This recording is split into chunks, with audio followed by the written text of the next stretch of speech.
Hello, hello, everybody. Hola, mi amores. Hola, mi gatines. I hope everybody's doing well. And I know there has been practically no new news for Valko, but we're still getting some things. I'm hoping here, though. Right now, we're gonna be watching 3 videos. And I'm gonna be pausing intermittently between every single stream or every single video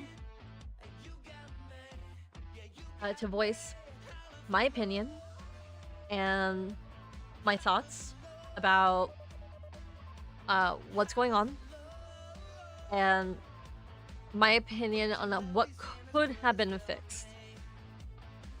Because it's clear that this game is not perfect, or not every gaming company is perfect. But it would be nice if we had some sort of information. I mean, I just went to like the Google Play Store and I saw the most funniest thing that I'll read to you in a moment. But what I read was pretty funny. But I mean, I could just go to it now.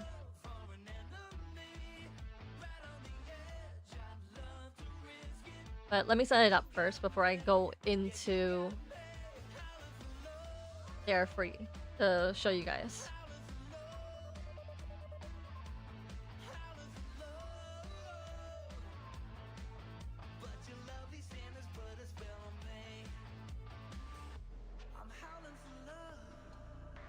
Yeah, because I want to show you something that's pretty funny. Because I just took a screenshot of it before anything.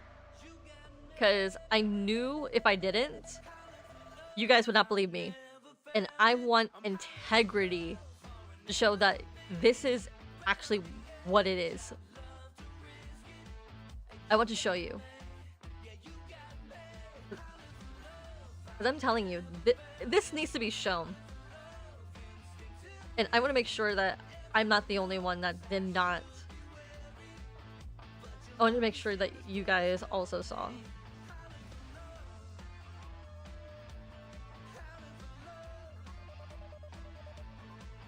Because I literally laughed when I saw it. I was like, ha! There's no way you can hide this now.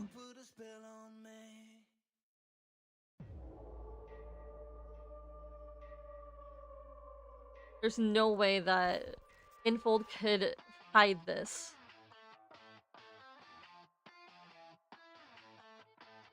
I just have to look for it. I took the screenshot, I swear to God. I just need to find it. Where is it? Where is it?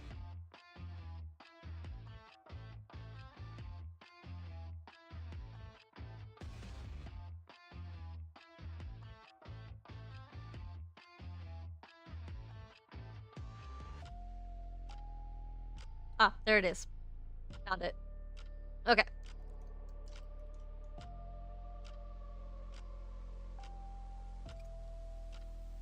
But you would not believe me if I didn't tell you.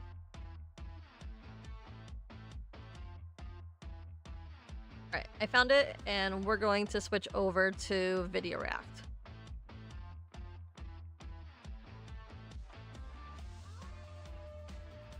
Let's switch over.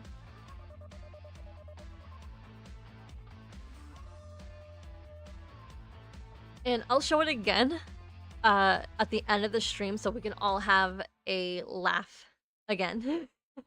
But I literally, if it wasn't for the fact that I screenshot this, they would have hid this.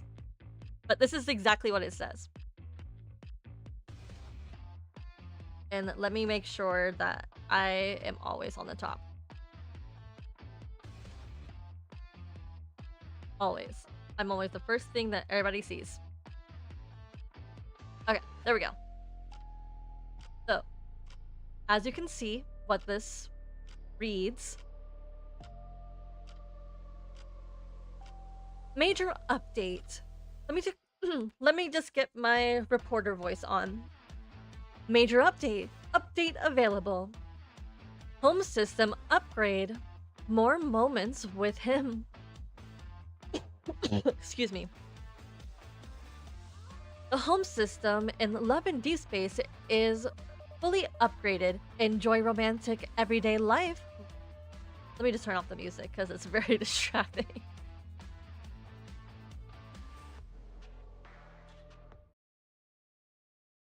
Hi, hi. Hi, Knocker. But I have to read this so you guys can actually... Because this is straight from the update page. This is straight from the page of Love in Deep Space on the Google Play Store. Straight from there. I had to screenshot it or else no one would believe me when I say this. But I'll read it again. Let me start all over again. So we're going to be reacting or watching 3 different YouTubers basically do like an analysis of Love in Deep Space or what they came across in the last month. Hi, Moto.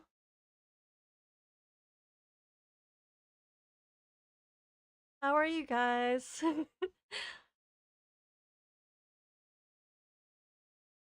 me just move this off to the side. There we go. Oh yeah, I saw some videos yesterday. But I want to react with you guys on stream.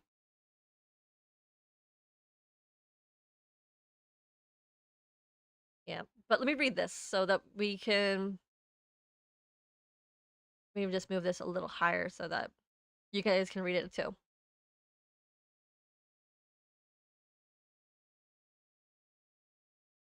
Yeah, I had to remove it because my IRL face showed up not once but twice. But I am planning on posting it later, heavily edited. Basically, like you will be able to see me drawing in art, but I want to make sure that my IRL face isn't seen. It's not that I'm not proud of my IRL face. It's just that I just don't want you guys to see it quite yet. I will probably do that, well, a full face reveal, maybe second or third year anniversary, but first year, maybe not. So I just want to make sure that the face reveal happens when it's supposed to. I'm not ready for a face reveal. Yep, security reasons.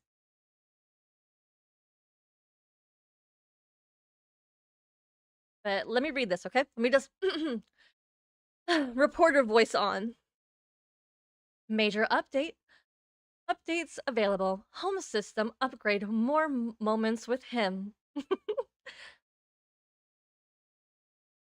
The home system in Lemon D Space is full of upgrades. Enjoy romantic everyday life with him through handicrafts, cooking, mood interactions, and more. AR photo booth and widgets are also upgraded or updated, bringing him closer to your everyday life.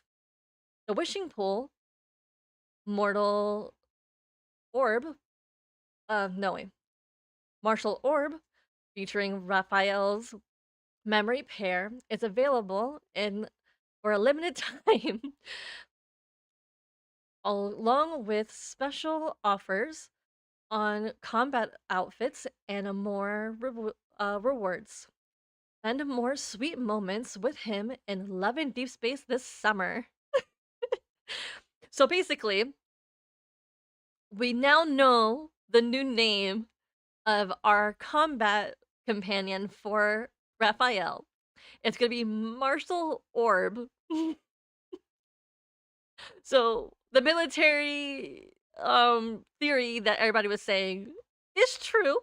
It's true that we're gonna get military update or military um themed cards for Raphael. So I don't think they were supposed to announce this yet, but who knows?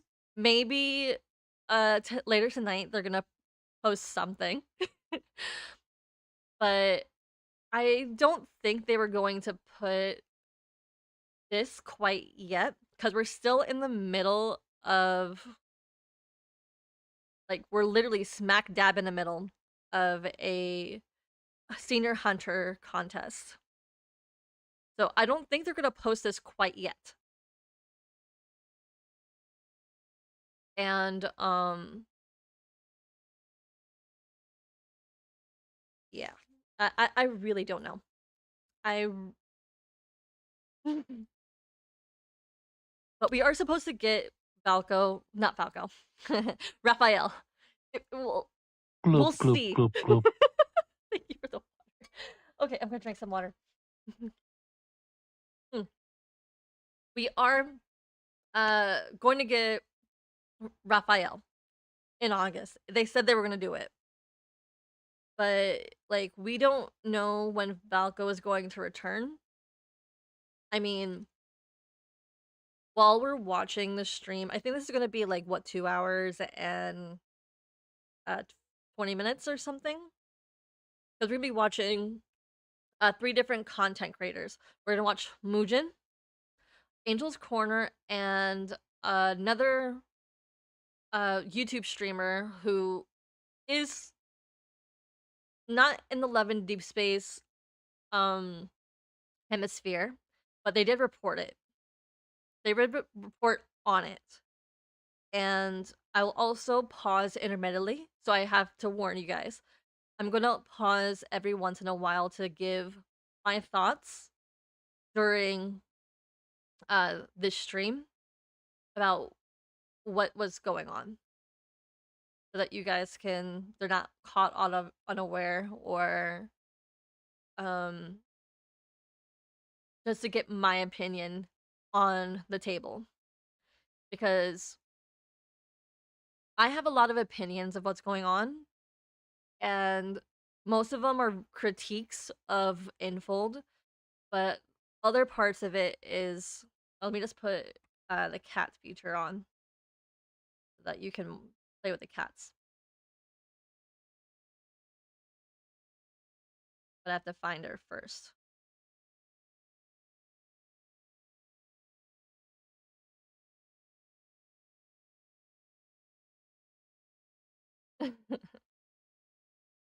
Hi, Queen. How are you? Hi, hi, hi, hi, hi, hi. I see you. I see you. I hear you.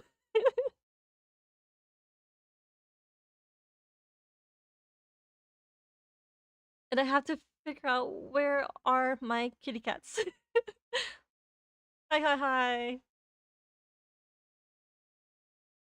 Okay, here you are. I wasn't really sure if I had them. There you are.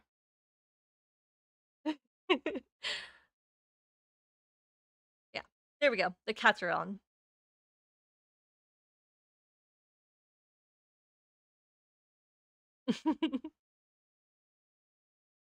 Let me just set up the video for you guys to watch. Give me a moment because this is going to take a hot minute.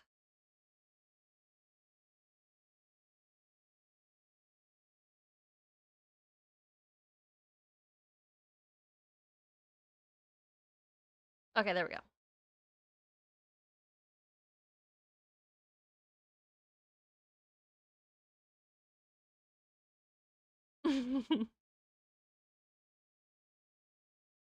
Oh, thank you. Sure. What's up?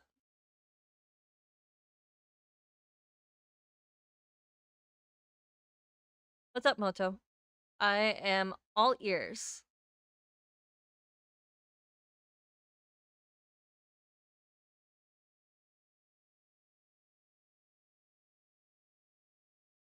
Yeah, me too. I was. All right. Have a good day. Bye bye. Mwah. Buenas noches. Dream well.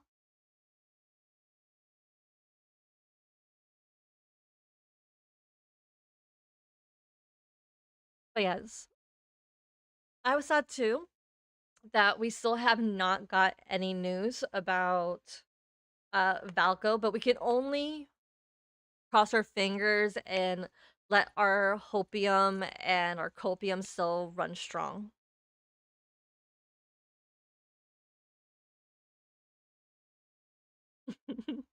Bye bye, Queen. Mwah. Have a good night, or good morning, or good afternoon, or good evening. I hope whatever time zone you are, it's a good day in general. So, I'm sending all my kisses. Mwah. Bye, Queenie. But yeah,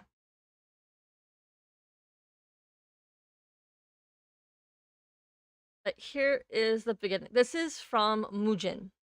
He, uh, I've already seen this video. He is going to speak subjectively, so it's neither going to be positive or negative. He's just going to report what uh he saw and what's going on, because there are times when you need a subjective point of view, and that's what he this guy's doing. And he's also going to give like the history of gotcha, like in the beginning. He's going to report on his findings, at least up to what was July 19th of this year. So there's that. And later after this, we're gonna watch Angel's Corner, who posted a video talking about how kids under the age of, I guess we're gonna say elementary, under the age of 15, even though sure 15 is still not a good age to be on this game, but there are those who are playing this game who are between their eight, they're in the like high school right now. You can play. I will like, because I can't really say a high schooler should not be playing this game, because I was playing Levin, well, not Levin Deep Space, but I was playing Otomes in high school.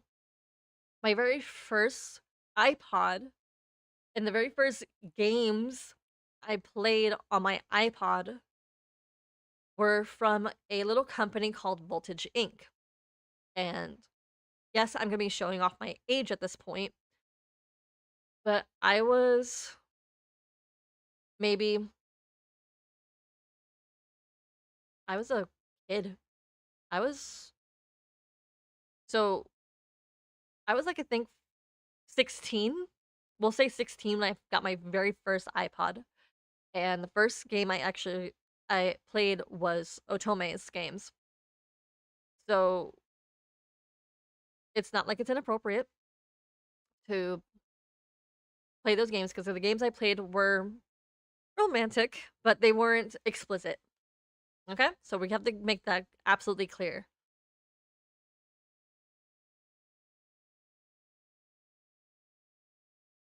But the next video, the video after Angels, is going to be another subjective point of view.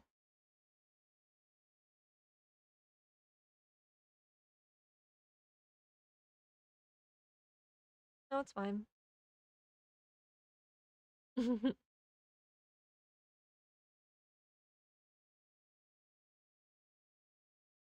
uh 70% is not so bad.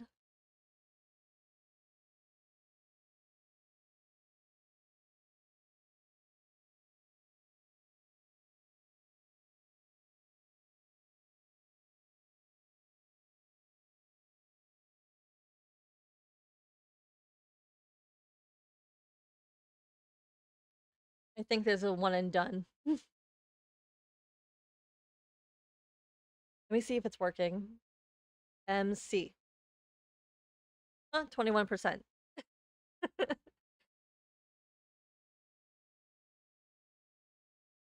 All right, so let's begin.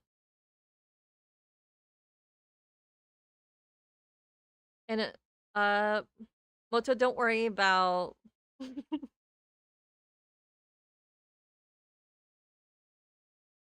But don't worry about interrupting me. It's fine. I don't mind being interrupted.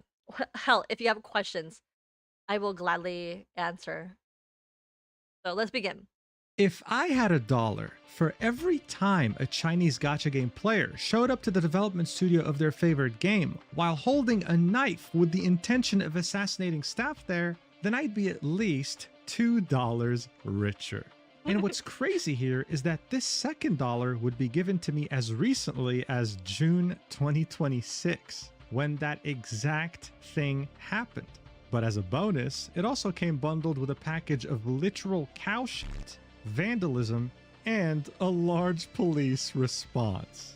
Love in Deep Space is the most successful female targeting gacha game of all time, easily able to earn tens of millions of dollars on any given month of the year. They were, without exaggeration, on top of the world with no competition whatsoever until one day they'd decide to shoot themselves in the foot with a fully loaded shotgun.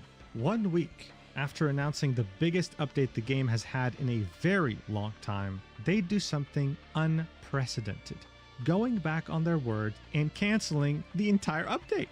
The immeasurable disappointment their community felt would spark one of the biggest and most impressive global efforts in gacha game history, uniting people all across the globe to buy up entire city billboards, donating hundreds of thousands of dollars to charity, and even convincing Queso, of all people, to spread awareness about this injustice.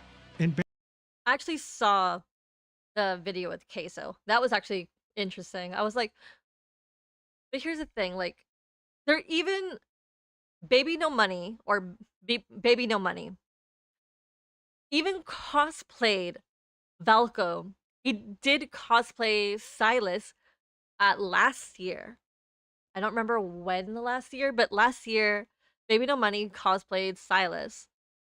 And now I think it's because of the uproar that's going on. He decided to also participate and do a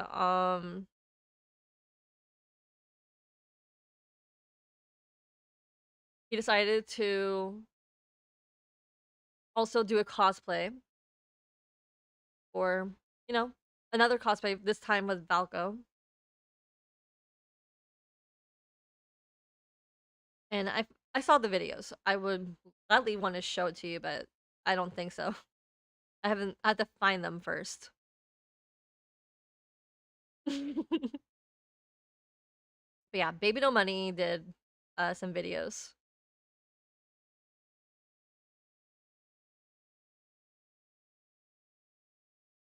But let's continue. bear in mind, this is all truly nothing more than the tip of this iceberg, as it's easily one of the most complex topics I have ever covered on this channel. But it's not like I had a choice, seeing that my own community had left over 14,000 messages about this topic in my Discord server, and even went as far as compiling an amazing Google Doc about it. And so, why did this money printing machine decide? Also, let me get the Google Docs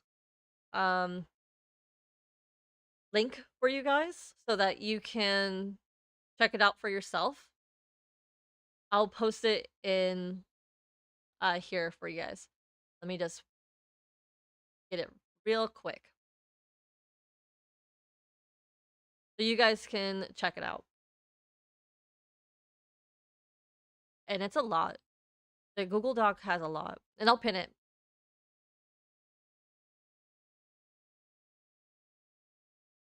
I haven't read the Google Doc in its entirety because it's a lot to take in, but it's so yeah. I just pinned it for you guys. for you guys to check out. Anyway, To here it destroy goes. itself. And how did this become a worldwide phenomenon? Well, without further ado, let's do this. All right, so most people agree And this that is the the history first of gacha game came out in of gacha 2010 games. and was developed by Konami. It was called Dragon Collection. The best way to describe it was kind of like a knockoff Pokemon, where you went from dungeon to dungeon and collected as many monsters as possible. And in between certain levels, you'd receive a luck-based treasure chest that has the ability of giving you some really rare items that can boost your stats like crazy. And if you wanted to open more of these treasure chests now without having to go through other levels, then you could pay money to buy them. This simple mechanic that wasn't really popular at the time would change Konami forever. By 2012, their console game sales were slipping, but their social games on social platforms like Gree, meant to be played on mobile like Dragon Collection, were defying every single expectation. By 2012, Konami's net income was up 80%. I have never played this game, but I've never heard of it. This is mostly for like the male demographic, I think. I come to feel. Because what was he'll explain later on what the other game Thanks to this game other and other gachas games were. on social platforms. And this made other developers, of course, take notice. Why is Konami making so much money? How can we incorporate this into our games? And so gacha would start to take over Japan. But it would remain in Japan for a while because, well, the entire concept was from there. The word gacha comes from the word gachapon, which is essentially a vending machine that you can find in many different places in Japan, with each one having a different theme. So I don't know if anybody has been to any of the Disney parks, but at least I know in Epcot, in the Japanese pavilion, they have these gachapods. And I actually got something from one of these gachapods in the Epcot Center, and it was very adorable. I got I don't know if you guys, this might make me show my age, but I got like a Sergeant Frog. I don't know if you remember that anime. And I also got something from Sanrio. It was really cute. But since I wasn't really into uh Sergeant Frog, I gifted that to a friend of mine. Set of toys, figurines, keychains, etc. And after placing money in it, essentially buying a pull, you'd be receiving something And randomly this is supposed to be from that in set. Hong Kong. Now, of course, some items in that set will have a very low drop rate, making them rare and very sought after. And the whole point is to keep buying pulls until you get what you want. And that's kind of how gacha games work. Now, as I said, gacha games would remain niche and would be mostly focused. So think of like these gachapon things. Think of it like the mystery boxes that you play, or got the mystery boxes that you get whenever you go to like the store. Like think what's that popular toy that's going to be dying down in a couple of years? Labubus. Think of it like that. So gachapon is similar to the Labubus, the mystery boxes, and it's technically gambling. And yet little kids are doing this. Not to say they shouldn't. I mean, if they're using their parents' money, it's their parents' money. Yes, Labubu counts as a gacha.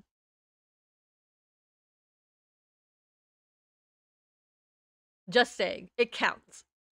On Japan for the longest time. But this, of course, would all change in 2020 when Genshin Impact would come out and bring gacha into the mainstream. Now, of course, it was helped quite a bit by releasing mid-pandemic as everyone was locked up in their homes, but one could argue that the reason why it succeeded so well was because it felt like a full-fledged game with gacha mechanics, rather than gacha mechanics with a game built around it. Due to all these elements combined, it still holds the Guinness World Record for fastest mobile game to reach $1 billion in revenue. achieving this feat in 178 days. And just to really illustrate how crazy this was, the previous record holder for this Guinness World Record was Pokemon Go. And that's not all, because Genshin Impact also holds another Guinness World Record, the fastest mobile game to reach $5 billion, which was held by Clash of Clans. I actually downloaded Genshin Impact. Don't judge me. I downloaded the game. I only played it for a week, and I was like, nope, I'm out. I don't care how hot these, like, male characters are. I'm out. Yep. Pika, Pika, Pikachu! That's my impression. I can do two impressions. I can do Pikachu, and I could do Charmander. And also, here's another one. But this is really, I have to get close to the mic. I used to do that a lot when I was a kid. And another impression, this is more like from the Mario games. Mario! Oh, Mario!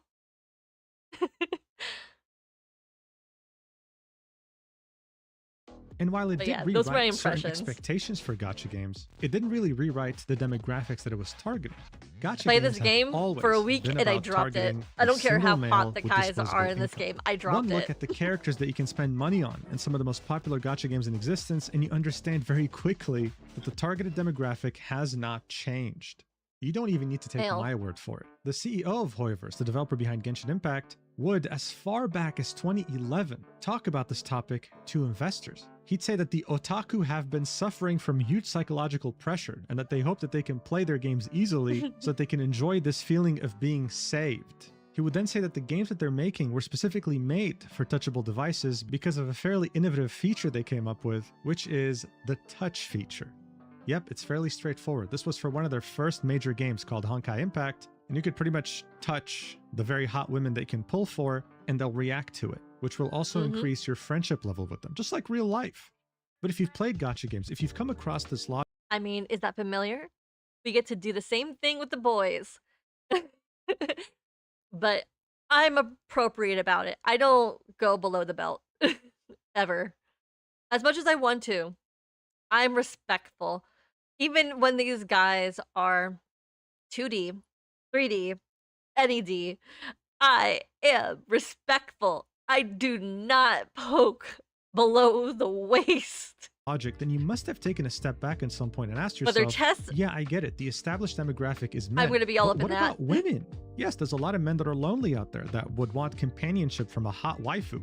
But let's not pretend that women don't want the same thing. I want a mean, come on, husbando. have you seen some of the books that some women read? One could argue that in some cases, they're even freakier than men. So where were the gacha games that were catering to their needs? Because they also had disposable income, and it seemed like no one was tapping into that. At least, not successfully. You see, there's always been a type of game that's existed since the early 2000s Yes, book called talk. an otome game. A story-based romance video game targeted towards women. Yes, these games would be monetized. They had varying degrees of success. Yeah, so I can atone to this. I don't judge me. It's crazy. I read sci-fi, alien, romance books. I also read a book recently. I forgot what the title was because I read it and returned it right when I was finished. Because I can't remember the title off the top of my head. But it had to deal with a naga, which is a half snake, half human. I even read a centaur spider thing, alien thing. So don't judge me. I deserve no judgment. I mean, if you want to judge, go ahead. I'm admitting on the book of, like, the law book of the Bible right here that I have read some crazy romances. I've read some crazy stuff. cat shifter, werewolf, alien cats, spiders. I'm scared of spiders, so I don't know how the hell I read that book. Snakes. I'm scared of snakes. So how the hell did I read that? She's special. She'll be your one and only choice. So I don't judge me when I say my taste in books were weird. I also read contemporary, so don't think I don't read those either. I don't read dark fiction though. Like Haunting Adeline, I don't read that. But they were also extremely niche, never able to truly reach a mainstream audience. There would be multiple attempts by multiple developers to make a gacha game I have not centered around read the otome genre, Lights Out but none yet. would truly stand out.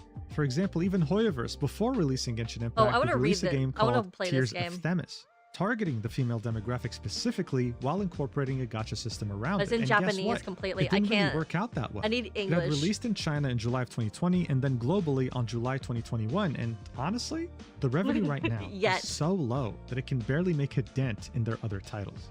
Like, it can't even make 10% of what Genshin Impact or Honkai Star Rail are making right now. And so the logic was for many developers that if even So I'll Hoyoverse download, can't make a successful Tears of otome game Themis. targeting the female demographic, then If who this can? continues with Well, 11 Deep Space. that's where the developer Paper Games came in.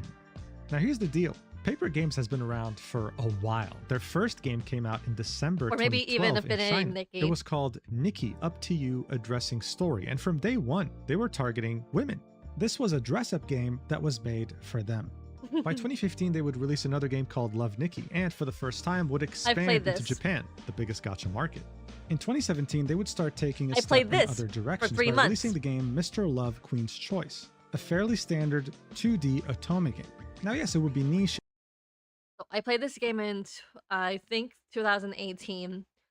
So my main was Victor. Even though I only played this game for 3 months, he was my main, and he was my second main. I wouldn't say it was spicy. Hi, Raven. Hi, how are you doing, sweetheart?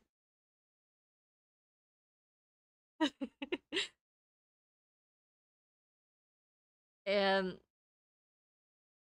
basically, Infold is repeating exactly what happened in like 2007. Well, I think Shaw came out in 2018, but the game started off with these four because they were all in the story, and then they added Shaw. And I hope they're not going to do the same thing they did to Shaw to Valko, because Valko is an essential part of the game.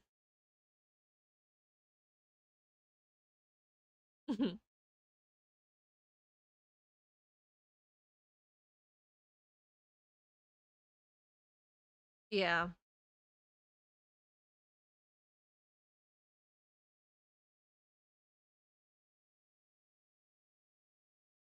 Uh, not yet. I And would haven't be played fairly that game successful, yet. but more importantly, it would teach them priceless lessons for their magnum opus, a game that would change everything for them and the industry. In 2020, Paper Games would release a teaser trailer for their upcoming game called Love and Deep Space. And for any fans of otome games, for any women out there that were hoping for a next generation experience, this caused a massive earthquake. This was the first 3D otome game to ever exist, and at this level of insane quality. No one had done this before. No one was crazy enough to even come up with this idea. This shook the entire industry to its core, and many were very interested to see how it would end up performing once it would finally release. Here's the problem though.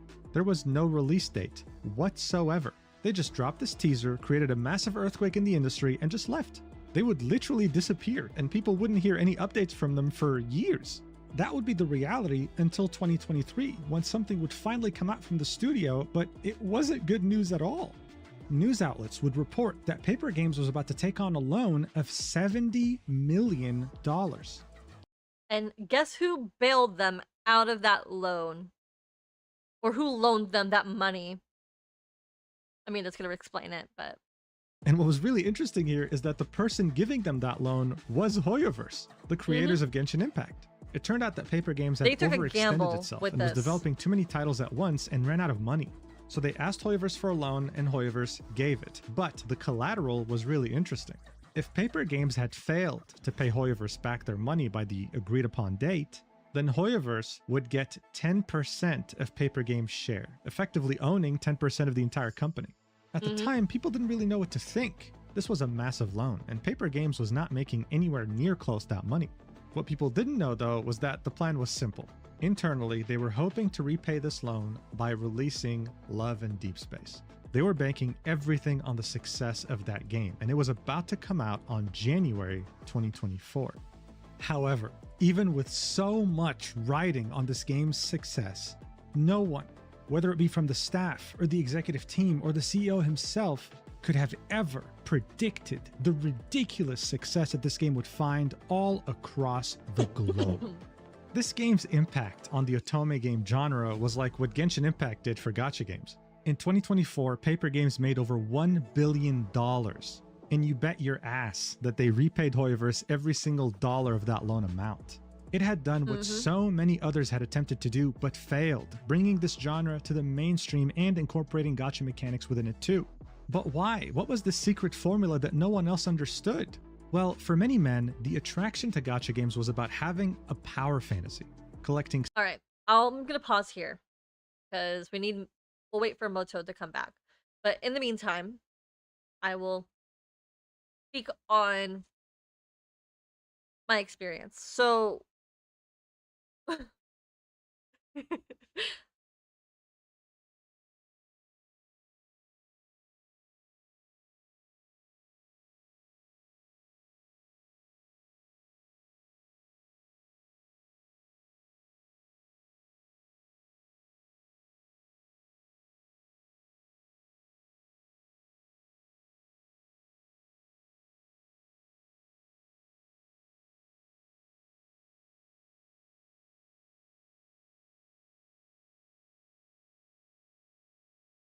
yeah, I have to let me just send a message to Moto.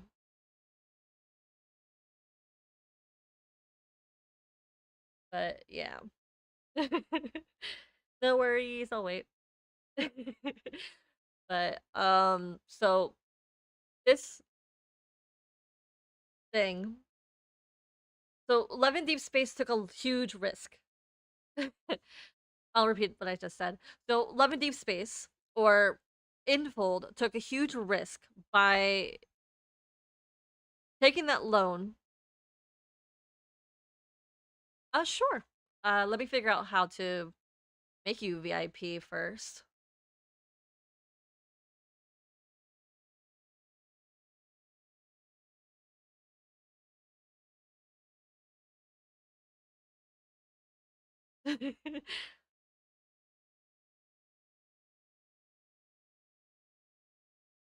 Yay. uh, well, once I figure out how to make you VIP, you will be VIP. Because I'm not the type of person that would not make a person a VIP. Because you could be a person that comes all the time or not at all. As long as you ask nicely, I'll make you a VIP.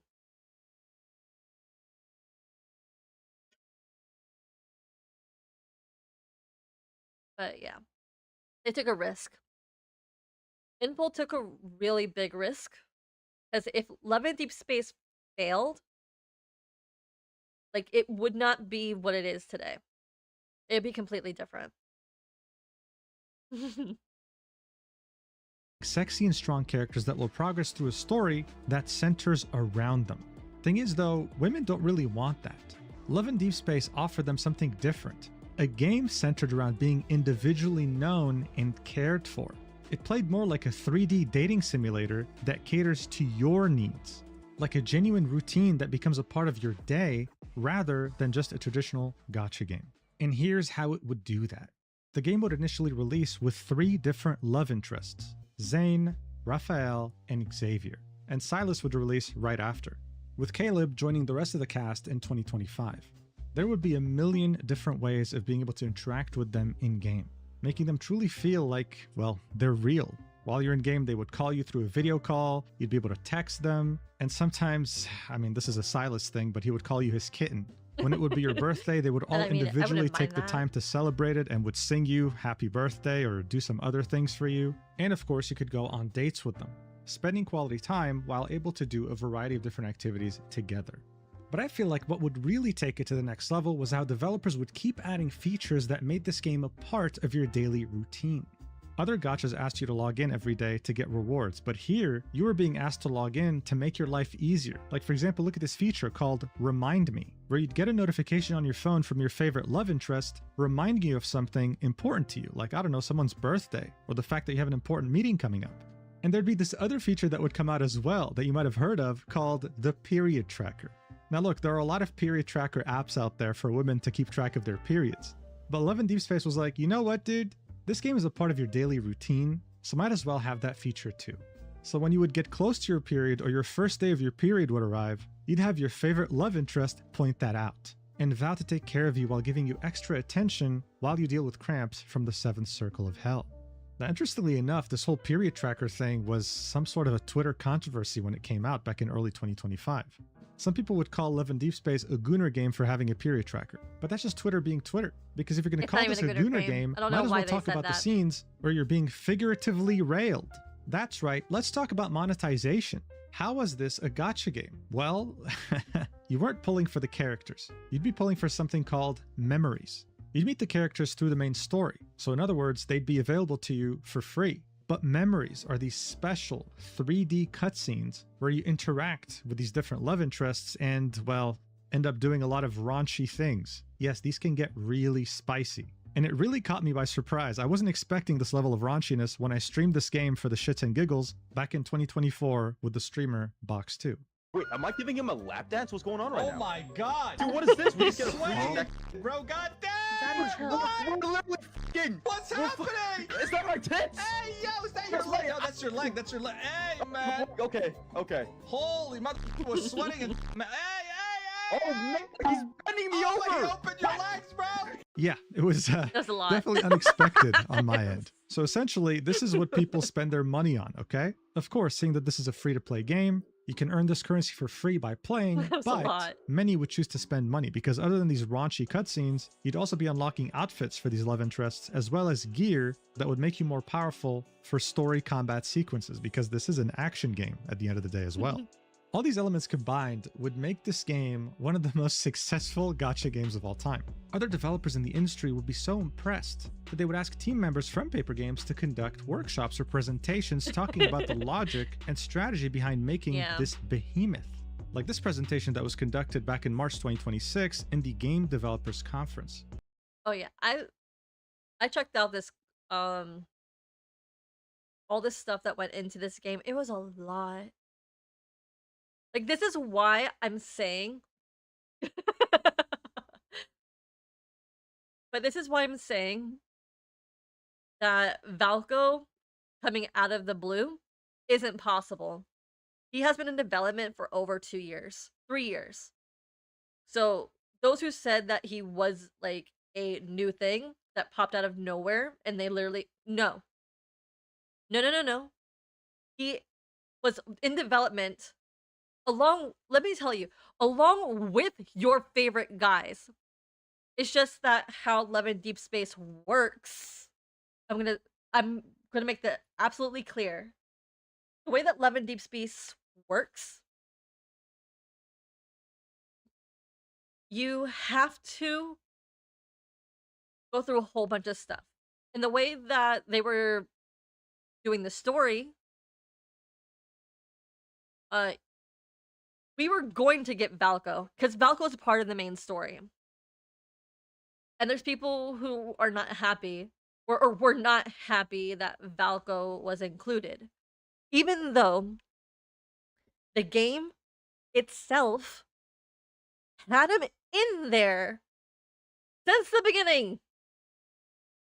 Because those who said that he came out of nowhere are blind.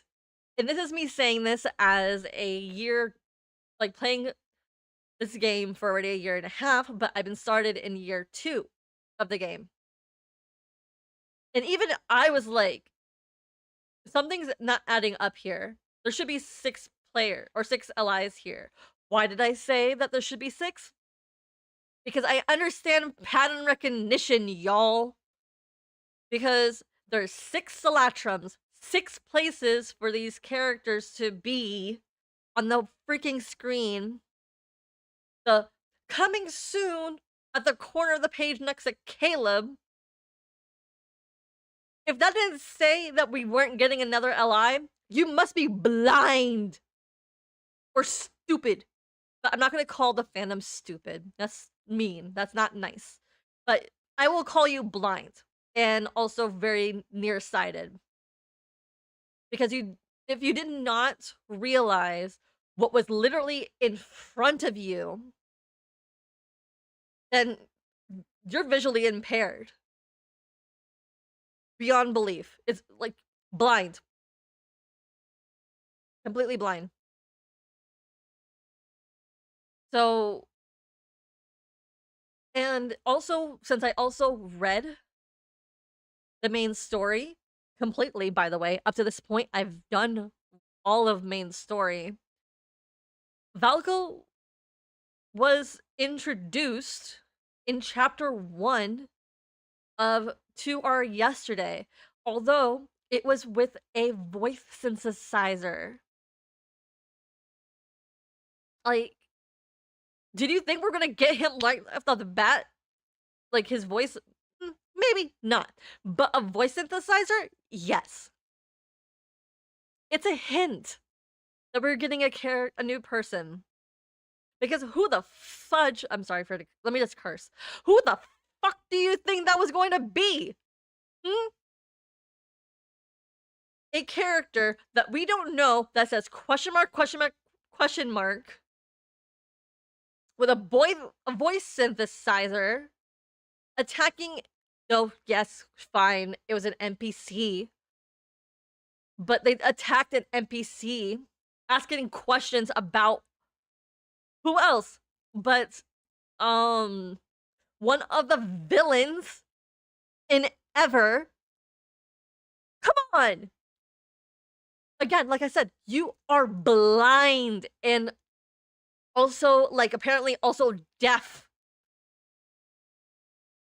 So those who said that I did not see him on the horizon, those who actually did pay attention, like me, saw Gloop, it. gloop, gloop, gloop.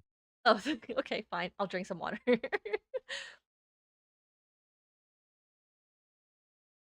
I saw it coming. Literally. And I could point out every single thing that showed that Valko was in the game since the very beginning.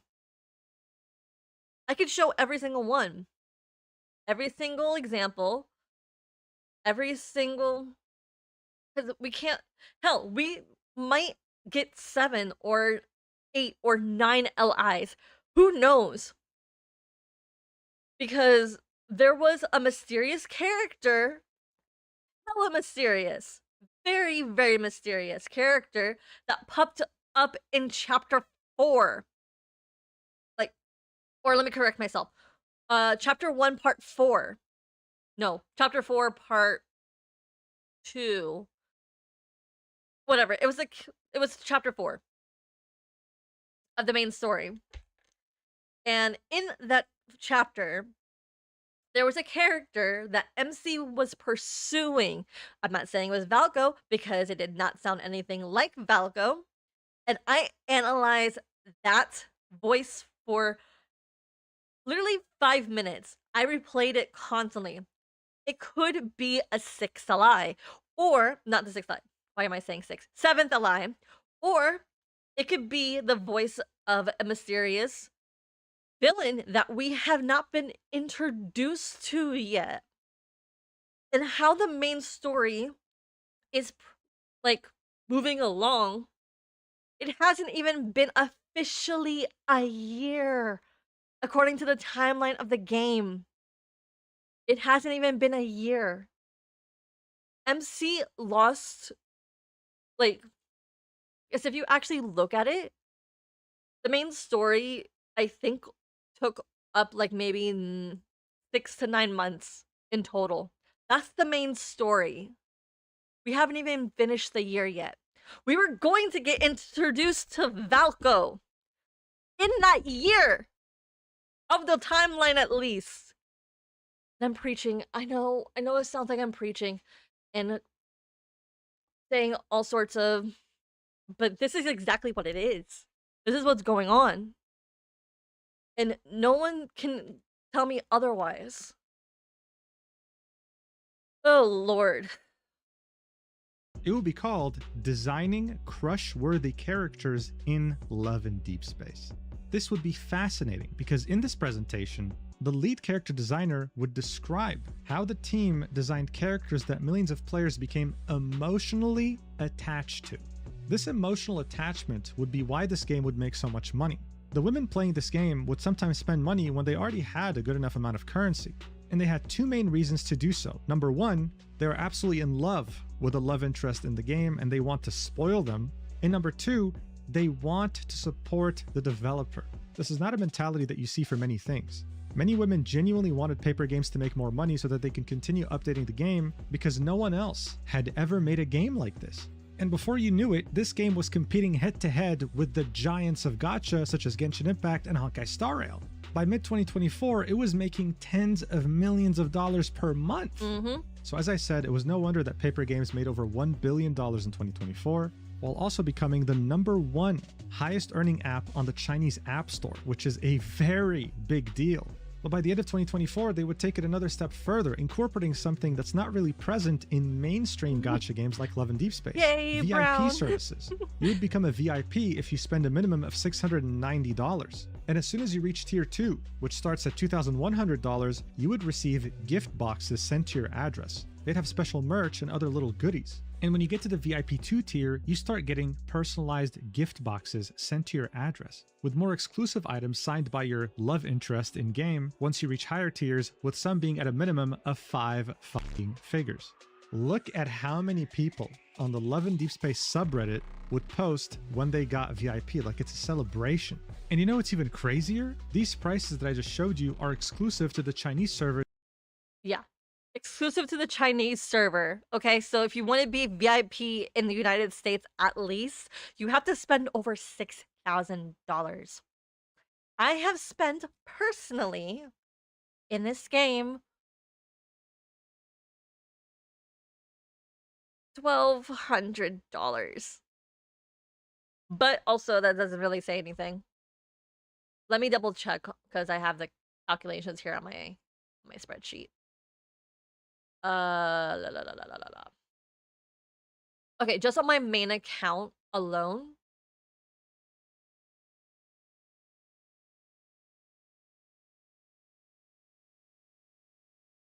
Let me just add the 2 purchases I made.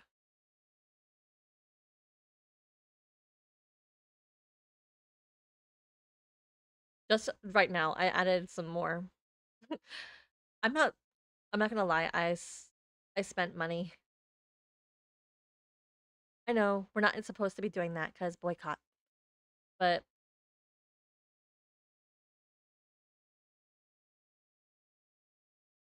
I did. And I have no regrets. No regrets. I have no regrets. Okay. So far, yeah.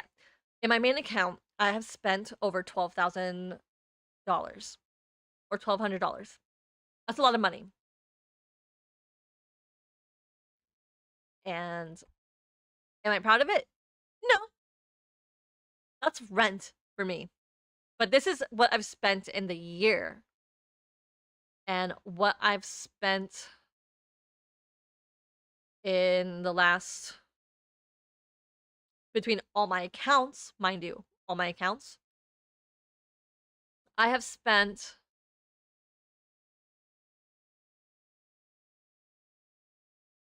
let's see, Between all my accounts, I spend $1,500.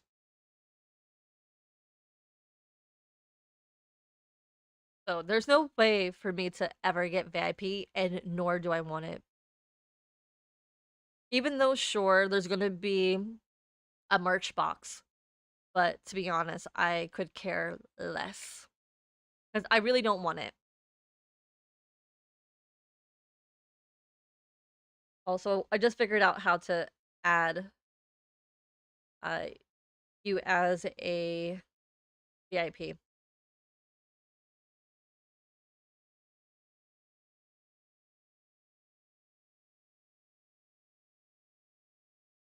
Oh.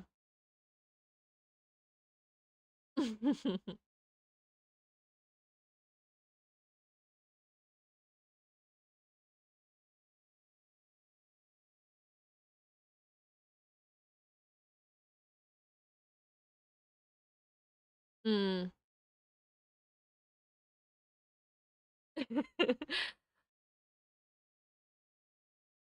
Yeah, I don't want. I know that the 2025.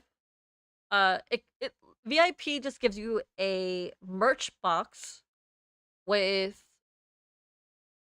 um, and this was inside the merch box from last year, I believe. It came with the plushies. It came with acrylic stands of one of the promise cards. Um, it came with some kitty card buttons. It came with uh take it however you want, uh handwritten letters from your favorite allies. And that's it. Also, I even though sure I've figured out how to do it, uh apparently I didn't do it right.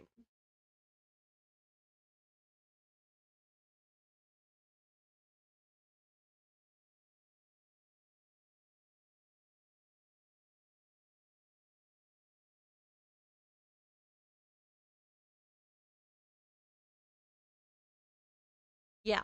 So I don't think I have access to VIP or to assign VIP quite yet.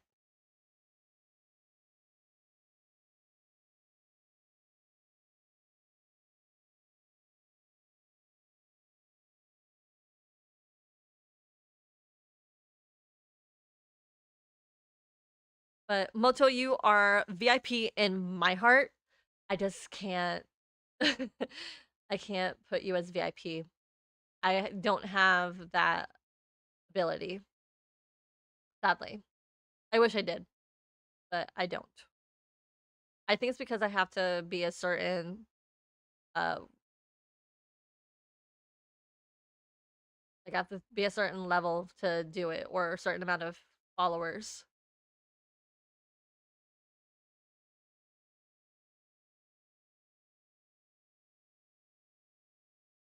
I mean, I could sign you as a moderator if you want.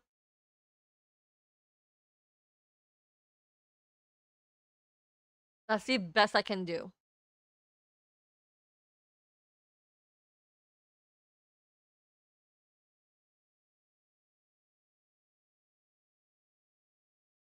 Yeah. Just let me know what you want cuz for now I can't cuz I don't think I have the ability to assign VIP quite yet. A moderator is good with you? 'Cause that's the best I can do.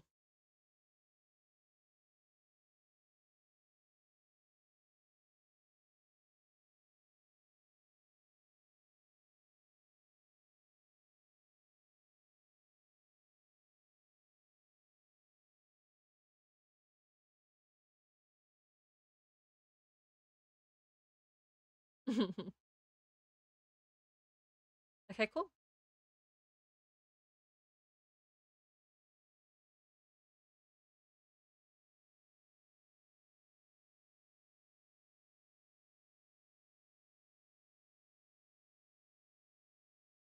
All right, there we go. You now have the moderator privilege, which also means that as a moderator, you are dubbed a moderator. You have the responsibilities to make sure that you keep me safe and that no one goes into my stream with straight up negativity. For taking into consideration their local purchasing power. But outside of the Chinese, Japanese, and South Korean servers, it has been reported, like in this thread right here, that the minimum for global players to become VIP is to spend around $6,000. Almost 10 times the Chinese minimum. That is a lot of money. By March 2025, Levin Deep Space would start outgrossing Genshin Impact, Honkai Star Rail, Wuthering Waves, Uma Musume, I mean just about any other gacha. The CEO of Paper Games was hailed as a genius, and he would become a billionaire. He'd be interviewed by so many different publications, and he'd say that the reason for his success was simple, specifying, it's not that women don't like to play games, but there are no good games for women to play. He'd also point out that when it came to Paper Games, 70% of their workforce is female. So he wasn't necessarily the genius here, it was the team behind this game. For one of the first times ever, you had a high-budget game for women, made by women in the otome genre. And that's what so many other game companies were missing. That's why games like Tears of Themis just couldn't really hit the mark. And this is how Love and Deep Space became a worldwide phenomenon, with billboards even popping up in Times Square. I mean, it would become such a phenomenon that you'd have media publications like Reuters making mini documentaries about how this game took over women's love lives. Listen to how they would describe it. Chinese civil servant Zhou is in a 6-month relationship with her first boyfriend. He's a wavy-haired, handsome painter. He's also fictional. Qi Yu is one of 5 romantic interests to choose from in Love and Deep Space, the world's biggest mobile dating game with some 80 million users, according to research firm Sensor Tower. 80 million users. That is an insane amount of users.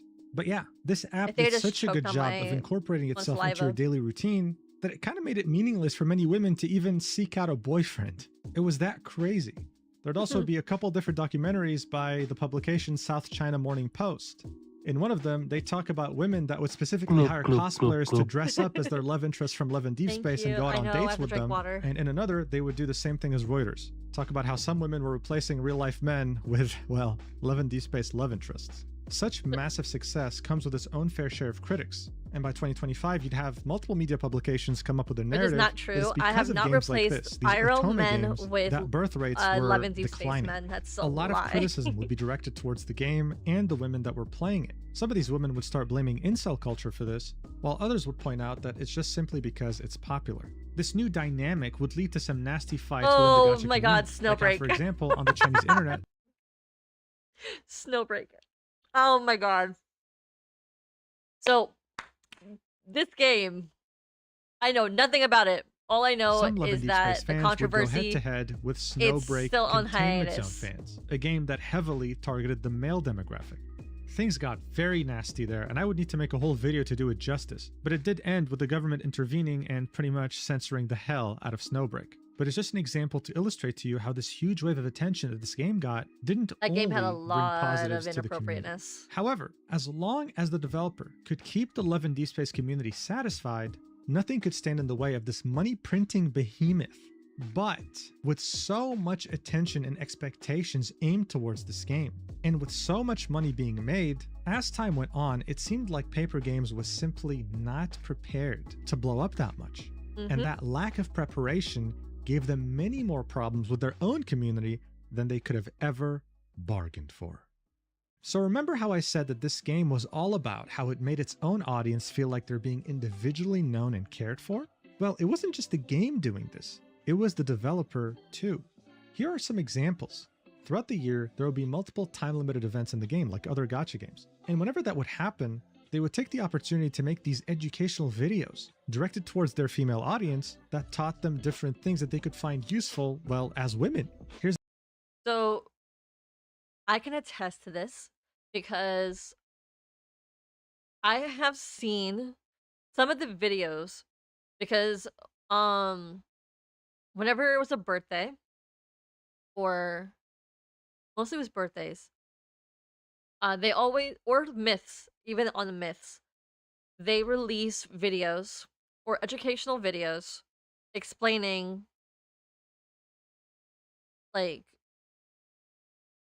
scientific stuff. And let me tell you this, I don't have the patience to sit through lectures, but at least they tried. But I think I cannot get through any of those lessons. But they do collaborations where, because I remember during Silas's birthday that just passed, they did a self-defense class for women. So it's not like they're not teaching stuff. And also during, I think it was I don't know if it was the Lunar New Year. No, it was it was a holiday that happened last year. It was something. And they were teaching us how to make mooncakes. I paid so much attention to that video. I did not learn. Well, I did learn. Okay, I did learn. However, I don't have the ingredients or a supermarket close enough to me to learn how to make mooncakes. And those things look so yummy, but so complicated to make. I would not do it justice. I literally, no, I cannot do the game. Well, not the game. I cannot do the mooncakes justice. If they did some sort of recipes, I would try my best. But to tell you the truth, I cannot do the justice of what they did to make them all prettyful. But I do like to bake, so there is a plus. So I'm constantly making cookies, cakes. I never eat them. Why? You ask? Why I don't eat my own cookies and cakes? It's not because they're poison, and it's not because they don't taste good. It's because I don't do sweets very often. I can't consume them, or else I get cavities. And me having sweets in the house is too tempting. But I bake and cook out of stress. Here's them, for example, hiring the Beijing 2008 Olympic champion for judo. And in this 12-minute video, women who play this game would be taught about women's self-defense. Here's another example in which a faculty member at the Mental Health Education Center of the China Academy of Art would conduct a workshop about mental health. But this wouldn't just be limited to a woman's needs. Paper Games, being a Chinese developer, would also take this as an opportunity to teach their massive global audience about Chinese culture. Like how in this video, the director of Heritage Protection Division would teach the Love and Deep Space audience about China's cultural heritage. Them using the game's revenue to fund things like this made many women express the fact that this wasn't just a community or a developer, this was a safe space specifically for women. You can see this expressed in so many of these different comments. I'm not really making it up. There are people saying that they're literally crying watching the self-defense video. And this comment right here, I think, sums it up, saying, "It's crazy and also super amazing how a dating simulator is inspiring me and others to take care of ourselves, recognize our self-worth, and even learn self-defense." This is what Love and Deep Space was for so many people. I'm getting a flashbacks. I don't know if you know King of the Hill, but it's that episode where Bobby says this. "That's my purse. I don't know you." And then the instructor in that episode was like, "No, say it with your chest. Try it again. That's my purse. I don't know you." See? And then he like kicked the poor I guess volunteer in the groin. That is not bad. I mean, in terms of self-defense, it's not a bad thing to do. And it's something that Love and Deep Space did teach, technically. Self-defense classes, which were, again, that was during Silas's birth week. But unfortunately, as time went on, this priceless relationship built on trust would start having cracks form in its foundation due to bad decisions made by the developer. mostly relating to the game itself. What do I mean by this? Well, let's go back to the example of Genshin Impact. It makes a lot of money, and in return, it's meant to give you constant updates. One update typically lasts for 40 days. Then the next update comes along with new events and, more importantly, new story, advancing the plot that everyone's playing the game for. Every update would also typically have 2 brand new characters that you can pull for. And every year, you'd have a major update that would introduce an entirely new region. Now, as I mentioned before, Love and Deep Space does have a story mode. You'd have story segments that are in 3D, it's like a 3D visual novel, right, with cutscenes and voice acting, and you'd also have combat. Which, remind everyone, hello, if you didn't understand this, there's a pattern to it. We were supposed to get main story at least every 6 months. Last year was weird because we got the main story update for Caleb in January, and then we got a main story update in May. I don't know what they were thinking back then, but last year was a fever dream. So, but then we were supposed to get, hello, if anybody was realizing this up to this point, and I will give you a rundown of the last 2.5 years. It might not sound pretty, but it is legit what we had. Year 1, okay, that's 2024. We get the main story, all 8 chapters. Don't know how long that's going to take you guys to read all that, but it took me 8 days of reading, or 8 different streams. So that's a lot. Then we followed it up with, in July of 2024, was Silas's main story update, which is an introduction to Silas. That was 6 months later from the release of the game. And then, I believe in September. In September, we got another main story update, and those were the prologue to Tomorrow, which was the branch stories for the OG3. Okay, we gotta understand this. Put it in your brain. Put it in your brain, guys. Jingle, jingle, keys. I got some keys. Jingle, jingle. Jingle, jingle, keys. Keys. Remember this. Remember this, okay? Jingle, jingle, keys. I just had to do this.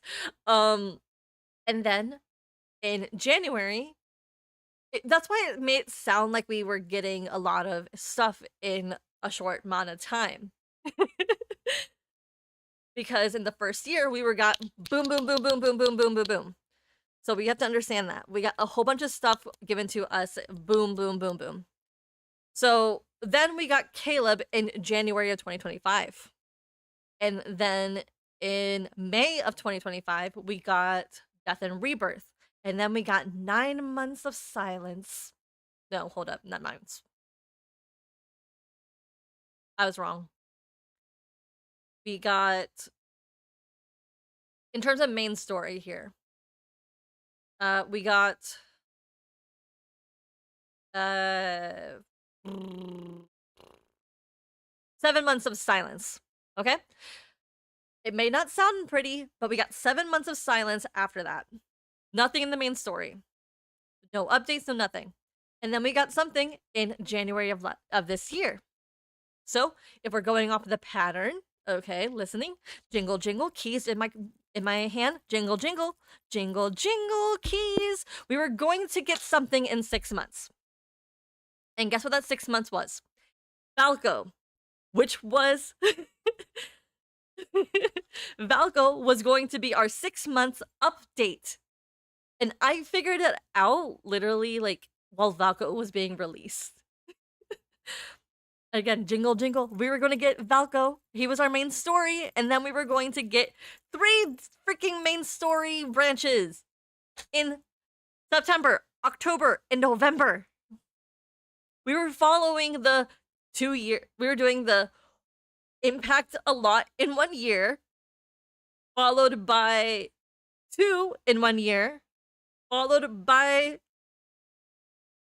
6, no, 5 in the next year. Because that's exactly what happened in the year 1. We had 5 stories, 5 main story updates in the year of 2024. We had 2 last year, and we were, if Valko was a part of this game and introduced properly and not removed, like these greedy ass mother flippin' girlies who were negative as hell, mind you, they were negative, and they should have kept their mouth shut. If you do not like the game, or you do not like what you are interacting with, leave or do not interact with it. No one's forcing you to interact with Valko's chapters. No one was telling you with a gun to your head that you have to read Valko's stuff. Valko was a part of the main story. And it's clear from what we were getting that Valko was essential to the main story. And now we got Bupkis because girls and boys and haters couldn't keep their mouths shut. Also, here's another thing that I don't know if Mugen's gonna I watched this like 2 weeks ago. I don't remember if they're going to mention it. But the number sequence that was released. Oh no.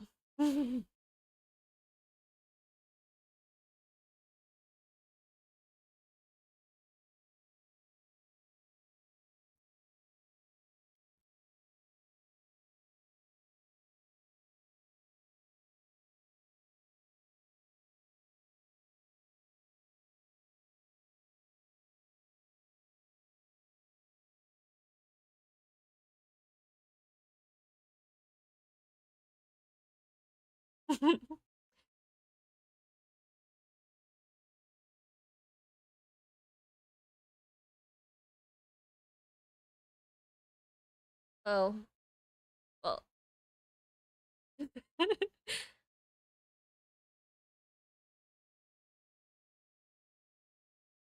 All right, are we back?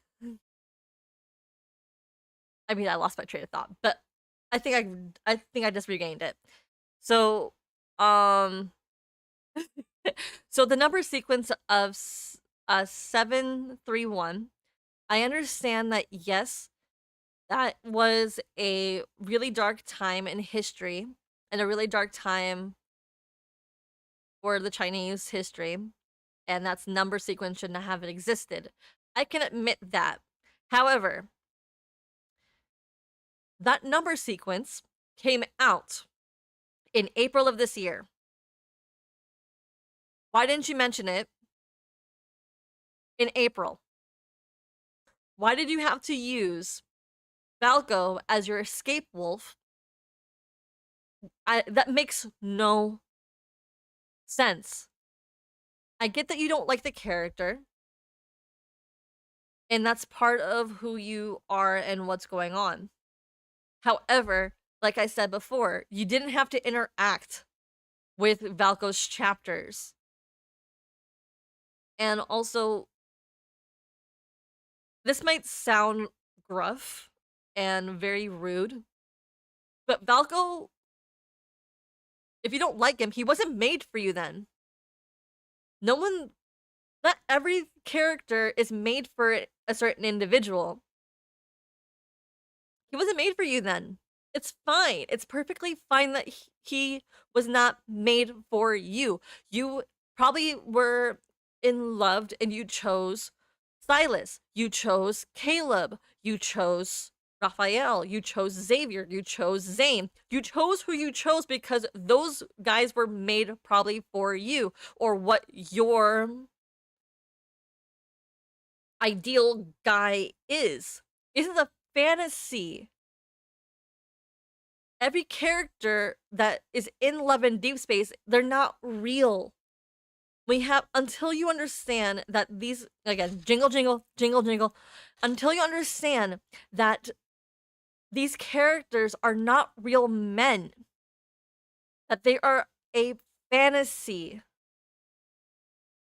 you'll be much happier because you're making yourself miserable for a bunch of pixels and ones and zeros on a phone screen or a tablet or a computer monitor. You're making yourself miserable for this. And for what? You're also spending money that you may or may not have to get pixelated men. I mean, I should not be saying anything because I'm also spending money on these pixelated men. However, here's the thing. I'm not doing it for the men entirely. I'm doing it for the story because I know that there is lore in every single card.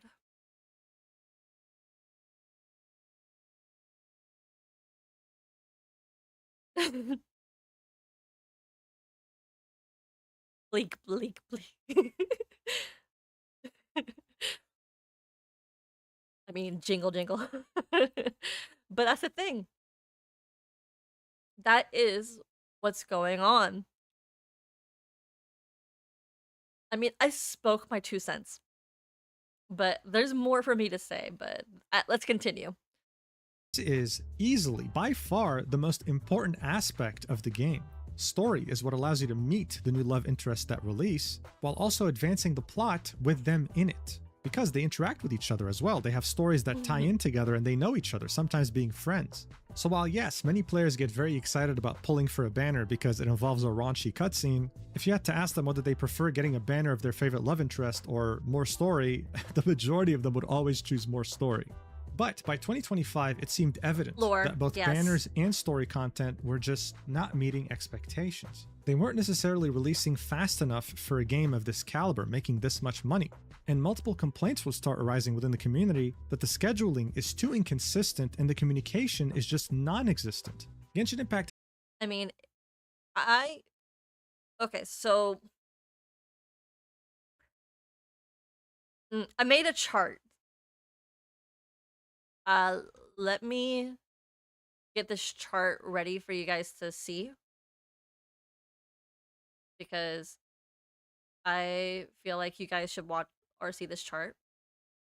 But let me just get this chart ready.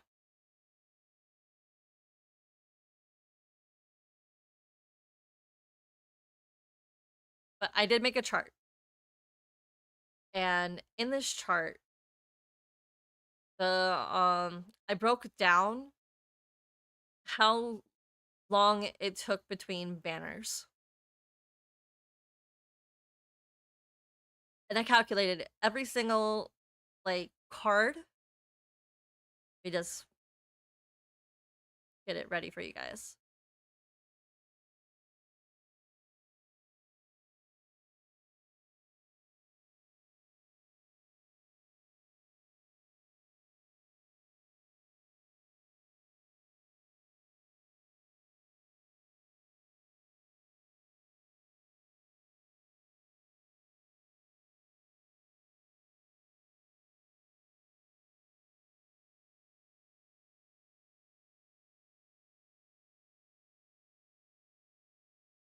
All right, let me give me a moment.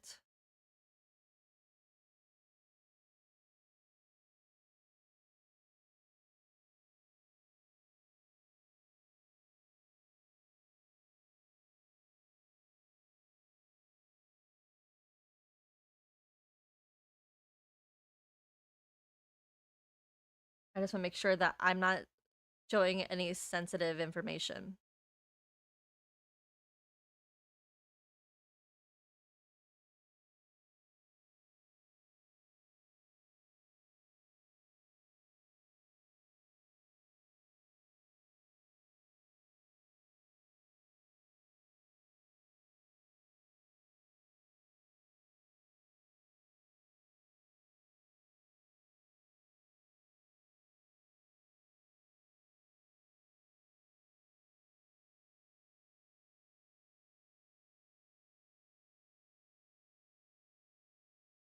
Okay, I think I got it.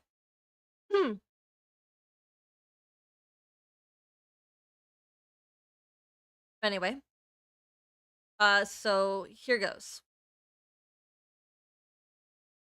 This is, and Let me just zoom in a little bit so you guys can check it out a little bit better. This was all the information or that I've collected, and this is stuff. Mm. This is everything information I got from 2024. Everything that I collected in terms of banners in the year of 2024. And it turns out that the minimum amount of days that we got for a card was 7 days. And the max in 2024 was 20. And then for the year of 2025, the max amount of days for a banner was 20 days. And the minimum was 7. So we're keeping track with that. So far, the max amount of days for a banner was 21 days and 7 for the minimum. So the ones that are minimums are normally like the birthdays or the birthday banners, the rerun banners. Multi banners are somewhere between 15 to 21 days. Our last banner that we just finished was 15 days. And that was leading up, and here's even the thing that actually blows my mind.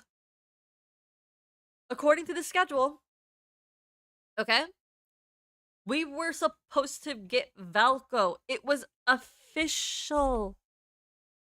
Because we had a 15-day banner. The last time we had a 15-day banner before a release of a character or a new character in the month of July was for Silas. That was the last multi-banner. That was 15 days. It was for Silas.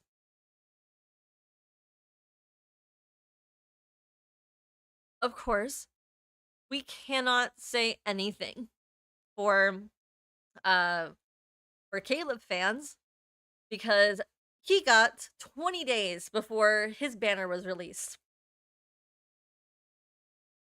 But of course, we had more characters back then. So it makes no sense. It makes absolutely no sense. And like I said, it could sound like I'm being very delulu. But I'm just pointing out facts here.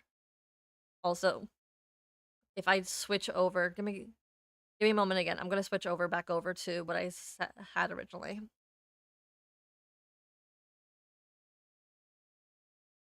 So, also, I even calculated per year their banners or who was a focus or who got more banners.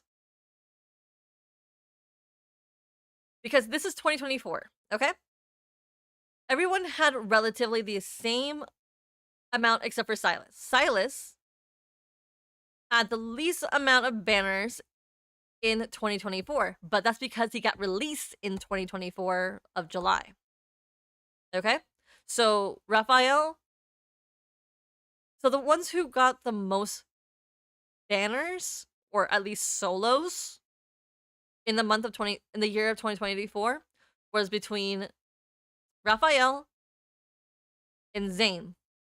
But the first card to ever be released, I guess it was for the betas, lucky betas, was Xavier. Like all of this, if Xavier's card was actually released with everybody else's banner, because it looks like his intro card or his intro solo was hidden behind December and was used for advertisements. No one got that card unless you were a day one player. And when I say day one, you're a part of the beta of the game. Those are the only girlies who got Xavier's card first. The beta people. Gloop, gloop, gloop, Let gloop. me drink some water, thank you. Now, moving on to 2025. Let me just reduce this size a little bit more.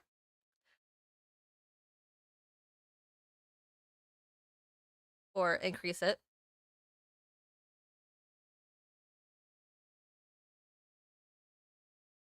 That's too much. I'm trying my best here. I might as well just widen the image. Let me just widen it. Okay.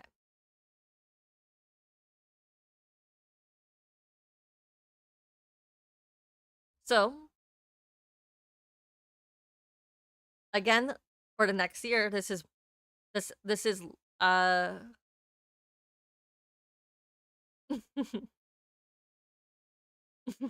thank you. So, in 2025, everybody except for Silas and Caleb, again, because this is the first year that Caleb got introduced and Silas is still trying to play catch up in terms of new cards. Not saying rerun cards. Because this is a combination of reruns and there's new solos. But if we're going to talk about this, Raphael last year had 3 new cards, which were his myth, his birthday card, and his solo. Or backwards, it was his birthday card, his solo, his myth banner, and his solo. That was last year. And he had 3 reruns. He had his myth rerun. He had his birthday rerun. And he had a solo rerun. So that's 3 cards. And then same thing for Xavier. Same thing for Zane. Silas got 3 new cards. And 2 reruns. I don't know why I did not write the rerun for his myth. His Abyss Walk. His Dragon Myth.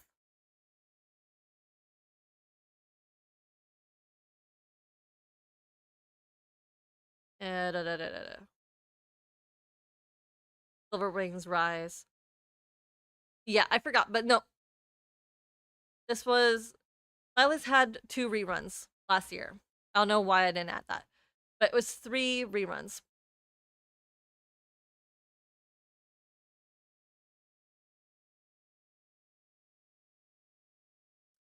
And Caleb, because it was his intro year, he had 2 new cards. 3, actually. 3 cards. I don't know why I put 2. No, this is this year.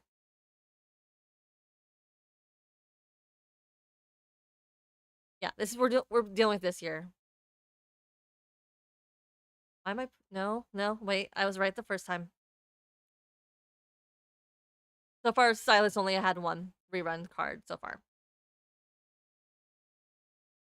My brain broke for a quick second. But he had 2... No. 1 rerun card last year. I don't know why my brain broke. So Silas so far only had 1 rerun. And that was the Myth rerun. Caleb had 4 new cards. His solo, his intro, his myth, his birthday card, and another solo.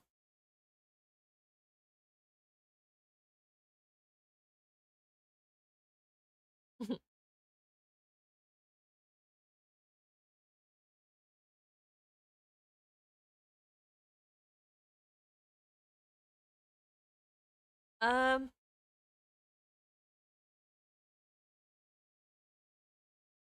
so the lead moderator is a moderator that is above the other moderators, and that role belongs to Raven, due to the fact that him and I are actually partners. Well, not in terms of like relationship partners. We're like business partners because we know each other IRL. So I go onto his streams and I watch his streams and keep an eye out for the bad people who like to make comments on his videos or his streams, and he does the same for me whenever he can. Right now he is working because he's right now streaming something else. But he mostly does on YouTube, not too much on Twitch. But he's working right now on reviewing the new Spider-Man movie. Mm-hmm. Yeah. But that's what Raven is. He keeps an eye out for, like, as a lead. He's the head honcho. But right now he's just working. Because he has his own stuff to work on right now. But yeah. So I hope I make sense. Like, this chart I made is a lot. I'm not gonna lie. It was a lot. And it took me 5 hours to get all of this information because it's not available on Twitter, but it is available on Instagram. So thank God for Instagram for having the ability to go all the way back in time. Because Twitter, aka X, is not the best place to get info. Because on their official Twitter page, it only goes up to a year and a half. Which, that's frustrating. But let's go back to Mujin's analytical video.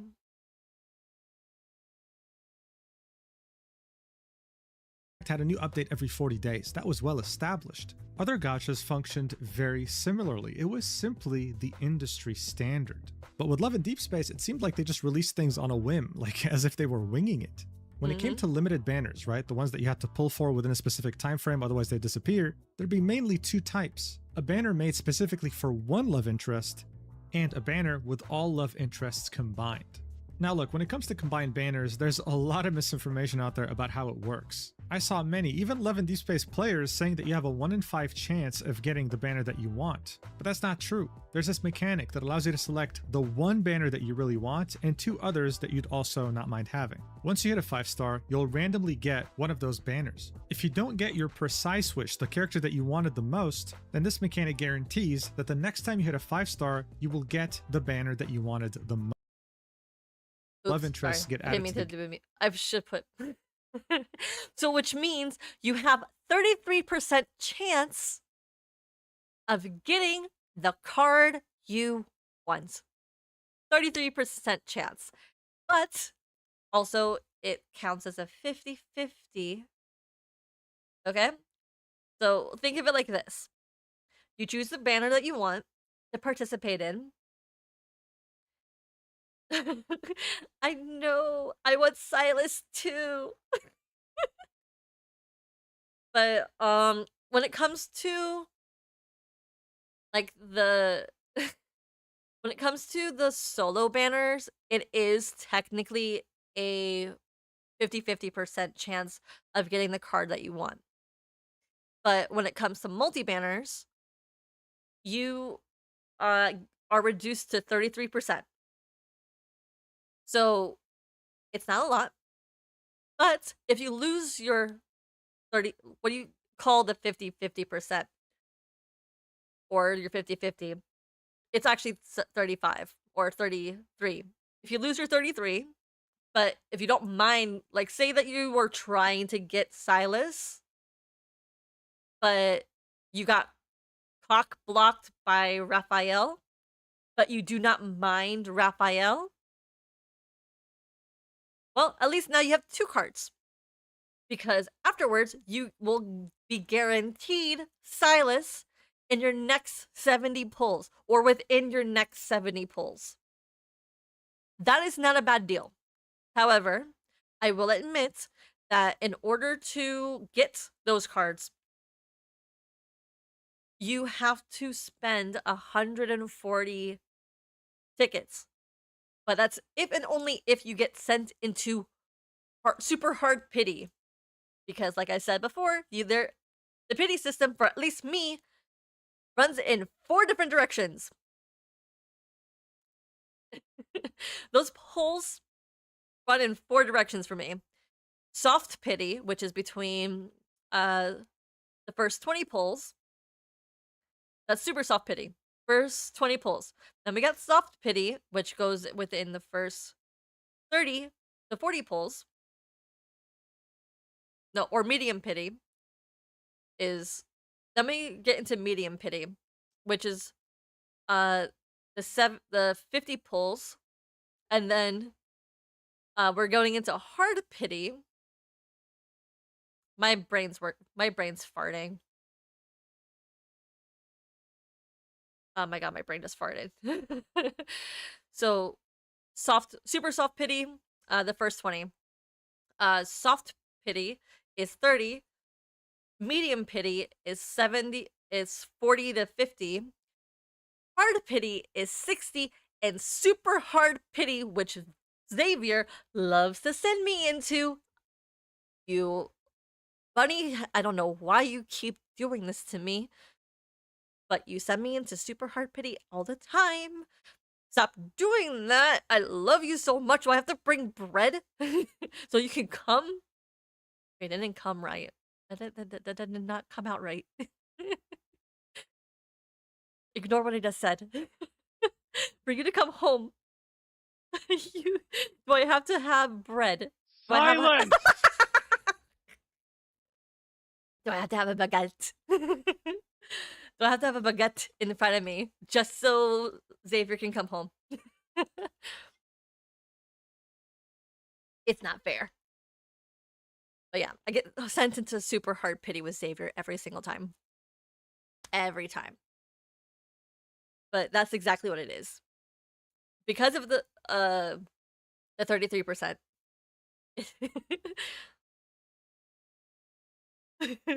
So that's what happens to me every single time. I think I said the wrong word at the wrong time. The baguette. But let's continue. Game, whether it's 3 or 6, the odds will always remain the same. 33%. Now, I want to make something clear. Remember how I said that Genshin Impact released a major update every year which involved a new region? Well, the version of this in Love and Deep Space is a new love interest. A new love interest signifies a new region. It adds more story, more lore, more depth. I mean, exactly! Oh my lord. Every single year we were supposed to get a new love interest. Oh my lord. Why does no one realize this? Because we got the main... I mean... Oh boy. Drama. My drama is already running through my veins. I got drama for days. So, a new love interest was introduced in July of 2024. And then we got 2025, which is a new year. Caleb. And now we got Valko in the year 2026. My veins are in the petty version of itself now. I am petty as fudge. Super petty. I mean, it was just the best thing you could hope for. But by the time the 5th character came out, which was Caleb, a certain issue became very hard to ignore for the wider community. And that had to do with the fact that Paper Games now had a workload that they clearly couldn't handle anymore. More characters coming out with their limited resources meant that some characters would be completely neglected in favor of newer ones. And this leads us to my wonderful creation that I call the neglect ranking. I made this to really illustrate to you just how disorganized the release schedule of this game was, as if they were truly winging it. Now, as I said, the most important aspect of this game is story content, but for the sake of this argument, let's look at banners first. So as you can see, the most neglected love interest in this game is Xavier. His last banner was his birthday. This happens every year for every character, by the way. And it was 9 months ago. Meanwhile, Caleb was 4 weeks ago, and Silas was 7 weeks ago at the time of recording. Now, yes, you can make the argument that Silas and Caleb released after the initial 3, but is it really fair to neglect 3 of your 5 characters in favor of the 2 newer ones? I completely agree in this terms. They could have released both Silas and Caleb with the same amount of... Yep, that's Silas for you. I read the joke and it's hilarious. I like this joke. But okay, so I agree in this terms, okay? Yes, we did need more Silas and Caleb content. I will agree with everybody there. Because it's not fair that Zane, Raphael, and Xavier, upon introduction, mind you, they have more than these 2. Gloop, gloop, gloop, gloop. Let me just drink water.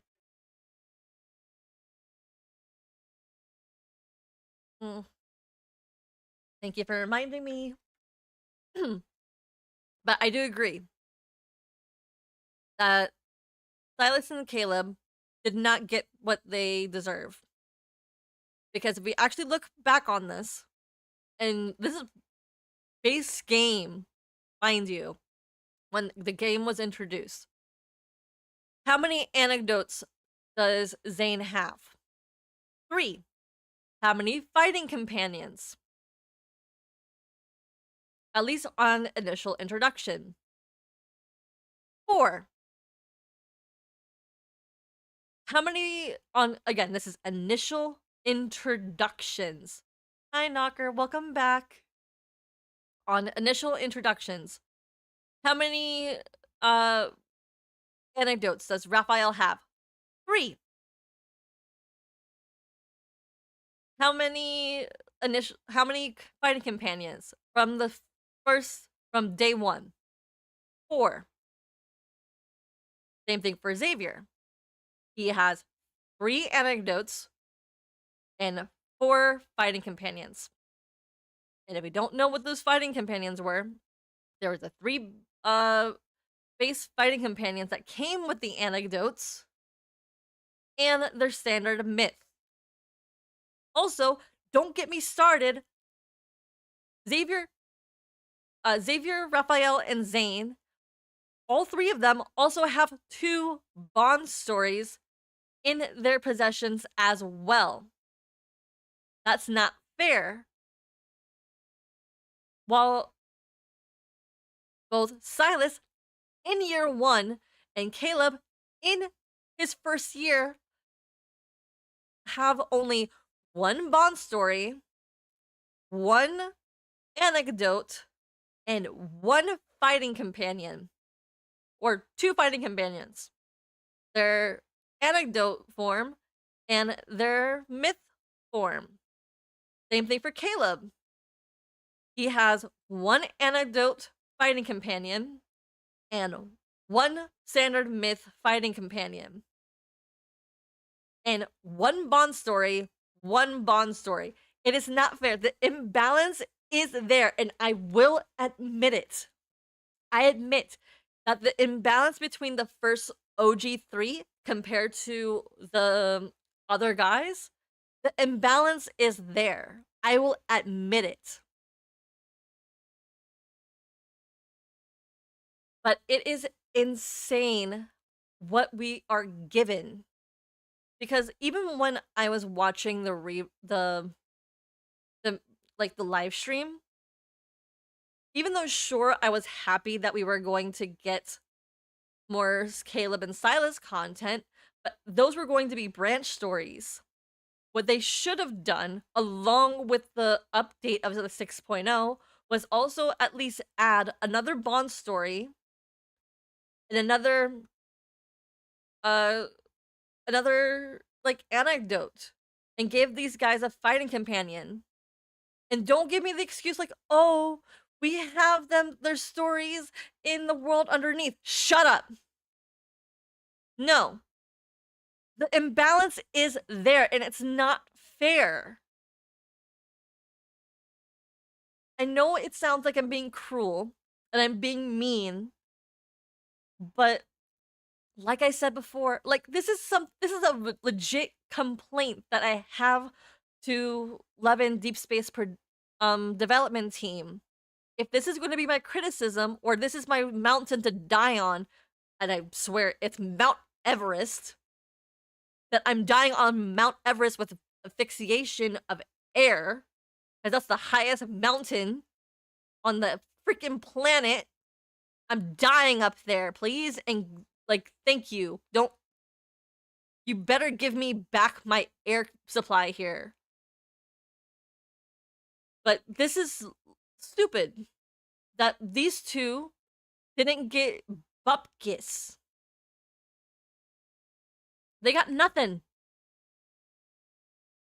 And I was hoping that we were going to get something, or in at least with Valgo, I don't know. He could have also had one Bond story, one anecdote, but we would not know that. He could have had two, or two anecdotes. But looking at what the trailer gave us, he only had one. Because it's only one fighting companion. So, make it make sense since Infold. Make it make sense. Unless you guys were deciding to put this in the 7.0 update for these guys to get more information in their new fighting companions. Also, it's not that hard to create new fighting companions for Silas and Caleb. All you have to do is just change their outfits. Because, hello, if no one has even noticed or realized this, hello? All three, and I played all three of these guys' anecdote fighting companions. They're the same animations. How hard is it to create a new costume? How hard is it to create a new fighting costume for these guys? Because it's going to be the same, like, fighting animation. You're just changing the outfit and changing the color. That is it. That's all you're going to do. That could have been implemented in year 1 and year 2 of this game. Or at least year 1 of Silas's introduction and year 1 of Caleb's introduction. I might sound like I'm ranting and I'm upset because I am. But these are legit, like, things. I'm not a game developer by any means. But if I was going to choose, like, a fighting companion costume, mind you, costume, for these guys, and tie it back to an anecdote,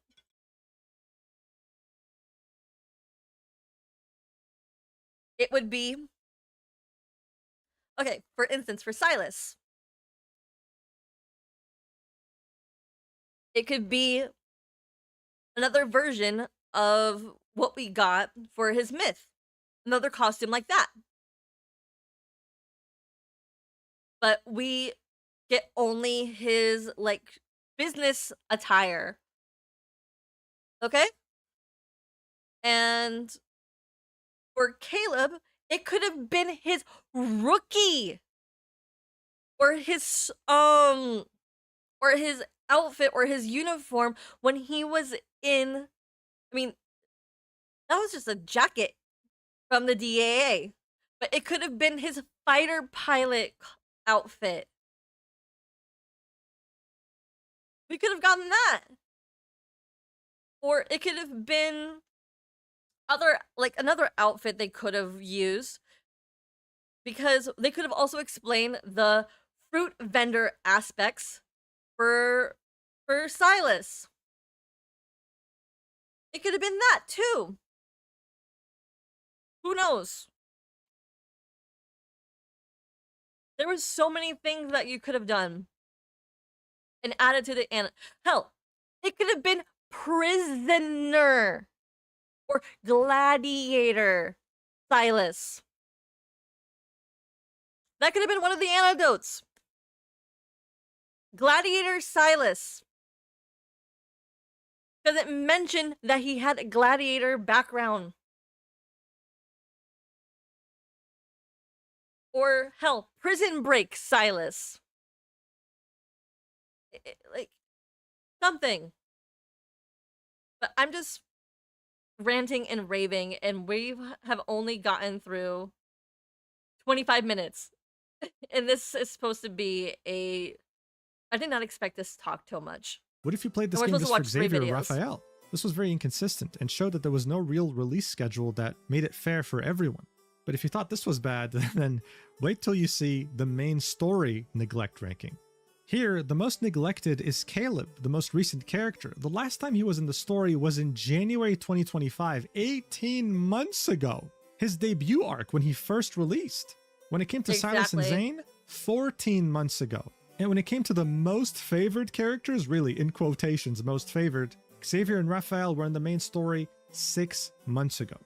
This meant that the last story content for this game was on January 2nd, 2026. We're now halfway through 2026, and there was no new main story content, period. That's without mentioning the characters that haven't been featured in the story for way longer than 6 months. So in comparison to other gacha games of the same tier as Love and Deep Space that make as much money, this was ridiculous.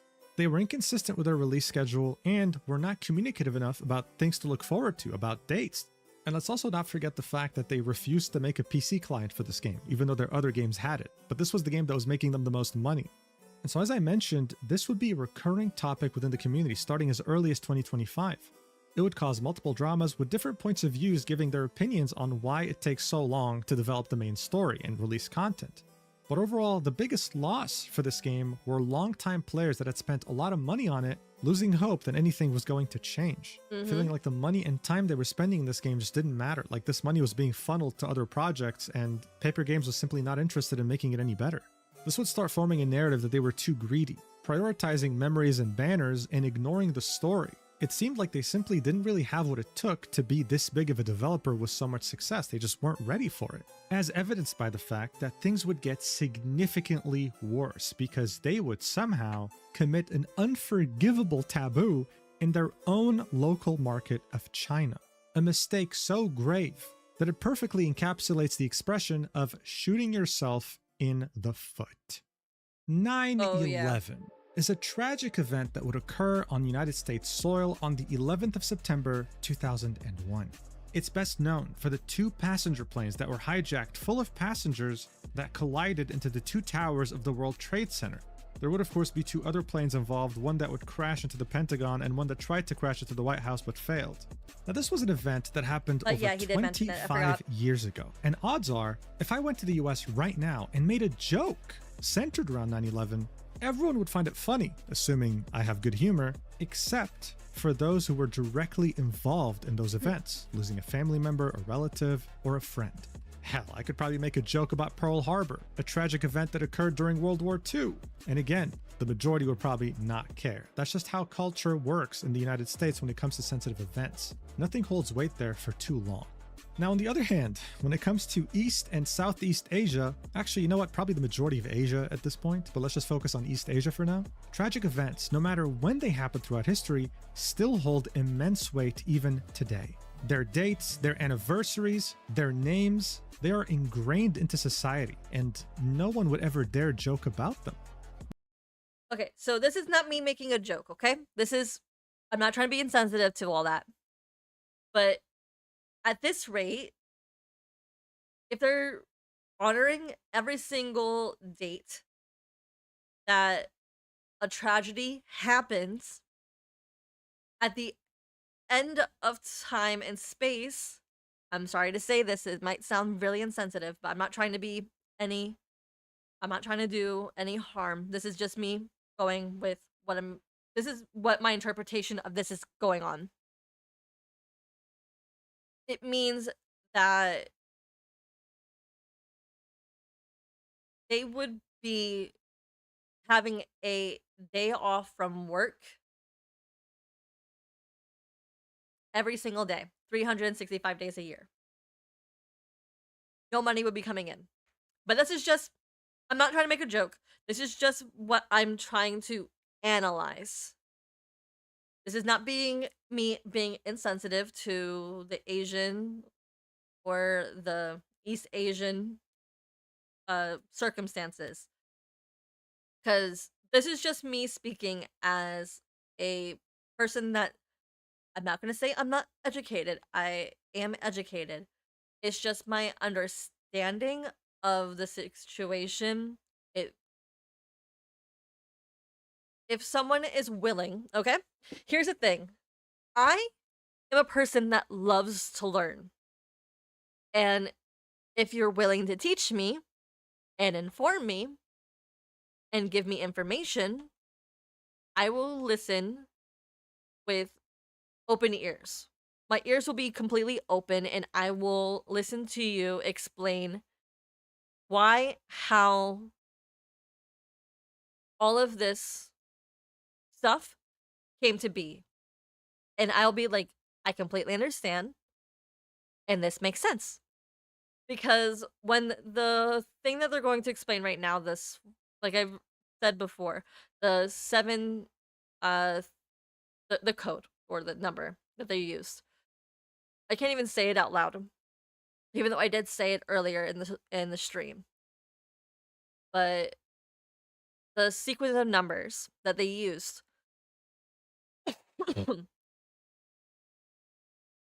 wasn't the smartest on Infold's case. Okay, that wasn't the smartest choice. But also, it makes no sense how come they did not bring, like, the audience of this game did not bring it to the attention of Infold earlier. Because I feel like those who had malicious intent, that's exactly what it came out to be. Because this is a malicious intent. Because those in at least the Western market had no idea what any of this means. Or any sequence of numbers meant. Because they didn't teach that. I know for a fact that I did not learn any of this in high school or in middle school. I didn't learn anything about it. All I know was that number was a date. That's all I knew. Or it was a sequence of numbers. That's all I got. But apparently it had some significance in the Eastern world. And I didn't know anything about it.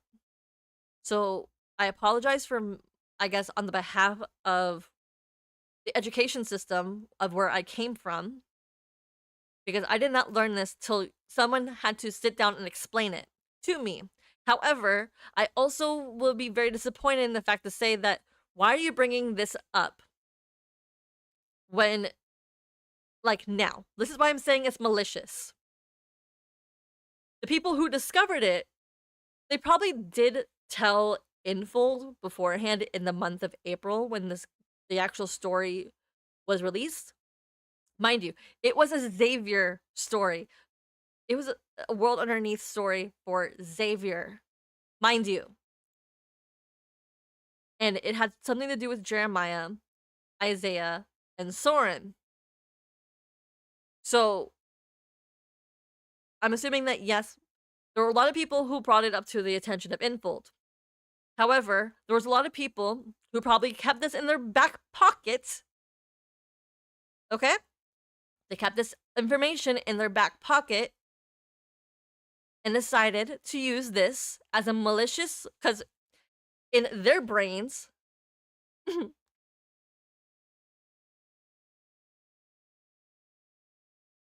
sure. So, I'm not really sure if I'm confusing you, but the number sequence was 731. So, They removed this already, this story from World Underneath, from the game entirely. So you cannot see it. It's been wiped clean. And the only people who probably have it up are people who read the story on YouTube live. And I won't name any names who probably have that stuff or the info. I don't have it because I did not read the World Underneath. I only read one World Underneath, and that was the one that had to do with Valko.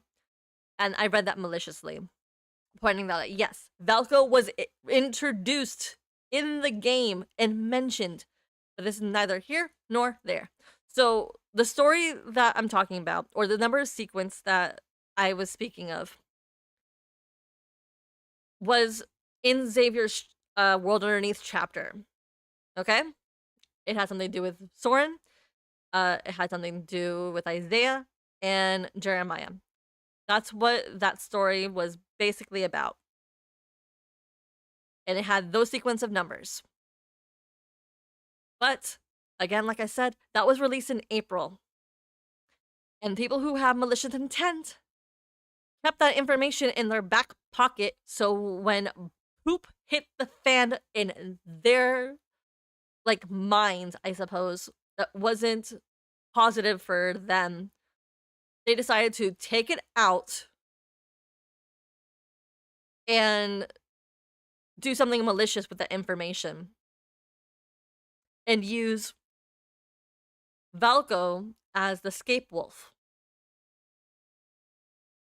And that's was the cruelest thing they ever done. This cultural clash can be perfectly illustrated during the meeting between President Trump of the United States and Prime Minister Sanae Takaichi of Japan. Trump would make a Pearl Harbor joke right to the Prime Minister's face and laugh it off. This is something perfectly acceptable in the United States. This is passable. No, it's okay. I'm not really sure if I explained it correctly. So, I mean, Mujin will explain it. I'm just giving my, like, upsetness about it, like my straight up thoughts about what was going on during this time. But Mujin will explain it a lot better than I can. Takaichi, on the other hand, I mean, you can see. So basically, don't worry, I have a kid brain too, hence why I love learning. The facial expression on her. She was mortified. If she would have made a Pearl Harbor joke, or hell, I don't know, a Hiroshima or Nagasaki joke in Japan, she'd get impeached within less than 24 hours. That's just how the culture works there. And so, this is why it was extremely clumsy and stupid and tone deaf for Paper Games, a Chinese developer, to release a lore chapter on April 2026 about the character Xavier, where they talk about human experimentation and other dark themes, while titling it Test Record A0731. Like, even if I hired someone to sabotage this company from within, they wouldn't come up with such a genius idea. This is random. I can believe, because they even explained it, even the company themselves, or the development team said it themselves. When this number came up, it was a random number generator.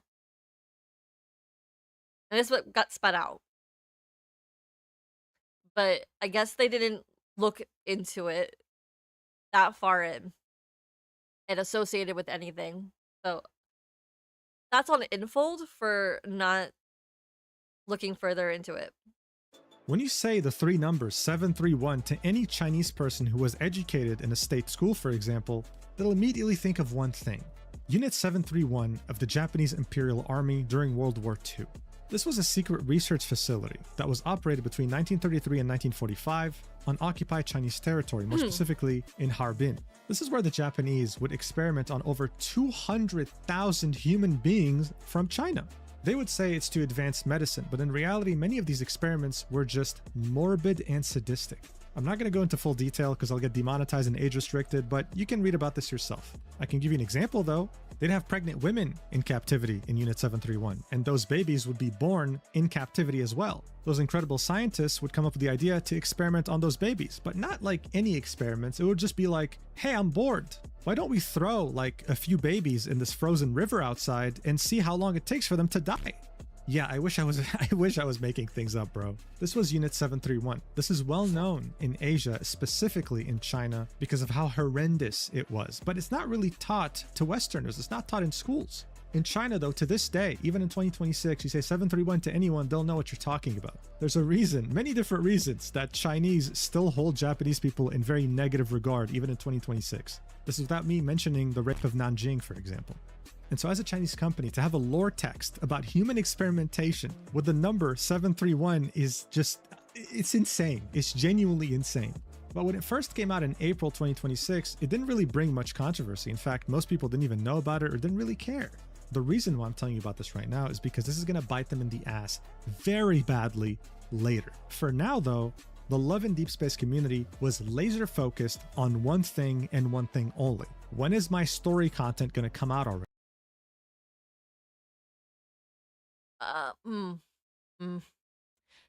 So, depending on what part of the world you're in, because I know for a fact for me, I didn't learn about this whatsoever.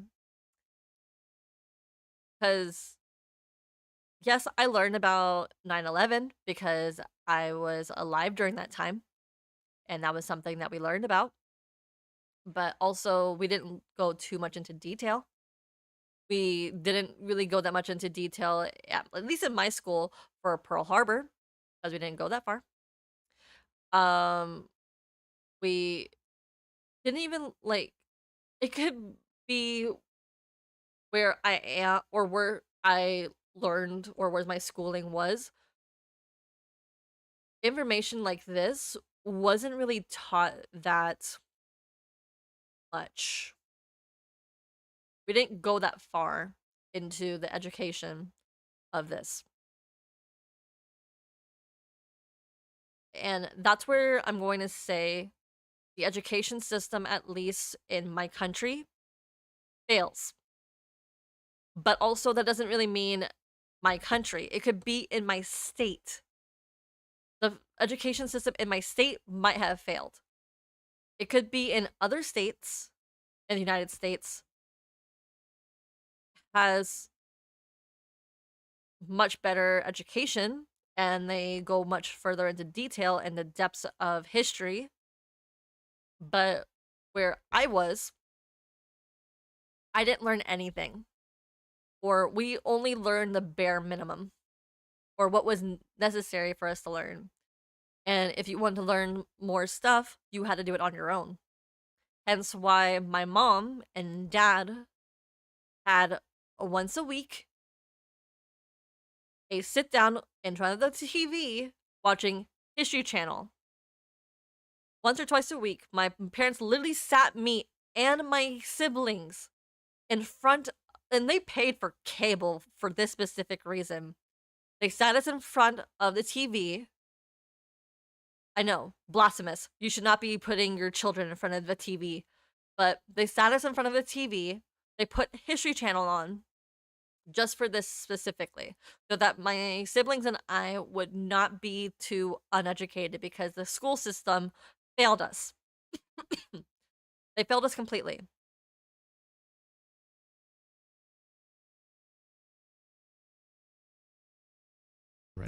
But here's the thing, ever since the game released with 3 characters, there's always been a coming soon text on the bottom right, indicating that there's going to be more love interests to come out. And so when Silas and Caleb released, their updates were so major because they came with more story content, with banners, with all sorts of things. And so many were wondering when this 6th character was finally going to come out, because this meant more story finally after a 6-month drought.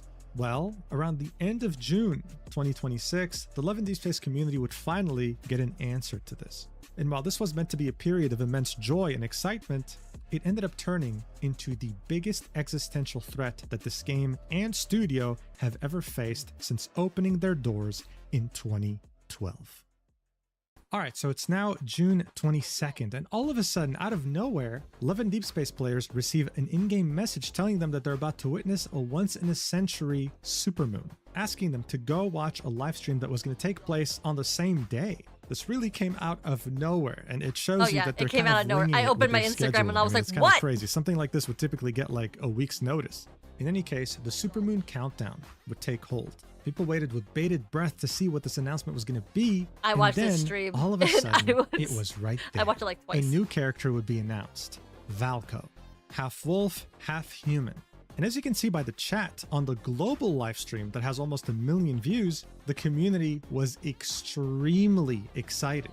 All of them spamming "ow" like a wolf, unable to wait to see him in action, both in combat but also the story, because a new character, as I said, signified a new region. So this was huge.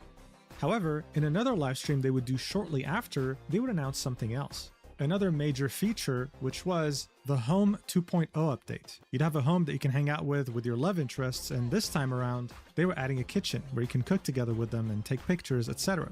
However, in the announcement trailer, they would use this sentence saying, "Never bathe in the pot." This was very, very tone deaf, just like with the whole 731 business, because the Chinese viewers, they felt that it was in reference to what had happened back in the year of 2024. Where a man in Shanxi made the soul of his girlfriend evaporate to heaven by pouring extremely hot noodle broth on her using a pot.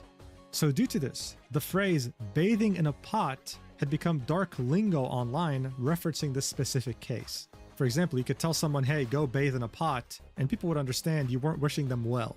So already this was causing a lot of controversy, even though a new love interest was just announced and it was meant to be something very exciting. At the same time, in Valko's trailer, they would also use yet another controversial sentence while teasing him. I mean, it's the same thing as saying, go sit in the rain when you live in an area where the torrential downpour is made of acid.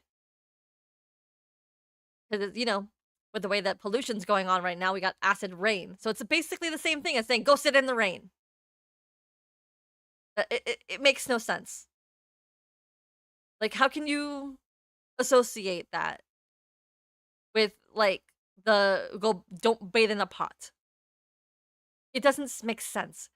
And I think when they were doing at that point, they were reaching, mind you. They were reaching. And they were just trying to blame stuff when making mountains out of a molehill. That's exactly what happened. They made a mountain out of a molehill for no reason because they didn't like Valko. And also saying that he's ugly and he's too masculine and he's gay. Bruh. This game was made for women.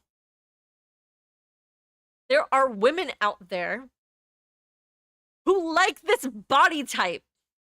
Him, saying, and I can admit, this guy looks Asian.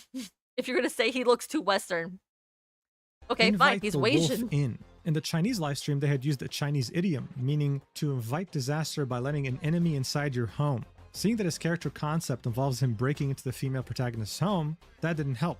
What also didn't help was that his dialogue included, "What's wrong with inviting the wolf in? Just peek inside and she'll open her door for you." So, combining this with the whole bathe in the pot controversy, some Chinese players... And this, mind you, he's a hot man. But it's clear that, at least on the Asian side, they did not have fairy tales like Little Red Riding Hood and the Three Little Pigs. Because if they did, or anything similar to that, because even I know in China, they have a version of Cinderella. It's not the Cinderella that we know and love, that we have from the Brothers Grimm, but they had a version of Cinderella. They had a version, I think, of Sleeping Beauty. So there is no way that they didn't have a version of Little Red Riding Hood. Like, in every single culture throughout history, no matter what you look at, and this is me speaking as an educated person, by the way, no matter where you go, you find you cannot explain how they're at the same freaking time.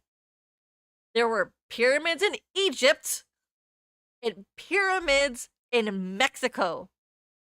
They were happening simultaneously at the same time. How do these two cultures, who are worlds apart, create the same thing? It makes no sense. And how do these also two different cultures have the same kind of god system? Again, they're two different worlds apart. They have an underworld god in Egypt and in Greek, Roman, in Norse, in Celtic. All of them had an underworld god. They had a god that was a ruler of all. All of these cultures, they're not connected. And yet, they had the same ideas at the same time. So it makes no sense how they do not have a version, their own version, mind you, of Little Red Riding Hood and the Three Little Pigs. It makes no sense. Because I know for a fact that there are probably some version of the Canis lupus, by the way, that is a wolf. That is the scientific name for wolves. In China! You have a Canis species. Lupus. That's the Latin word for wolf. You had lupuses back then. In your time, all over the world, there's a version of wolves all over the place. There's no way. This is why it makes no sense how that they did not know about Little Red Riding Hood, because most of the advertisements that we got for Falco were referencing the Three Little Pigs and the Little Red Riding Hood. Because every single LI has a trope. Apparently, Falco leaned more into fairy tale. And Silas, I guess, leaned more into, I don't know. Like, all of them have their own thing. Like, Falco was more leaned towards, like, fairy tale.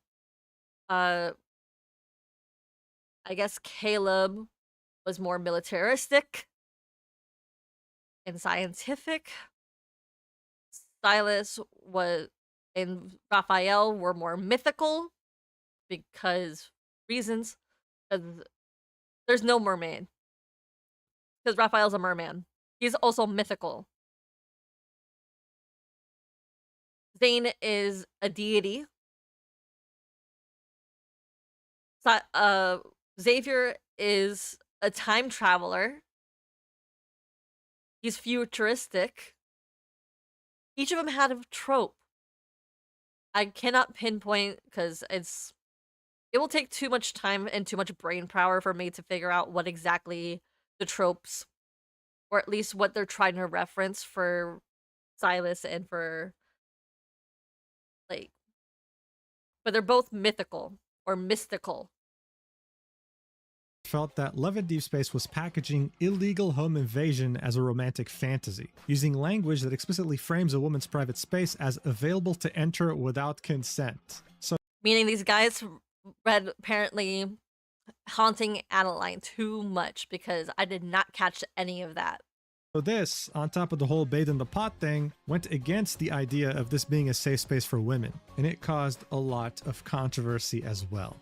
And if that wasn't enough, The Valco trailer that was posted on Chinese social media would get bombarded with over 750,000 comments, many of them very negative, because many players would express the fact that not only did they not feel safe around him because he'll break into your home or whatever, but they heavily disliked the way he looked, calling it too much of a Western look, saying things like, can it be released on the international server separately? And telling the developer either go offline or make it look better, it referring to Valco. Here's this comment, for example, getting 300 likes. No obligation to support the new Western male lead, refund, and shut down the server.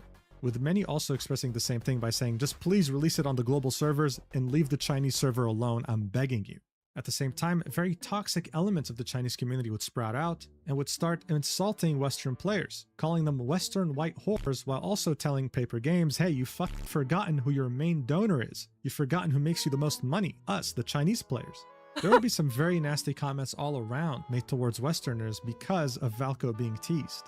But it wouldn't That made me mad. That comment right there that we just saw, that made me just mad. be his Western look that would turn them off. It goes back to what I was talking about the Hello, none of these men are squeaky clean either, mind you. All of them have European features. But also, let me repeat myself. They're fake! They're not real. They are fictional men. They are 2D. Well, not 2D. They're 3D. But they're made of code. They're not real. They're ones and zeros. And you're obsessed with a skin tone. community grievances that had started spawning in 2025. The whole idea about the inconsistent release schedule, how some characters were getting main story releases and some others weren't, and for some reason there'd be complaints about the fact that the gacha odds are now worse with a 6th character. Instead of having Oh, Lord. a 1 in 5 chance of getting the banner you want, you have a 1 in 6 chance. I really have no idea why this became a thing because I explained in this video how the banner system works. I guess we can call these people LARPers.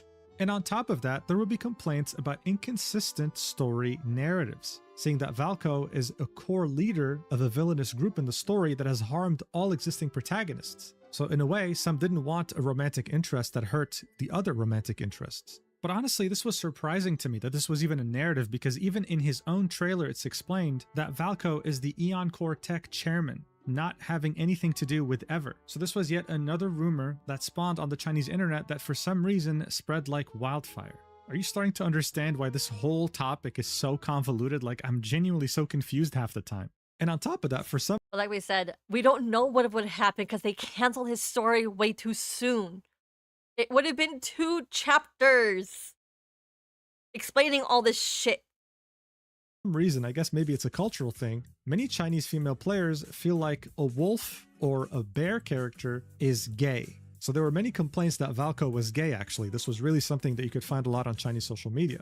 And I guess the problem with having a gay character in their opinion was the fact that Love and Deep Space would attract gay male players. And they don't want that. They only want this game to be directed towards women. And this is where I have to put my 2 cents in again. You do understand that even though, yes, this game was made for women, we still have male players. We still have men who play this game. Just like how male-centric games are also played by women. Games, even though, yes, Love and Deep Space was made for women, by women, only for women. I will not argue that, okay? I will not argue that. But there are men who play this game. But they're probably playing the game for the same reasons why females are playing this game. For the fighting aspects, for lore, and a place to escape reality. And that's exactly what it is. Are they gay? Maybe. Some of them are. They could be bi. They could be completely gay. That is something. Or they could be straight. There are guys who play this game. I know like 3 who play this game. One of them is my partner or my business partner. He plays this game too, but he doesn't stream it. It's more like he plays it on like privately. But I know he plays it because he actually complains with me. But yeah. Hi, Rose.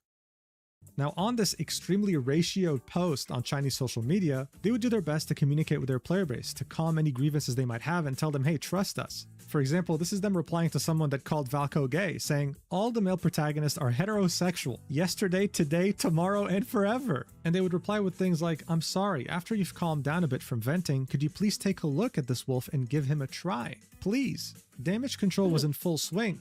But these replies would be posted on Chinese social media known as... So, there's no news as of yet. I mean, we know what the name of Raphael's companion is going to be. Marshall Orb. So, look forward to that. Xiao Hongshu, and the comments weren't really impressed. They really just didn't like the character, and they didn't really like the direction the game was headed in. But that this was in them massive screwing up. contrast to the global They should not audience, have okay? updated us This like is that. Valko's trailer that was released on Twitter, and it didn't just get 5 million views and a lot of likes. Many of the top comments, in fact, all of them, were very, very excited for him. It would actually be hard to find any negativity on this post. Unfortunately, none of these players are local, okay? They're all outside of China, and the people that had a problem with paper games were in China. It wasn't all of them, but it was a very loud and toxic chunk of the community. So much so that they would take this to ridiculous levels, sending literal ridiculous. cow poop to the studio. Many players would go around the building and take pictures of themselves giving a middle finger to the studio. And there were some that employed an amazing tactic used by South Korean crazy K-pop fans, which is also sending the studio funeral flowers.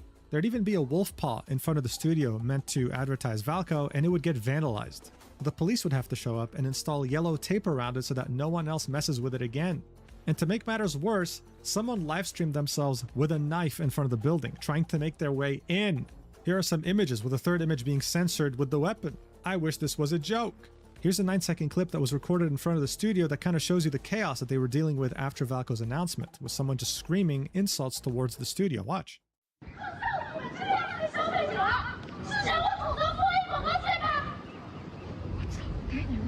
And so soon after, this would start being reported on by international media outlets. And on top of all this, Love in Deep Space would lose over 1 million followers across all their Chinese social platforms. This was a very big deal, and it was becoming uncontrollable. No matter what they tried to quell the damage, it was done. But that didn't mean they wouldn't try anyway. On June 27th, 2026, just 5 days after the initial announcement of Valko, Love in Deep Space would make an announcement for the global audience, in which they say, Dear Deep Space Hunters, recently the development team has received a great deal of feedback and many suggestions regarding the game. We have also heard your concerns about the team's capacity to consistently deliver high-quality content in the future. So this has to do with their inconsistent updates, right? We would therefore like to take this opportunity to respond with the care that your trust and expectations deserve. From the very beginning, we have hoped to make Love in Deep Space a romantic world that continues to grow alongside every Deep Space hunter, a world filled with more diverse experiences and lasting companionship. This hope has guided us throughout the game's development and remains at the heart of everything we are working toward. The development of Valko and his related content is part of the long-term content plan for Love in Deep Space. However, we recognize that the way the information about Valko was presented did not give sufficient consideration to your expectations and concerns regarding the game's future content plans.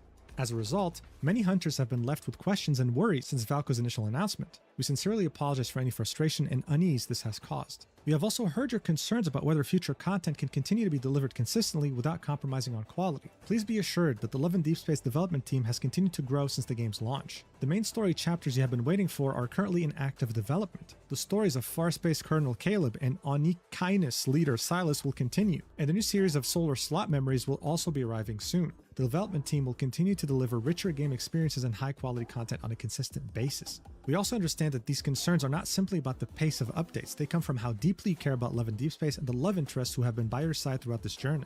It is because you cherish every moment you have shared with them that you hope this companionship will continue for many years to come. For this reason, we want to make this commitment to you. The stories, companionship, and future of every love interest will always remain an essential part of the long-term plans for Love and Deep Space. This will not change for any reason. Enclosed with this letter are Deep Space Wish 10 and Empyrean Wish 10. Please log into the game before July 23rd to claim them from your in-game mailbox. Once again, we would like to thank every Deep Space Hunter for the encouragement, honest feedback, and support you have given us throughout this journey. We know that it is your unwavering love and support that give meaning to everything we do and guide us forward. In the future, the development team will keep working hard to bring you more high-quality content and a better game experience worthy of your support. We hope you have a wonderful day in Lincoln City and many more wonderful days to come. Signed, the Love and Deep Space Development Team. And so look, this was in reference to the fact that in this game there's currency. Currency you can earn by playing the game that you can also buy. This announcement for Valko came out of nowhere. Some people were probably not prepared, didn't save up enough to be able to pull for his banner, and they didn't really want to miss out on the memory. This was Love and Deep Space acknowledging that the announcement came out of nowhere and that in the future they would keep them updated ahead of time while also taking into consideration that they should probably have a more consistent. Like, I knew he was gonna come. There was literally signs on the wall. I don't know how people did not read those signs. You had to be blind if you did not read those signs. But they were written all over the wall, and I think they were written in blood. But not ordinary blood. It's more like the blood red, like lipstick. But yeah, it was written in lipstick, mind you. The deep red that looks like blood. But I've been saving up since August, and now, look at that. It's August again. It's been a full year!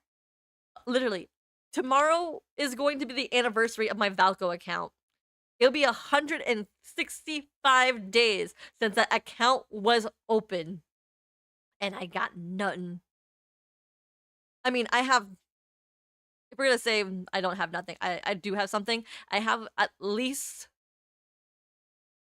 enough for 670 pulls. Schedule that takes every love interest into account. This gave hope to many global players who might have had grievances with the game's development schedule, and many had a lot of optimism. However, global players were not their main concern right now. It was the Chinese players, and they were about to pull out a very dirty strategy to punish the developer into new... So, to answer your question, Rose,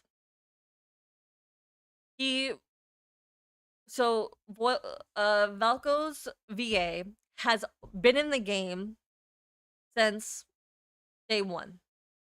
He's been a part of it. Just like Caleb, just like Silas. He was in the game since basically launch. It's just that along with him being an NPC, they also had him doing Valko lines. But because of what happened, and I swear to God, I hope they actually bring Valko back, because with the fact that Valko was removed, it literally messes with the multi-banners that were supposed to be released in August and in September. We were supposed to get, I believe it was supposed to be the summer banner in August. And that banner was supposed to give us Xavier's MC's outfit. And if I'm not wrong, it would either be his school days outfit or it would have been his police outfit. It's one of the two. No, hold up. No, Professor Raphael was the last one. I mean, we only got one story for Xavier, for Silas and Caleb, so that was whatever. But and here's the funniest thing. If you were here during me reading Zane's new card last Saturday, we heard Valko's VA in the story. And he was an NPC. So Valko's voice actor had a job. And he was in the game since a long time ago.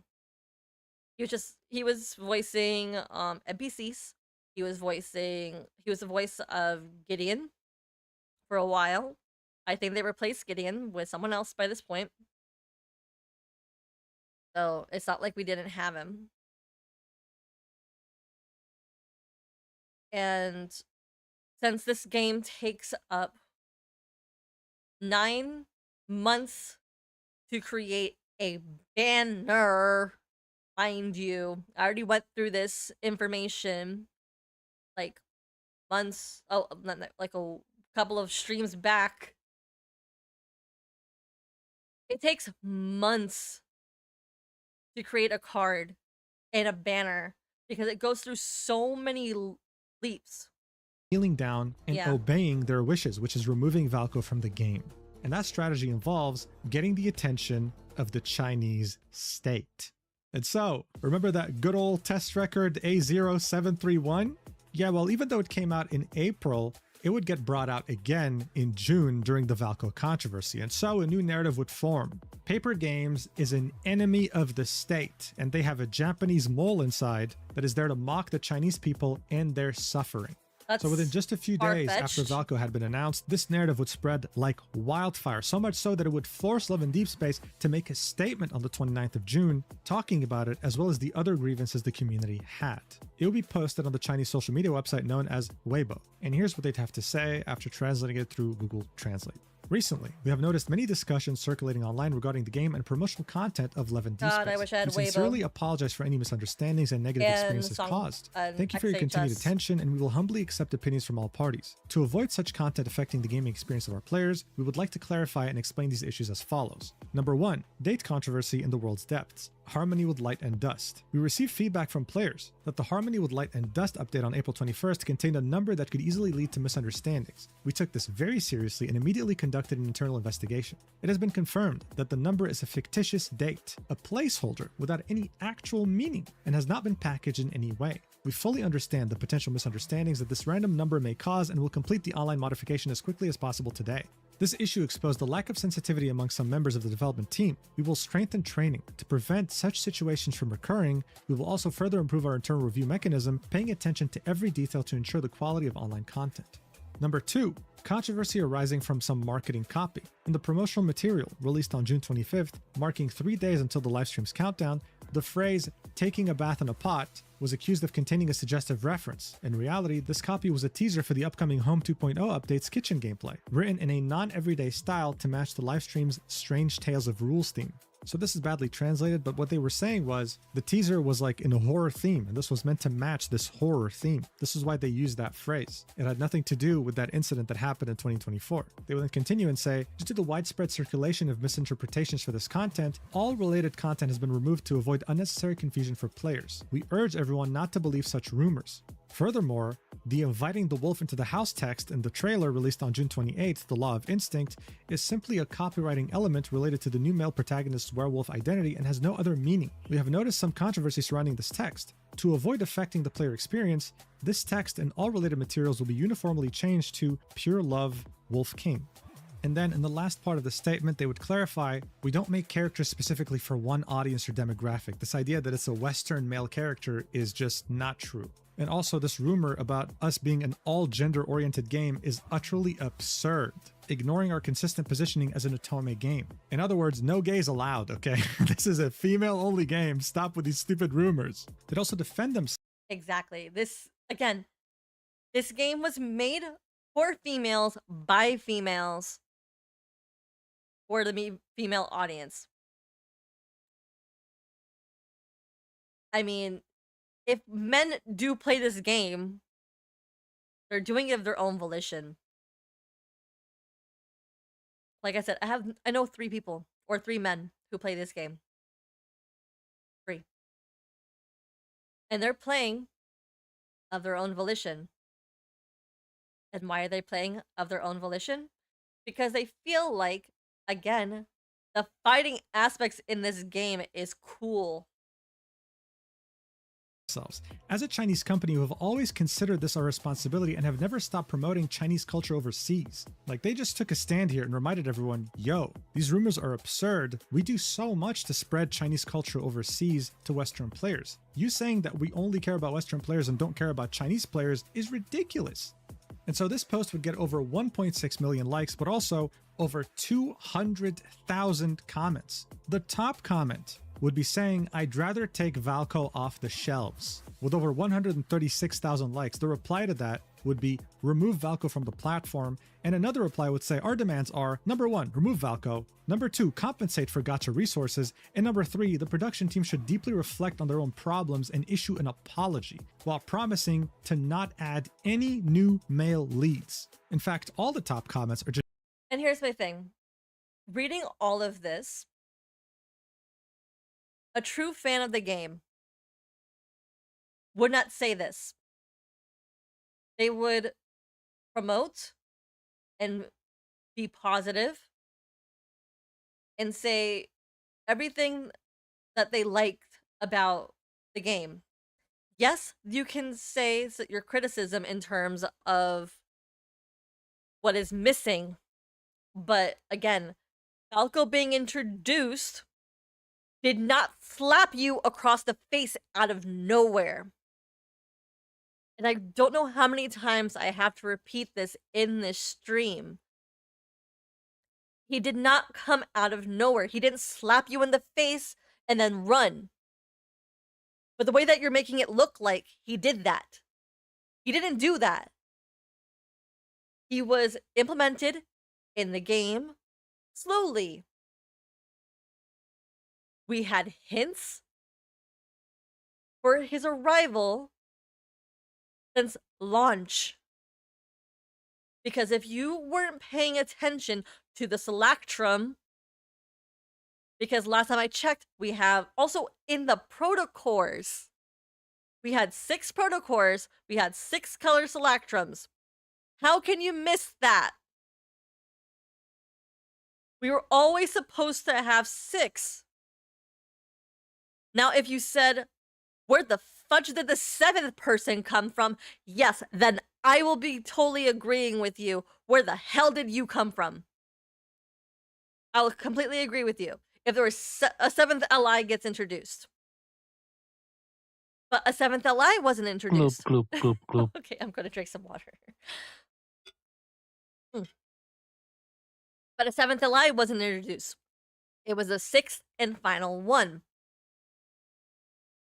So you should have welcomed the character with open arms instead of saying, but here's the other thing. If you said, give me a refund for everything that I've spent, I will say this to you. Goodbye and good riddance. Because we do not need someone like you who just brings the energy and the positivity that this game has given everyone in this community down. Only a hateful and spiteful and spoiled brat would say these words. Because it didn't go your way, you're throwing a tantrum. You are, and this is the thing, I don't know what are the ages of these commenters, but I know for one thing, most of them were children. Because if it was adults, you should not be acting like a child. I'm an adult, and I don't act like this. But the behavior in the comments that you portrayed on social media, which is, by the way, it's permanent. It's going to be out there for everybody to see. Your behavior just shows that you are still childish.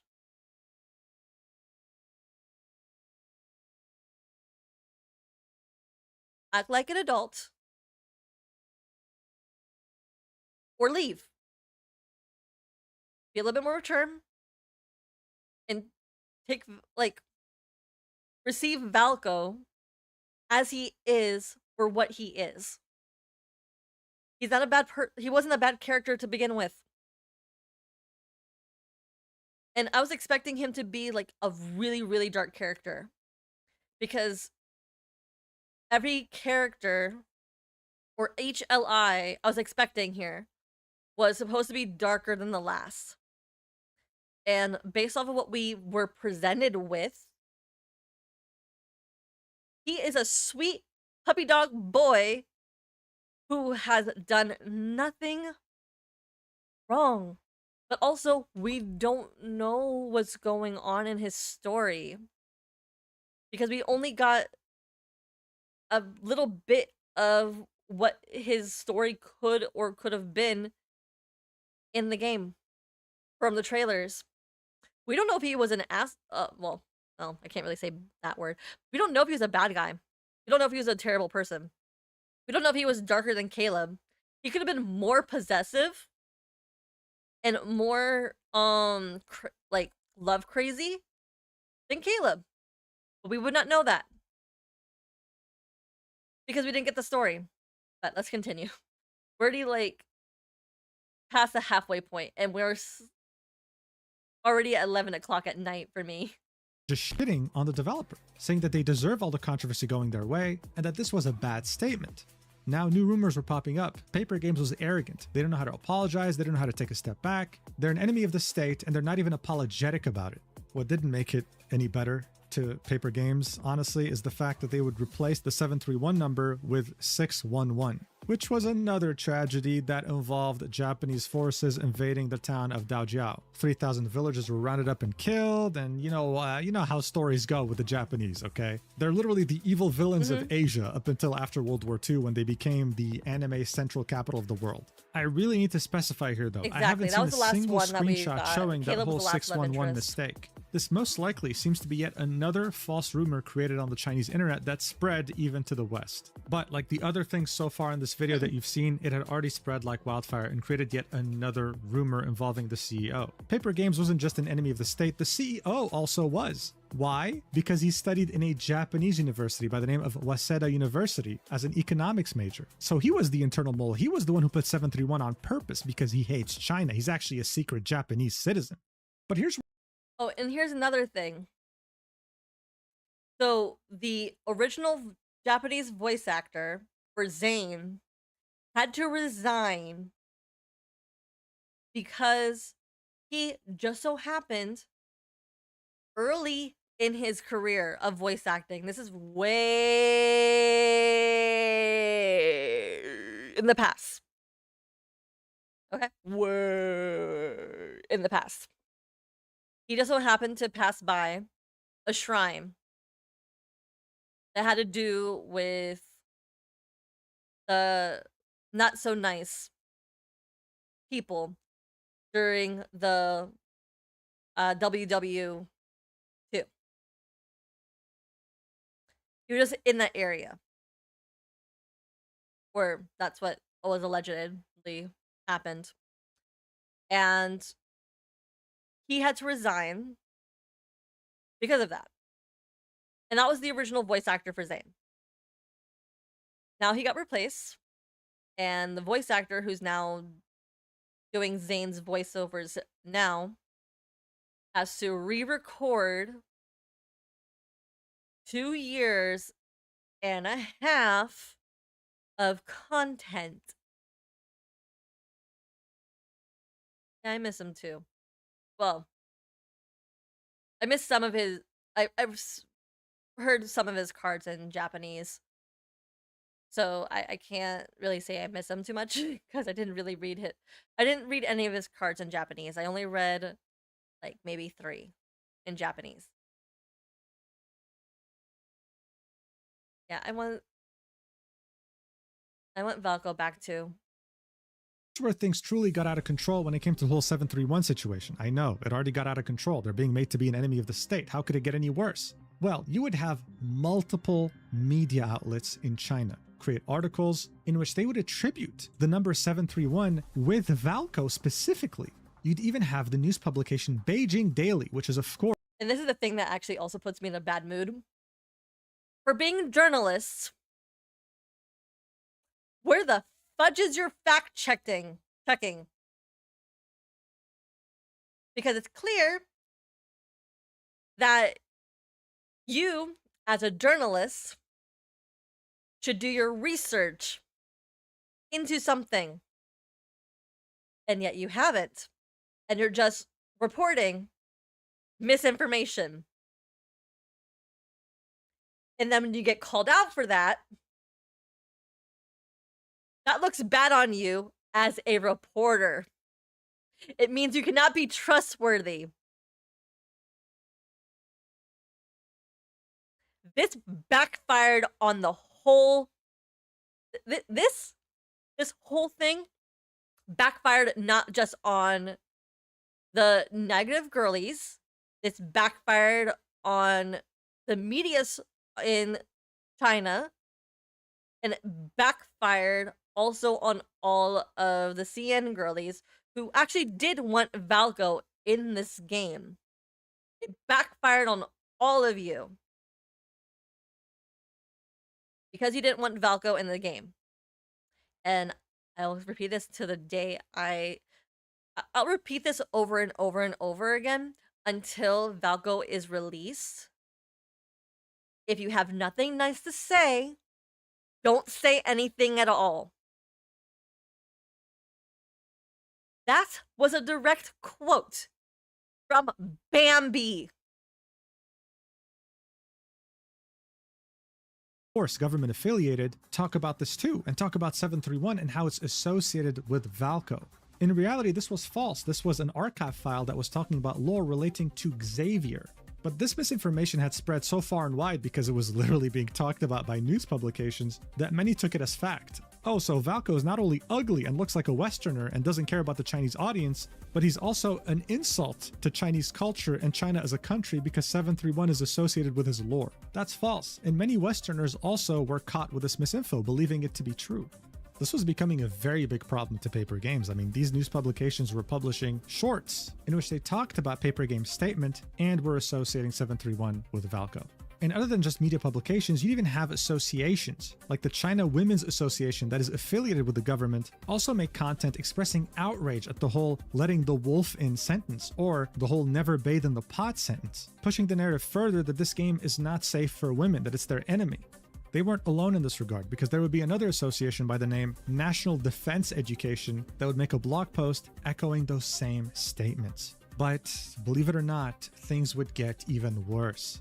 The people who wanted Valko gone wanted the attention of the government by any means necessary. And other than creating the narrative of enemy of the state, they would also do something else that's sure to attract eyes from the government at any given moment in time. And that is creating countless complaints to the China Consumers Association, saying that they got scammed by this company. Over 60,000 verified complaints were made in the span of just a few days. And honestly, it doesn't even matter if they're real or not, okay? This is a way that many Chinese people boycott or target companies that have screwed them in some way. Because at the 40,000 complaint mark, automatic safeguards get triggered at any given company. This means that automatically, the China Consumers Protection Agency contacts that company just to see what's going on. And so, with this unbelievable and unprecedented pressure that was put on Paper Games, even with them already addressing this and doubling down, kind of defending themselves, on June 30th, they would post a letter pretty much announcing that they were going to cancel Valko's release and not release any more love interests in the game for the foreseeable future. Just as a reminder, it had been barely a week since the first trailer for Valko, and they were already canceling everything. So this is like as if Genshin announced an entirely new region and a week later decided to cancel the entire thing and said, hey, by the way, no more regions. The game's done. This also meant that all the story content that was finally going to come to the game after a 6-month content drought was going to be canceled too. It genuinely could not have been worse for anyone who likes this game. To announce such a big update and cancel it after barely a week, this had never happened, especially for a game of this scale. This post would be viewed over 26 million times and would have over 40,000 replies. Many of the top ones were ratioing it. They were in utter disbelief that Paper Games would bend to such toxic and loud people in the Chinese community. This game was created to make you, as a woman playing it, feel seen and acknowledged, and yet, with this announcement, they had essentially told all global players, we don't care about you even existing. That's how it felt. Even though they were put between a rock and a hard place, even though they were cornered by what was going on in China, this still felt horrible for just about anyone who ever played this game. You go anywhere, whether it be Twitter, Reddit, any other place this community was present in, and you would see just the disbelief. They genuinely couldn't believe this had just happened. But honestly, if you took a step back, none of this really made sense. This was really overblown for no reason, and anyone with common sense could see that. A huge chunk of Paper Games revenue came from global players, so how come they were just forced to bend the knee so quickly? Well, that's because they had become the worst thing you can ever be in the country of China, becoming an element of chaos. Okay, so let's get one thing straight. There was a timeline to this, and it wasn't always about being an enemy of the state or whatever. This had started out with consumer dissatisfaction about Valko, about the fact that he looks gay and Western and all that stuff. But then Chinese media publications would start twisting it into something way bigger than it actually was. It went from consumer dissatisfaction to women's safety to becoming an enemy of the state with 731 to Paper Games refusing to take responsibility, being arrogant. And eventually, because of how badly Paper Games was portrayed in media, this wouldn't just be about, hey, let's just cancel this character. This would be like, hey, you deserve more punishment as a company. You deserve to go bankrupt. And hence why they had become an element of chaos. So what is that exactly? Well, it's a term I came up with, I guess. But in China, the most important thing that has to be maintained is order. As soon as something goes against that, as soon as something interferes, then they become a problem. A great example of this actually happened to Hoyoverse back in 2021. The reason? Well, Hoyoverse had released a music video of Honkai Impact characters dancing in bunny suit outfits. They had not released it in China. Chinese players took grave offense to this and started calling Hoyoverse a traitor, an enemy of the state. Hence why someone tried to assassinate the CEO. Yes, it was over the stupidest thing imaginable, yes. But that wasn't even Hoyoverse's biggest worry, because people would employ the same strategy used against Paper Games. Mass reporting Hoyoverse to the Chinese Consumer Protection Agency and creating a narrative online that they are an enemy of China. Eventually, this would prompt them to delete that Bunny Girl dance music video off every platform imaginable, while also releasing an apology. They would give their players some crumbs as a reward, while giving the Chinese players almost 3 times the amount of rewards, apologizing to them for doing this unforgivable thing.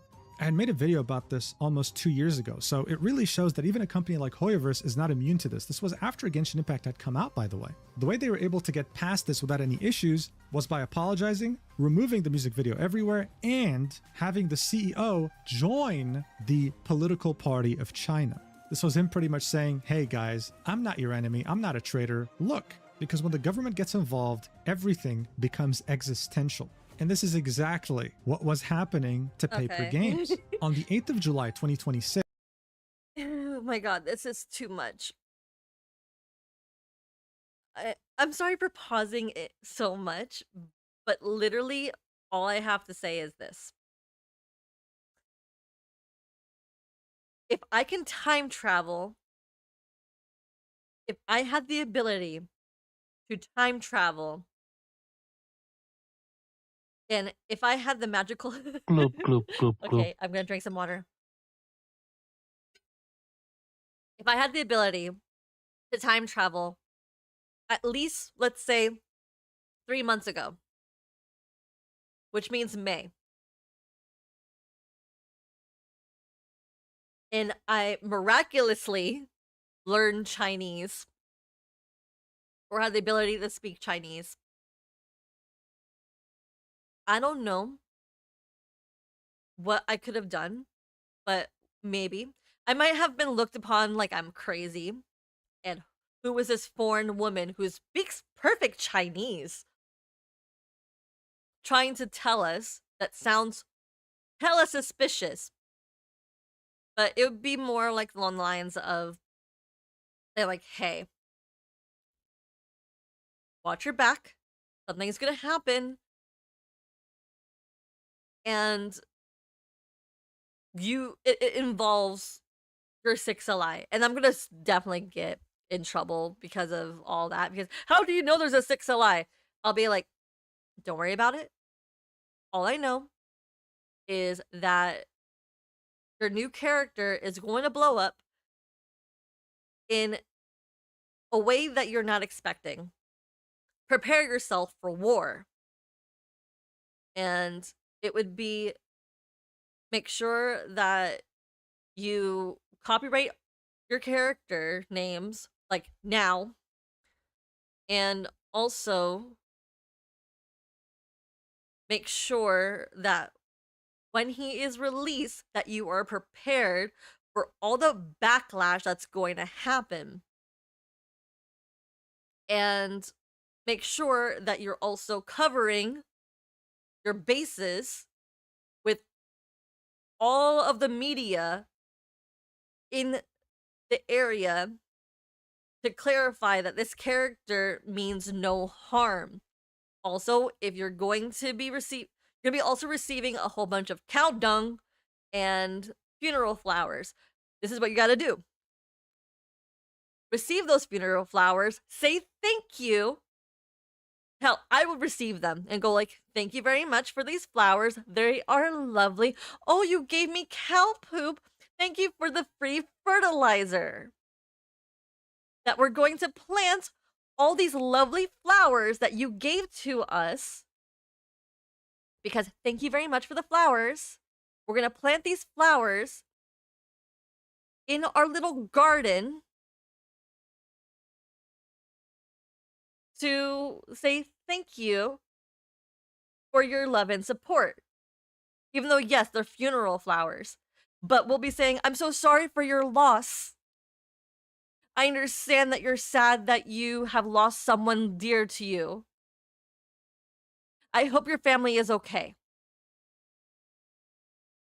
Because it's the only way for, and I know that sounds like I'm being mean, but you have to, like, this is my way of coping.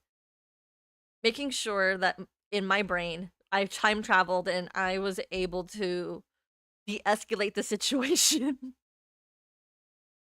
to the point where Valko would have been released without any issues. Because right now we could have been reading Valko's myth. We could have been reading one of his cards. We could have been read his main story. But no, we got what we are. And I will be telling my grandchildren that I fought in a war and I have scars. Mental scars. 6. The Ministry of Public Security would publish a statement about what was going on with Levin Deep Space. I mean, this is pretty much the government saying this. They'd say, recently, an online game targeting female players has sparked widespread controversy. The game features a storyline where the male protagonist breaks into a woman's home late at night, accompanied by offensive promotional slogans such as, "What's wrong with letting a wolf into the house?" packaging the illegal act of trespassing as a romantic encounter. This kind of entertainment-driven, traffic-driven creative work disregards public order and morality, crosses legal boundaries, and may ultimately endanger public safety. The safety of women living alone is a serious public issue concerning personal rights, social order, and the protection of women's rights, and it is by no means material for arbitrary adaptation or meme creation. Chinese law strictly protects citizens' rights to housing, and no one may illegally intrude. China's criminal law clearly stipulates that those who commit the crime of illegal intrusion into residence can be sentenced to imprisonment for up to 3 years or detention. If a game packages such behavior as fun interaction, it may be suspected of promoting and glorifying illegal and criminal methods, which is not only a disregard for the authority of the law, but also a blatant transgression against the spirit of the rule of law. Even more dangerous is its intangible erosion of public perception. This creative logic that prioritizes traffic can easily mislead the public, especially causing cognitive biases in minors whose minds are not yet mature, weakening their vigilance against dangerous behaviors, and seriously undermining the effectiveness of public safety education. I just want to point out that this game is not for minors, okay? It's mature only, 18 plus. But still, this was the narrative and you couldn't do anything about it. They would then continue, some might argue that games are games and reality is reality, they shouldn't be confused. However, facts have shown that online game content that crosses ethical boundaries can seriously negatively impact the healthy development of teenagers. In 2018, 15-year-old Xiao Tang became deeply addicted to a violent video game. Seeking the thrill of killing in the virtual world, he brutally murdered his 23-year-old female neighbor. This tragic case should serve as a stark warning to everyone. You then have an image of Valko, so Valko was acknowledged by a government agency as being a source of a problem, and then they would continue, the virtual space created by online games is never a lawless zone. Laws and regulations, such as the regulations on the governance of online information content ecology and the regulations on the protection of minors online, clearly prohibit the production and dissemination of content that may incite minors to imitate unsafe behaviors, induce bad habits, or violate social morality, thus setting a clear bottom line for the creation of online game content. As of now, all relevant characters and storylines in the game have been taken offline for rectification, a move that addresses public concerns. However, taking it offline is not the end. Deeper reflection is needed. This incident serves as another warning to the industry. Any content production that deliberately blurs the lines of illegality, glorifies dangerous behavior, or undermines public safety will ultimately be subject to legal sanctions and public resistance. So here they were acknowledging that Valko got removed, that this was the right step, but that deeper reflection was needed, indicating potentially even further censorship now that the game had a target on its back. They would then end this by saying, to address the chaos in online game content, a comprehensive approach is needed across the entire chain of creation, review, and regulation. Game companies must abandon profit-driven motives and improve their multi-tiered content risk control and review systems to eliminate misleading and harmful content at the source. Regulatory authorities should adhere. What do you mean, Rose, by what's taken us off the line? Yeah, well, here's the thing. So, you know how there are people who cherry pick the Bible to make themselves feel better? This is exactly what it is.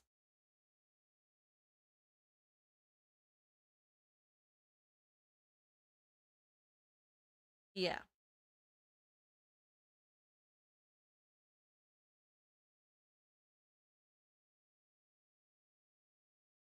Yeah, so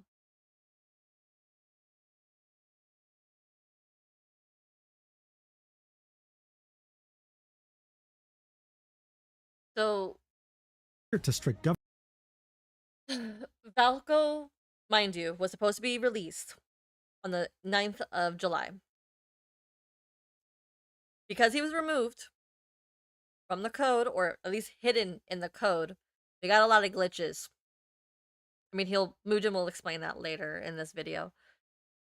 But, dang, we have like literally 20 minutes in this to go.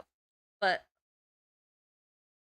a lot of what's going on in all the articles that were saying that Valko is a bad guy or a bad character were people who cherry pick the content. It's the same way that,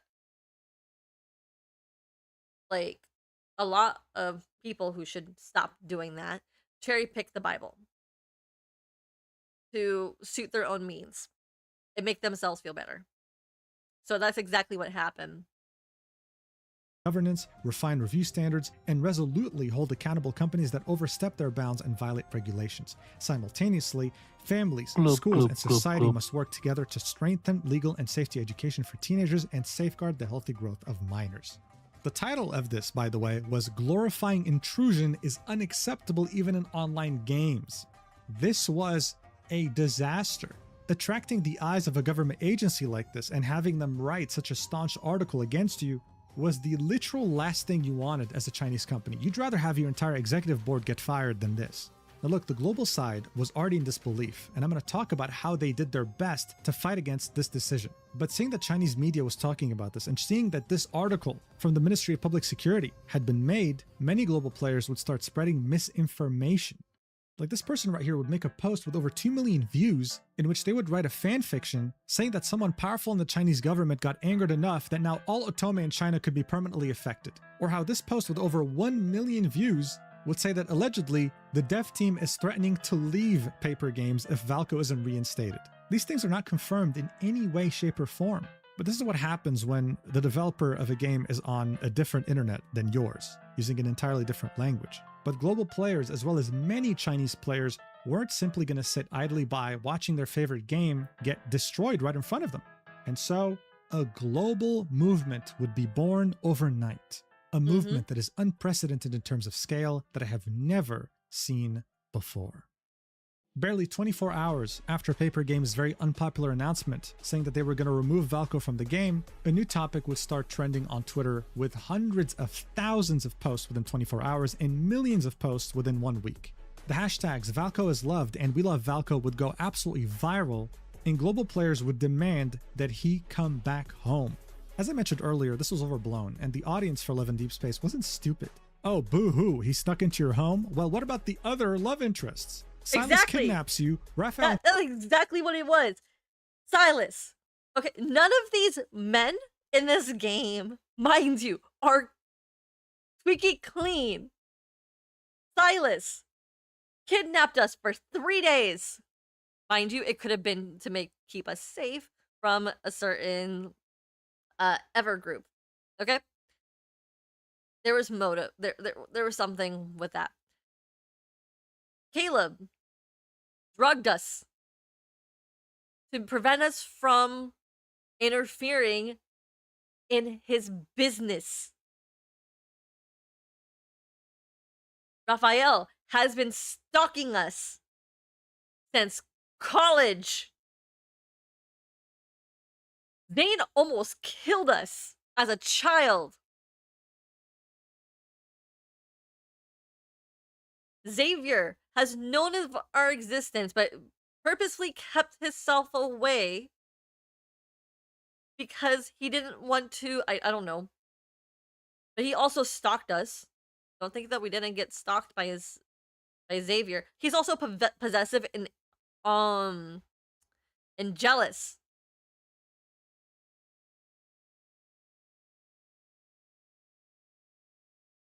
Who? Us. Which one of the guys? Well, all of them have their reasons for doing what they did for MC. But in Silas's case, I think it's it's really weird how we're gonna say it. So MC was digging Zane. So as a child, Zane almost kills MC, but it was a combination of he almost killed us because it's a combination of him losing his control of his powers and his alter ego, aka Dawnbreaker, waking up. Yeah, so in Zane's case as a child, it was a combination of two different things. He lost control of his powers, but it was an accident. Here's the thing. Zane purposefully didn't want to kill MC, but it was a combination of two different things.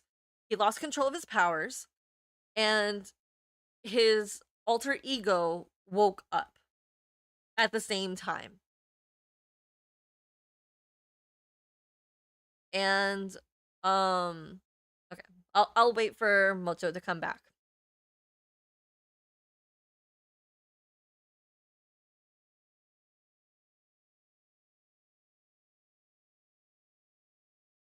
But yeah, that's a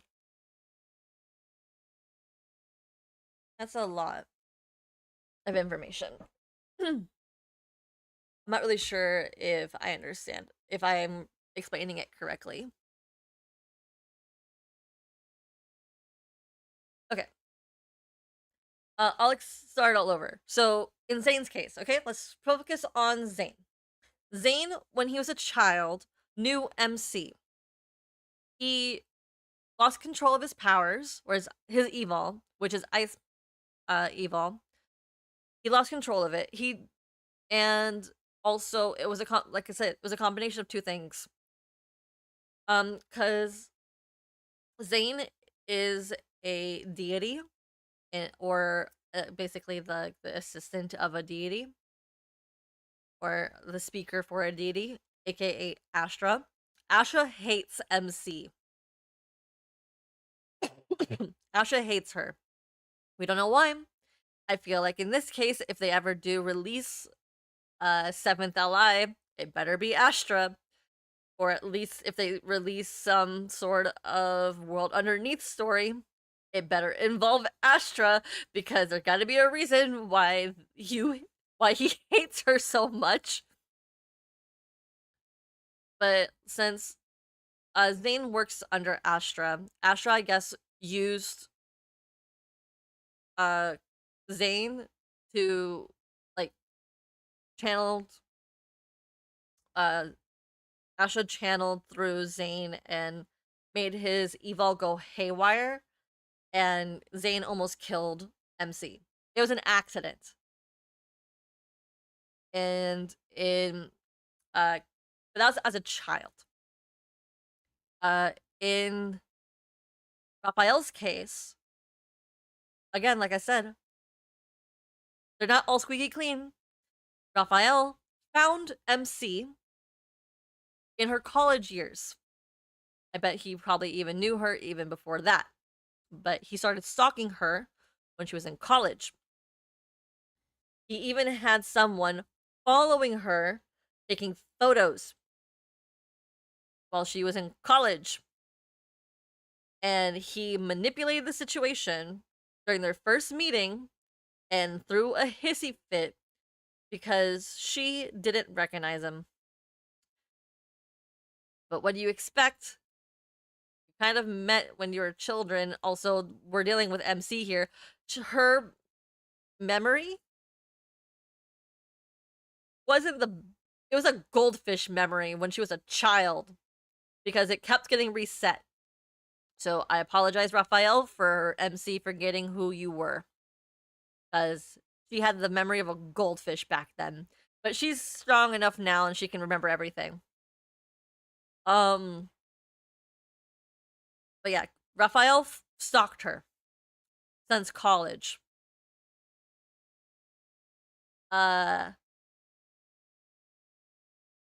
Silas kidnapped her and kept her imprisoned in his tower, because that's exactly what it was.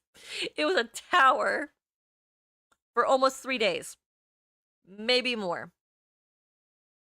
But it wasn't like she didn't have free reign of that tower.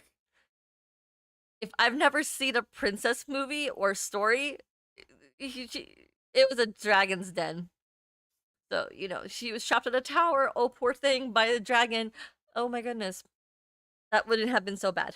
But she was basically kidnapped and imprisoned for 3 days. But Silas let her go. But if you actually look deeper, it was for her own safety. Because MC was investigating things that she should not be looking too far into. Because she's not ready for that information. It was even clear in Death and Rebirth that there's information that she didn't need to learn at that time, but she got the information anyway. And Silas is like, I wipe my hands clean of this. MC is her own person, and she can do whatever the heck she wants, but better believe I have her back and I will keep her safe. But that was in Death and Rebirth. But the first initial introduction, he even forced her to resonate with him and got super upset that she did not remember him, because based off of his dragon myth and his vampire myth, that was his soulmate. So he was expecting her to remember her straight off the bat. I mean, her to remember him, but he didn't. But she didn't. Now, moving on to Caleb. Caleb is overprotective, as any older brother is. But also, MC was sticking her nose in things that she should not have stuck her nose into. So, what did Caleb do to prevent her from sticking her nose in somewhere that she should not be sticking her nose into? Also, to make sure that she didn't get captured. Okay, let me just make this clear. If MC actually stepped out of that house, Caleb... So that's why he drugged her. I'm defending basically Caleb. I'm defending him by he drugged MC for her own protection, mind you, because MC is stubborn and she was sticking her nose in something that she should not be sticking her nose into and risking getting captured. That's exactly what happened. Did MC figure out more information about what's going on in Skyhaven? Yes, she did not get the full story, but she got what she needed. And she just moved on. And now let's move on to Xavier. I think at this point I've been speaking, I said everybody's character. Xavier knew of MC when she was a child. I just knocked over my lamp.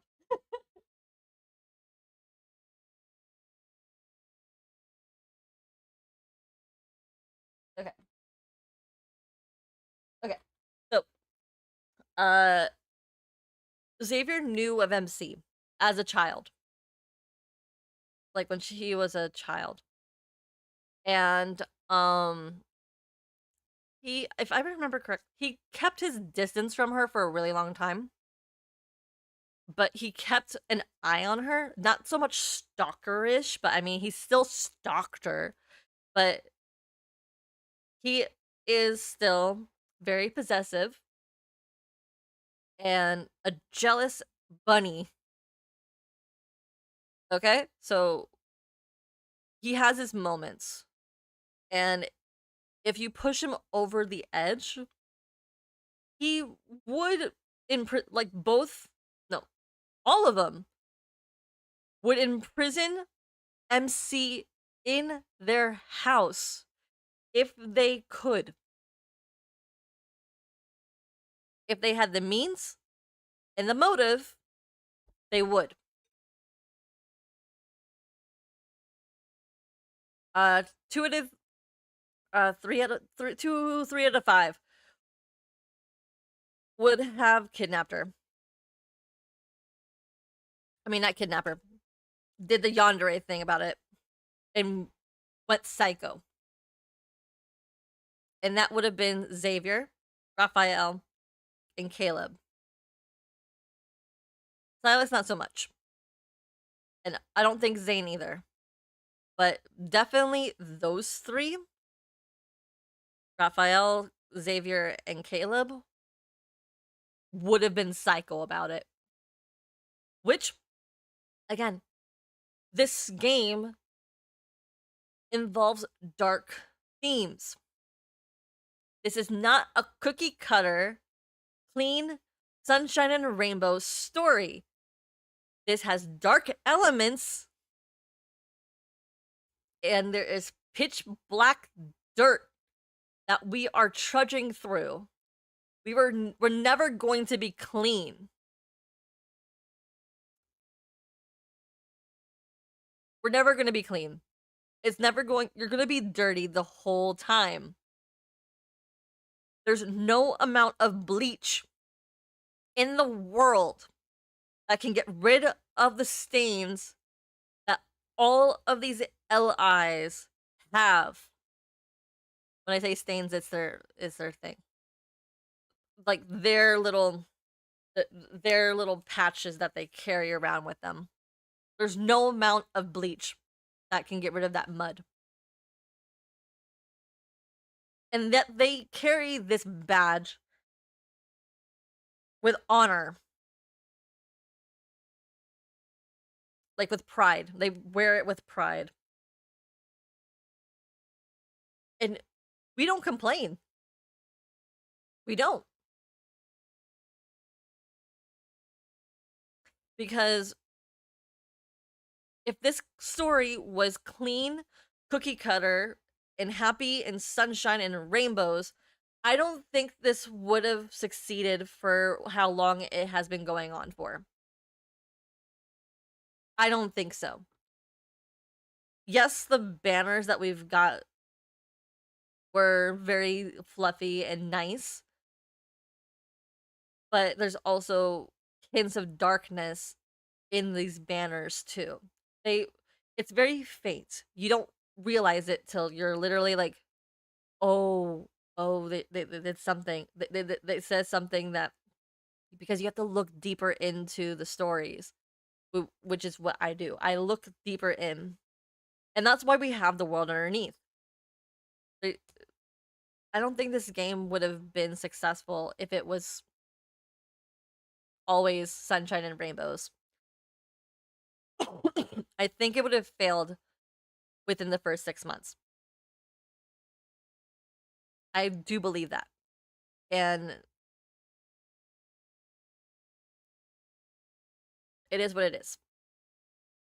And you cannot, not everything can be positive.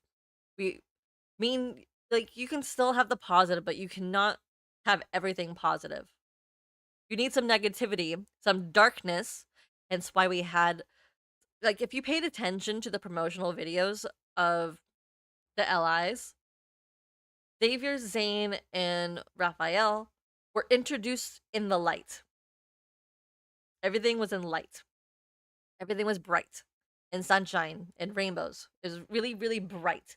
So much that you need some sunglasses to make sure you don't go blind. Because I think that's what happened to these negative girlies. They went blind from all the sunshine promotions, and hence why they did not notice that there was supposed to be a 6th LI. I think they got blinded by the radiance of the OG3. Oh my god, I make myself laugh. They got blinded by the sunshine. See what happens when you stare at the sun for too long? You go blind.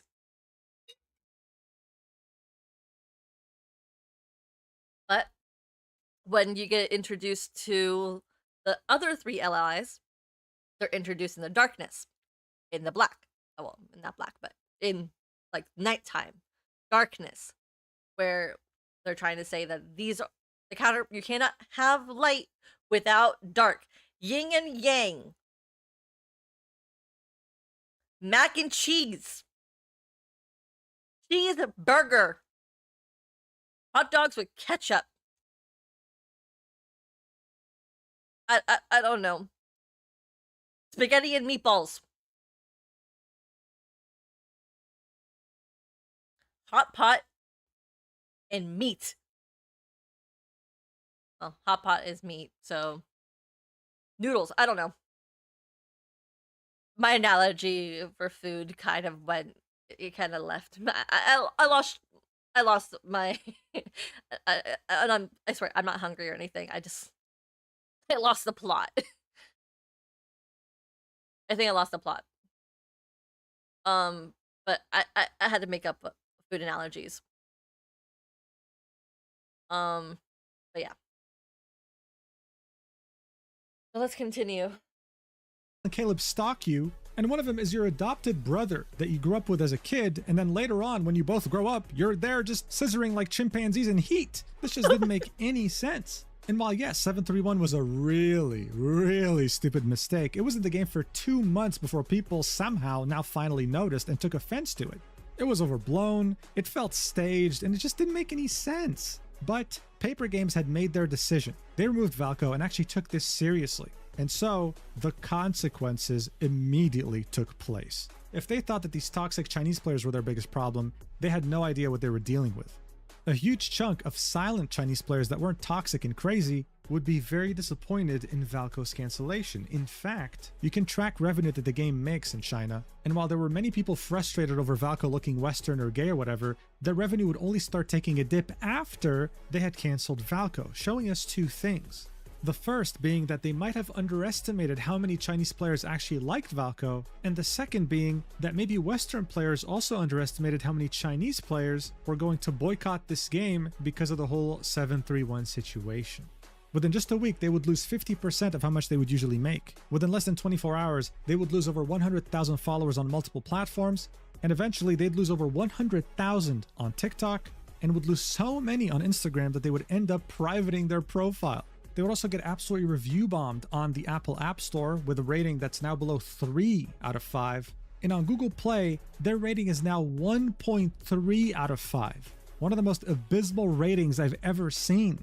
Hell, people were so pissed that they brought back a good old tradition that had occurred during the first anniversary of Genshin, which was not only review bomb the game, but also review bomb Google Classroom. If bad reviews start reaching Google Classroom, you know that this controversy is massive. At the same time, you'd have a petition on iPetitions get made that has over 240,000 signatures to bring back Valkyrie. By the way, I checked this like yesterday, by the way. And that's with 31 days exactly since the petition was created. We already passed 250,000 petition signs. And you'd also have a change.org petition with almost 100,000 signatures now, with change.org's own social media page making a tweet about it, bringing more attention towards it. One LaDs player would take this even further and report the game to the Consumer Protection Agency of their country, Mexico, because this was a false promise in their opinion. This is a product, something was advertised, and then withdrawn, which makes it false advertising. All of LaDs social media would get flooded with hashtags such as bring Valko back. Even their ads on TikTok would get absolutely flooded. Compared to this, what was going on in China was nothing. Everything here was being absolutely invaded. And to show the developer that this was financially a really bad mistake on their end, someone would create a website in which you could enter how much money you spent on the game and attach a message to it. So far, the amount of cumulative money that was spent in the past by players who chose to support Valko is now over $15 million. I mean, look at all these messages behind that huge number. They were screaming to Paper Games that they were making a mistake here. But while the frustration is understandable and their socials being brigaded was to be expected, what really stood out here was how a big chunk of the global audience decided to protest. While Valko haters were busy sending manure and other things to the HQ of Paper Games, the global audience that wanted Valko in the game decided to instead use their money for good. Some would fundraise enough money to buy a billboard in Times Square saying bring Valko back, and this billboard crowdfunding strategy would occur all over the world, in New York, in the Philippines, in Malaysia, in Thailand, hell, even in Peru. This was them truly showing solidarity between each other, even though they came from such different countries and regions.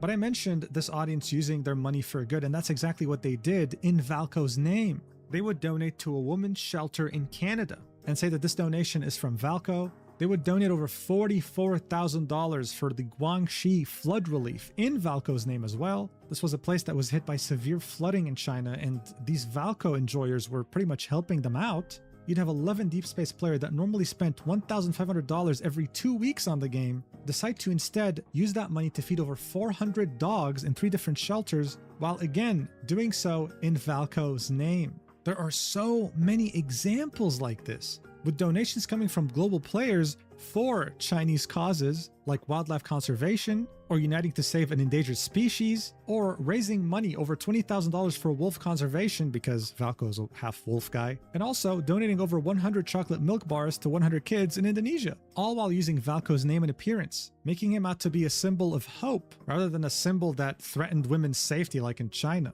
All of this was done in the hope that on July 9th, when 6.0 would come out, Paper Games would change their minds. They would still decide to release Valko even though they cancelled him.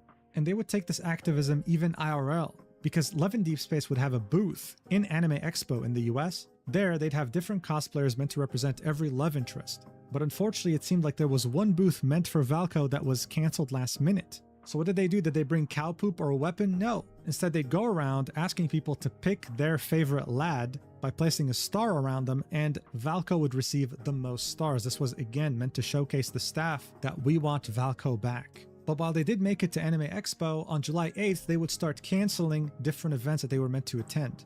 Like for example, an event that was meant to take place in Japan, saying, after carefully reviewing the event content in light of changes to the in-game content, so removing Valko, we have decided to cancel the event. On that same day, they would also announce the cancellation of a massive event scheduled for Bilibili World, a huge event in China. And so by now, this was attracting all sorts of global media publications, with Jing Daily publishing an article titled, "China's top otome game lost 70 million hearts in 10 days. Hell, even TV news channels were talking about this too. And hell, even Queso would talk about this somehow. A chatter would tell him about the drama, Queso would look into it and say, Levin Deep Space is wrong for scrapping its newest character, saying they didn't bring out the character because the fans said he was ugly, that's messed up. So look, all of this was meant to raise awareness, but also showcase to the Chinese government agencies that this game was not an element of chaos. It was an element of goodness. These donations in Valco's name were meant to spread positivity and goodness across the world. And to be honest, they did. Objectively speaking, that's exactly what they did. Instead of fighting fire with fire, the global audience decided to fight fire with good, with water. It was also done to show paper games just how much of a mistake they were making by listening to the toxic side of their fan base instead of the good side. The one that was willing to donate hundreds of thousands of dollars to charities in Valco's name was the one who was really being hurt with this. The hope was that on July 9th, Valco would still somehow show up when they would open the app after updating. But unfortunately for them, that day would end up being the darkest in this community's history. On July 9th, 2026, the 6.0 update would come out for 11 Deep Space. Many players downloaded it hoping to open the app and find Valco waiting for them there. Instead, they found nothing. No Valco, no new main story, just the new kitchen feature, and that was just about it. Some people would have issues downloading this update, and so 11 Deep Space would make this post saying today's update has concluded, while giving some pointers as to how to fix these errors, like reinstalling the game, for example. This would be the last post on their socials up until mid-July. And so everyone would take out their grievances right here. It would get over 17,000 replies. Again, ratioed multiple times with people in complete disbelief. How could you? Instead of listening to the good side of the community, people who are willing to put money where their mouth is and donate to good causes in Valco's name, how could you listen to the toxic people who send you literal cow shit to your offices? The global players felt like someone had put a knife in their back. And what didn't help was that this update was extremely buggy. I mean, there are certain things in here that my nightmares wouldn't even be able to conjure up. Like, what is this? Like, what the fuck is this? Like, how does this even happen? Like, I don't even know, like, what kind of code, how does this even occur? Here's my favorite glitch, personally. What the fuck is that? Anyway, the first thing that players did after not seeing Valco was go to the love interest character selection screen and see whether the whole coming soon text was still there. And to their extreme disappointment, it wasn't. It seemed like Paper Games was intent on the promise of no more new characters. This was the worst possible news for just about any player. The community was devastated. This was a character they were very excited for, that they couldn't wait to interact with, and he was gone as quickly as he had arrived to their lives. Slowly but surely, any remaining hope players had was being removed right in front of them. Like, for example, the Valco channel and the 11 Deep Space official Discord server would be deleted after the update would go live. And after all this time, things were really starting to set in for many players. So we're just getting a stupid rerun of a banner instead of a new love interest, a new main story update, new cards, new myth. Which, I don't regret what I did, okay? Because I didn't have those cards, and I wanted them. So, I did pull on the Wonder and Wonder Wonder and Wonder banner. I don't regret it. However, if there is regret or a sense of disappointment, it's the fact that Wander and Wonder was not supposed to be released.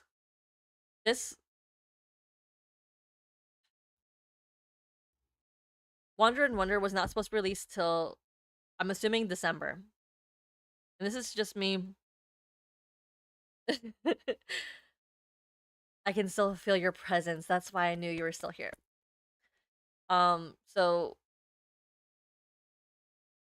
Gloop, gloop, gloop, gloop. all right, I'm drinking water. Oh shit, I'm out of water. Okay, give me a second.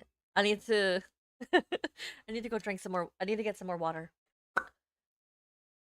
Hold on a moment. Oops. What was that? What did I just do? On July 9th, Okay. Oh, I forgot I don't have that thing right here. Give me a minute. Let me just hide myself.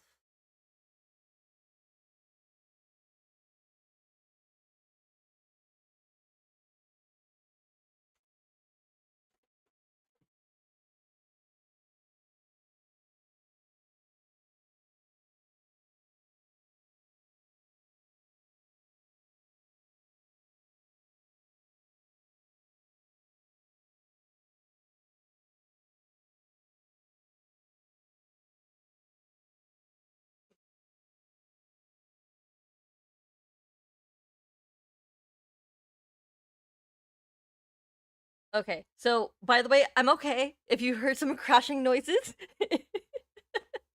in the background. I hope you didn't. But if you heard any crashing noises, my ring light fell. I forgot it was right behind me.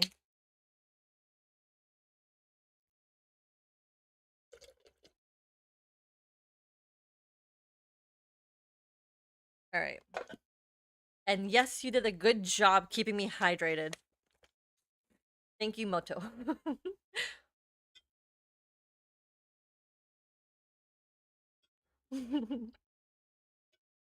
Thank you very much. You did a great job. But where was I? Gloop, gloop, gloop, gloop. At this point, you're gonna make me go to the bathroom.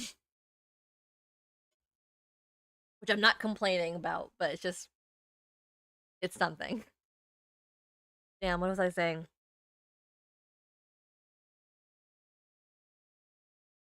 Oh my god, goldfish brain.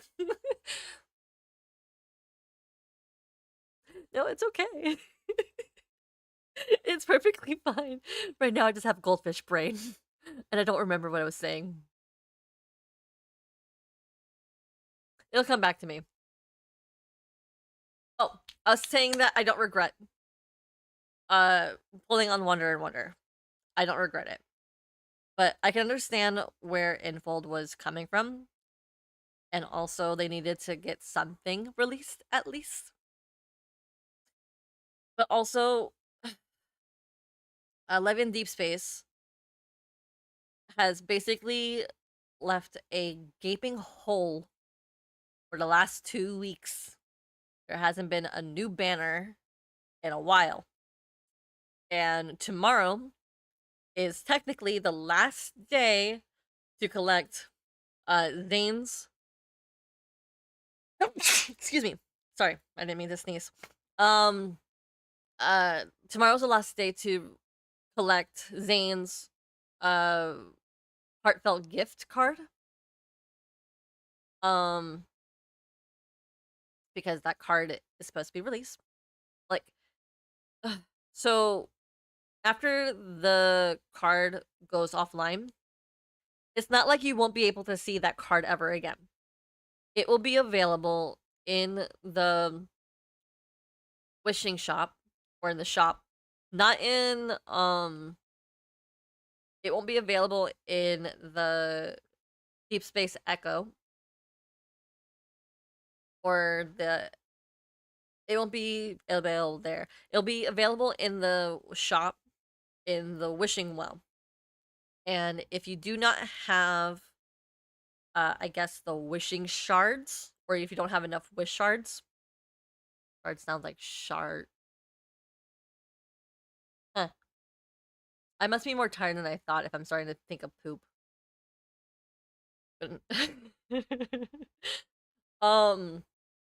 But yeah. So if you don't have enough wishing shards, you can't get the card quite yet. But don't worry, if you pull enough on the banners, you'll get it eventually.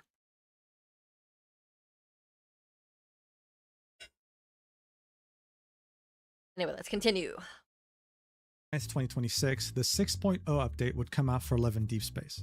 Many players downloaded it hoping to open the app and find Valko waiting for them bitchin' feeds, pauses, and Valko said, yeah, but how does this even happen? That's the worst possible news for just about any player.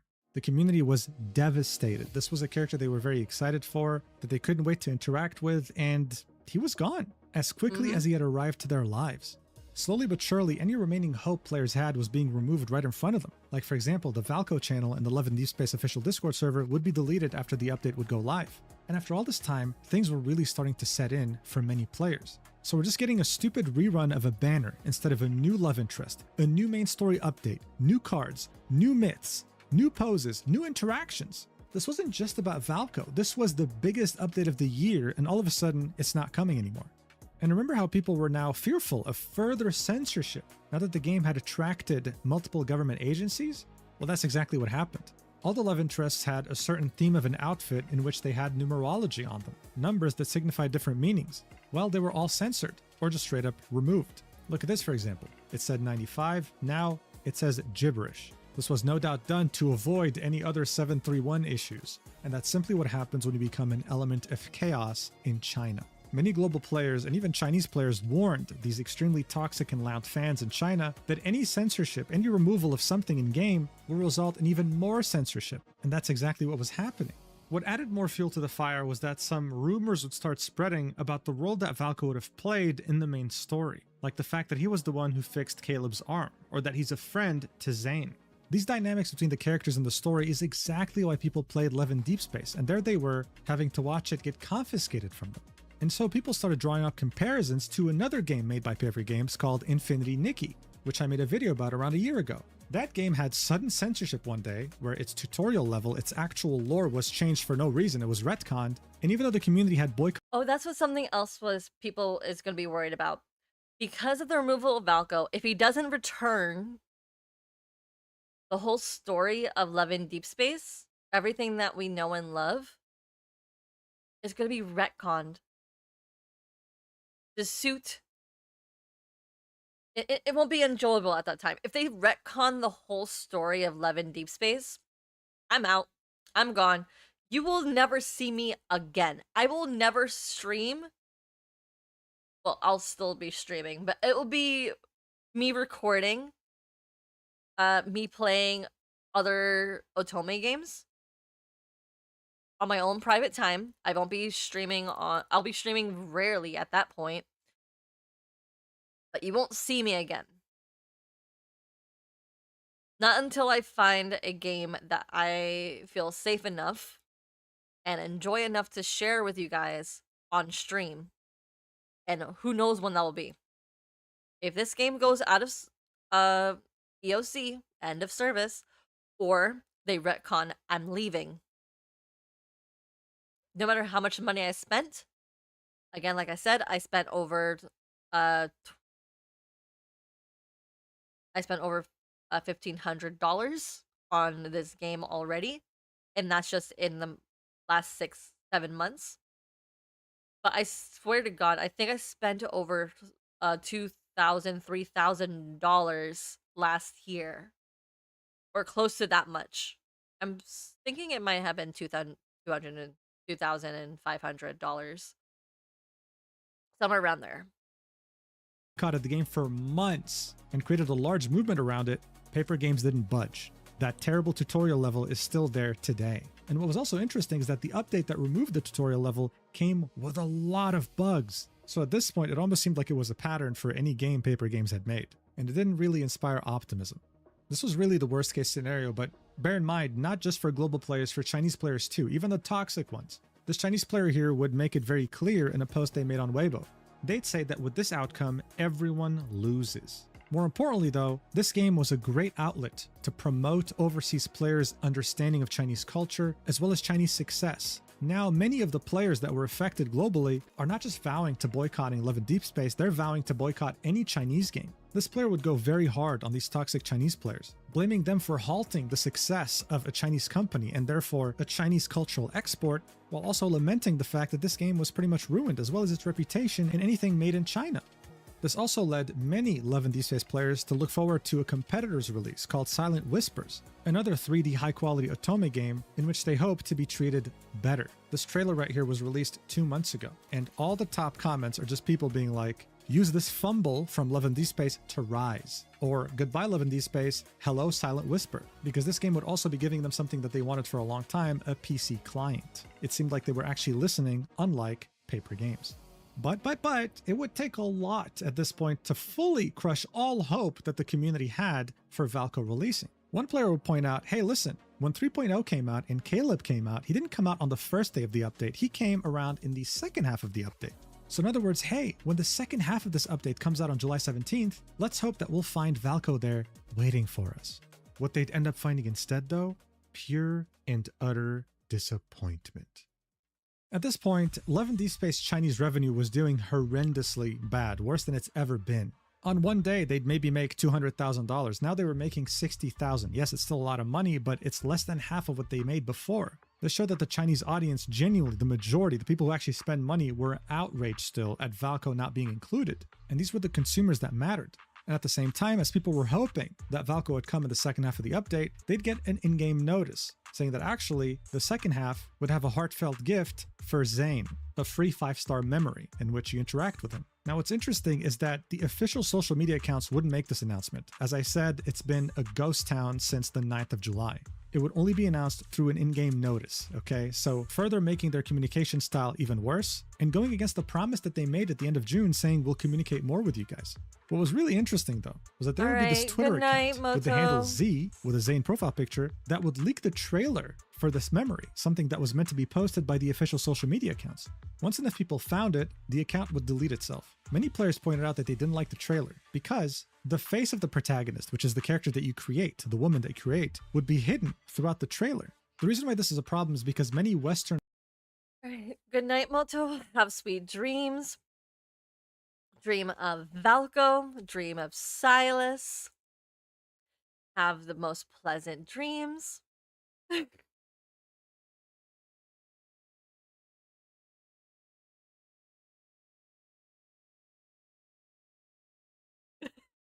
Yes. I'm gonna drink water, don't worry. We're almost done. My original plan was to watch like 3 videos, but I've already been going on for like 4 hours now. So, yes, I'm drinking my water. But before you leave, again, I'll make this announcement. I am not going to be streaming for the next 2 weeks. I'll be back on the 14th of August. If news does happen, I'll keep you guys updated. Gloop, gloop, gloop, gloop. So I'm gonna be on hiatus. Because I need a break after 20 days of streaming. And I'm gonna be back to my normally streaming schedule, which would be on Tuesdays and Fridays. I'm not leaving. I'm not going anywhere. I just need a break. It's not that I don't love you guys. I love you guys all dearly. You guys are my children. You are my kittens. I take care of my kittens. And I love all of you dearly. It's just that I need a break.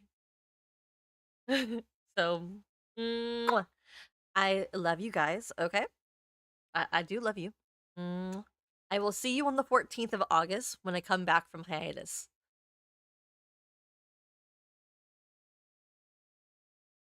So, bye-bye. Players like to self-insert themselves into the game, while Chinese players don't like that. It seemed like even with this trailer, they were still trying to satisfy the most toxic players in China. However, even after all this, there was still hope because something positive out of China would come out on July 15th, 2026. Various media outlets would publish positive reports related to Valko, ones that might be deemed as government affiliated. To be specific, there'd be 5. The first one being Reform Network, the second one being Tencent, the third one being Business Daily, the fourth one being NetEase, and the fifth one being Phoenix News. However, by July 16th, 4 of the 5 would be deleted, and only 1 would remain. And that would be the one posted on the website of the National Development and Reform Commission, otherwise known as the NDRC. The 4 others would be paid ads, and it would be mentioned at the end of the articles. I don't know whether it's players wanting Valko back that paid for it, I don't know whether it's Paper Games that did that, but it caused a lot of confusion. The reason why this article was a big deal was because it was somewhat state-affiliated, and it talked about the efforts being made to bring Valko back globally in a positive manner. It would say, with overseas players continuing to voice their opinions, how can Chinese games translate global feedback into increased content? As of July 15th, the main petition on the overseas petition platforms iPetitions demanding the reinstatement of the romanceable new character Valko in the game Love in Deep Space had garnered over 240,000 signatures and 80,000 comments. Meanwhile, on Change.org's game petition page, 3 main petitions related to Valko received 96,000, 21,000, and 5,900 signatures respectively. This 2-week-long, cross-platform participation indicates that overseas users' demands have not subsided quickly despite the character's removal. Following the cancellation, overseas players' actions gradually expanded from petitions to fan art, charitable donations, and offline events. Unlike the initial comments and emotional expressions that emerged during the early stages of the game's controversy, the actions of overseas players have now continued beyond the originally scheduled launch date. In the comments section of the main petition page on iPetitions, some users stated that they were inspired by Valco to download, return to, or continue following the game, while others suggested compromises such as delays or modifications before release. This article will then take this further, giving us numbers, saying that 60% of the revenue from the game comes from China, but that the rest comes from global players, highlighting just how important their opinions are. This was significant because up until now, everyone's data points were all over the place. This is a privately held company and they typically don't really reveal the demographic portions, but seeing that this is a government-affiliated publication, these numbers hold more weight.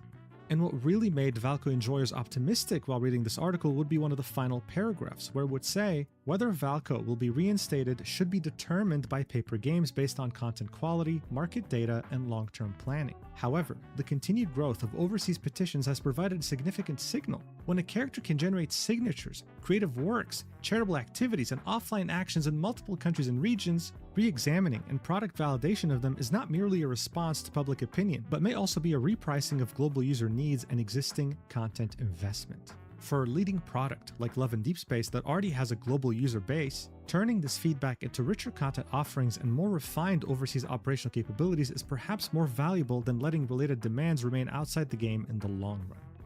So for many Western players, this was as if the Chinese government was telling Paper Games, hey, whether you want to keep shooting yourself in the foot or not, that's just up to you, we don't really care. But you should probably reinstate him. So as I said, for many, this article was a celebration, like, oh my god, our efforts are actually doing something, and they kind of are. This article acknowledged all the good things they were doing, like these news were reaching China, which was wonderful.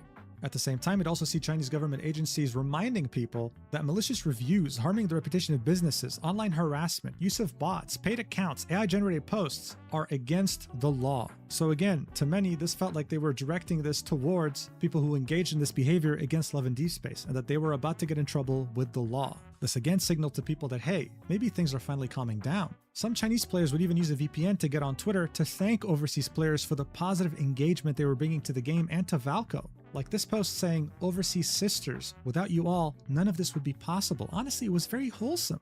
It was wonderful how a community so large could work together regardless of borders or distance or culture. But of course, in parallel, the toxic Chinese players had a movement of their own. And there was coordinated effort on Chinese social media to counter any positive news coming out from Valco fans. But we just read a government-affiliated publication just highlight these positive things, so I don't know if it's working that well. When it came to Love and Deep Space though, as I said, they had a total media blackout. The only thing they had said ever since the July 9th update post would be a Facebook reply about winners of some giveaway or something or competition. Here, they'd indicate that they were going to post again on July 29th talking about the winners, while of course getting like 36 angry reactions. Does this mean that their media blackout will last until the 29th and then they'll post again regularly, maybe updating the community? Who knows? But so far, as I said, total media blackout, even with a new free memory coming out in-game, still nothing, and no trailer as well, of course. So look, overall, the ball was now in the court of Paper Games. Are they actually going to bring back Valco? Or are they going to listen to this disgusting, toxic side of their community and throw their global community that's willing to donate to charities in Valco's name under the bus? It remains to be seen. But honestly, seeing that they had made the terrible decision of removing Infinity Nikki's amazing tutorial and backstory and refused to change it even after massive backlash and a big boycott, I just don't know if this developer is capable of listening to the community on such major issues. This also might truly be out of their hands. This might be out of their control completely, but we don't have proof. We can only assume on what's going on behind the scenes, and I prefer not to assume. And I do hope that Valco is brought back to this game. If you had to ask me though, I'm not very optimistic, but hey, seeing that this community has been very optimistic and donating to so many amazing causes, you know what? I'll change my mind and be optimistic too. Let's hope for the best, because if that happens, it'll be a wonderful story that will be never forgotten on the internet. And with that, I want to thank my wonderful community for making this very comprehensive Google Doc about the entire incident involving Valco, with sections like speculations, a glossary for people who have no idea about the game and the different terms used, memes, Twitter links. So I also linked, at least on YouTube, so if you guys want to watch this again on YouTube, I linked the I linked the Google Sheet or the Google Doc in the description. So if you guys want to check that out, it's there. Thanks. I'd even asked them to do this. They just did it by themselves because they're so passionate about this game and the community. So thank you to I, Dea, Doc, Jin, Helianthus, Laurel Doll, Mimi, Ray, Red Rose, Sen, Starfall, Watt, and Woof. You guys are the best. And if you want to propose topics for me to talk about in my videos, or just talk about different topics with like-minded individuals, then definitely join my Discord server. Thank you so much for watching until the end. I really appreciate it, especially this video because it was such a pain in the ass to make. This video was posted one day early on my Stacked. I don't typically do this, but this needed to be definitely double-checked by some people in my community. But if you want to see exclusive content from me there, definitely check it out. Prices start at $1. And if you want 10% off your Gamer Subs order, then definitely use the code Boojin. I'll see you in the next video whenever that is, and I love you so much, platonically. All right, I'm not a Love and Deep Space character, okay? Mwah!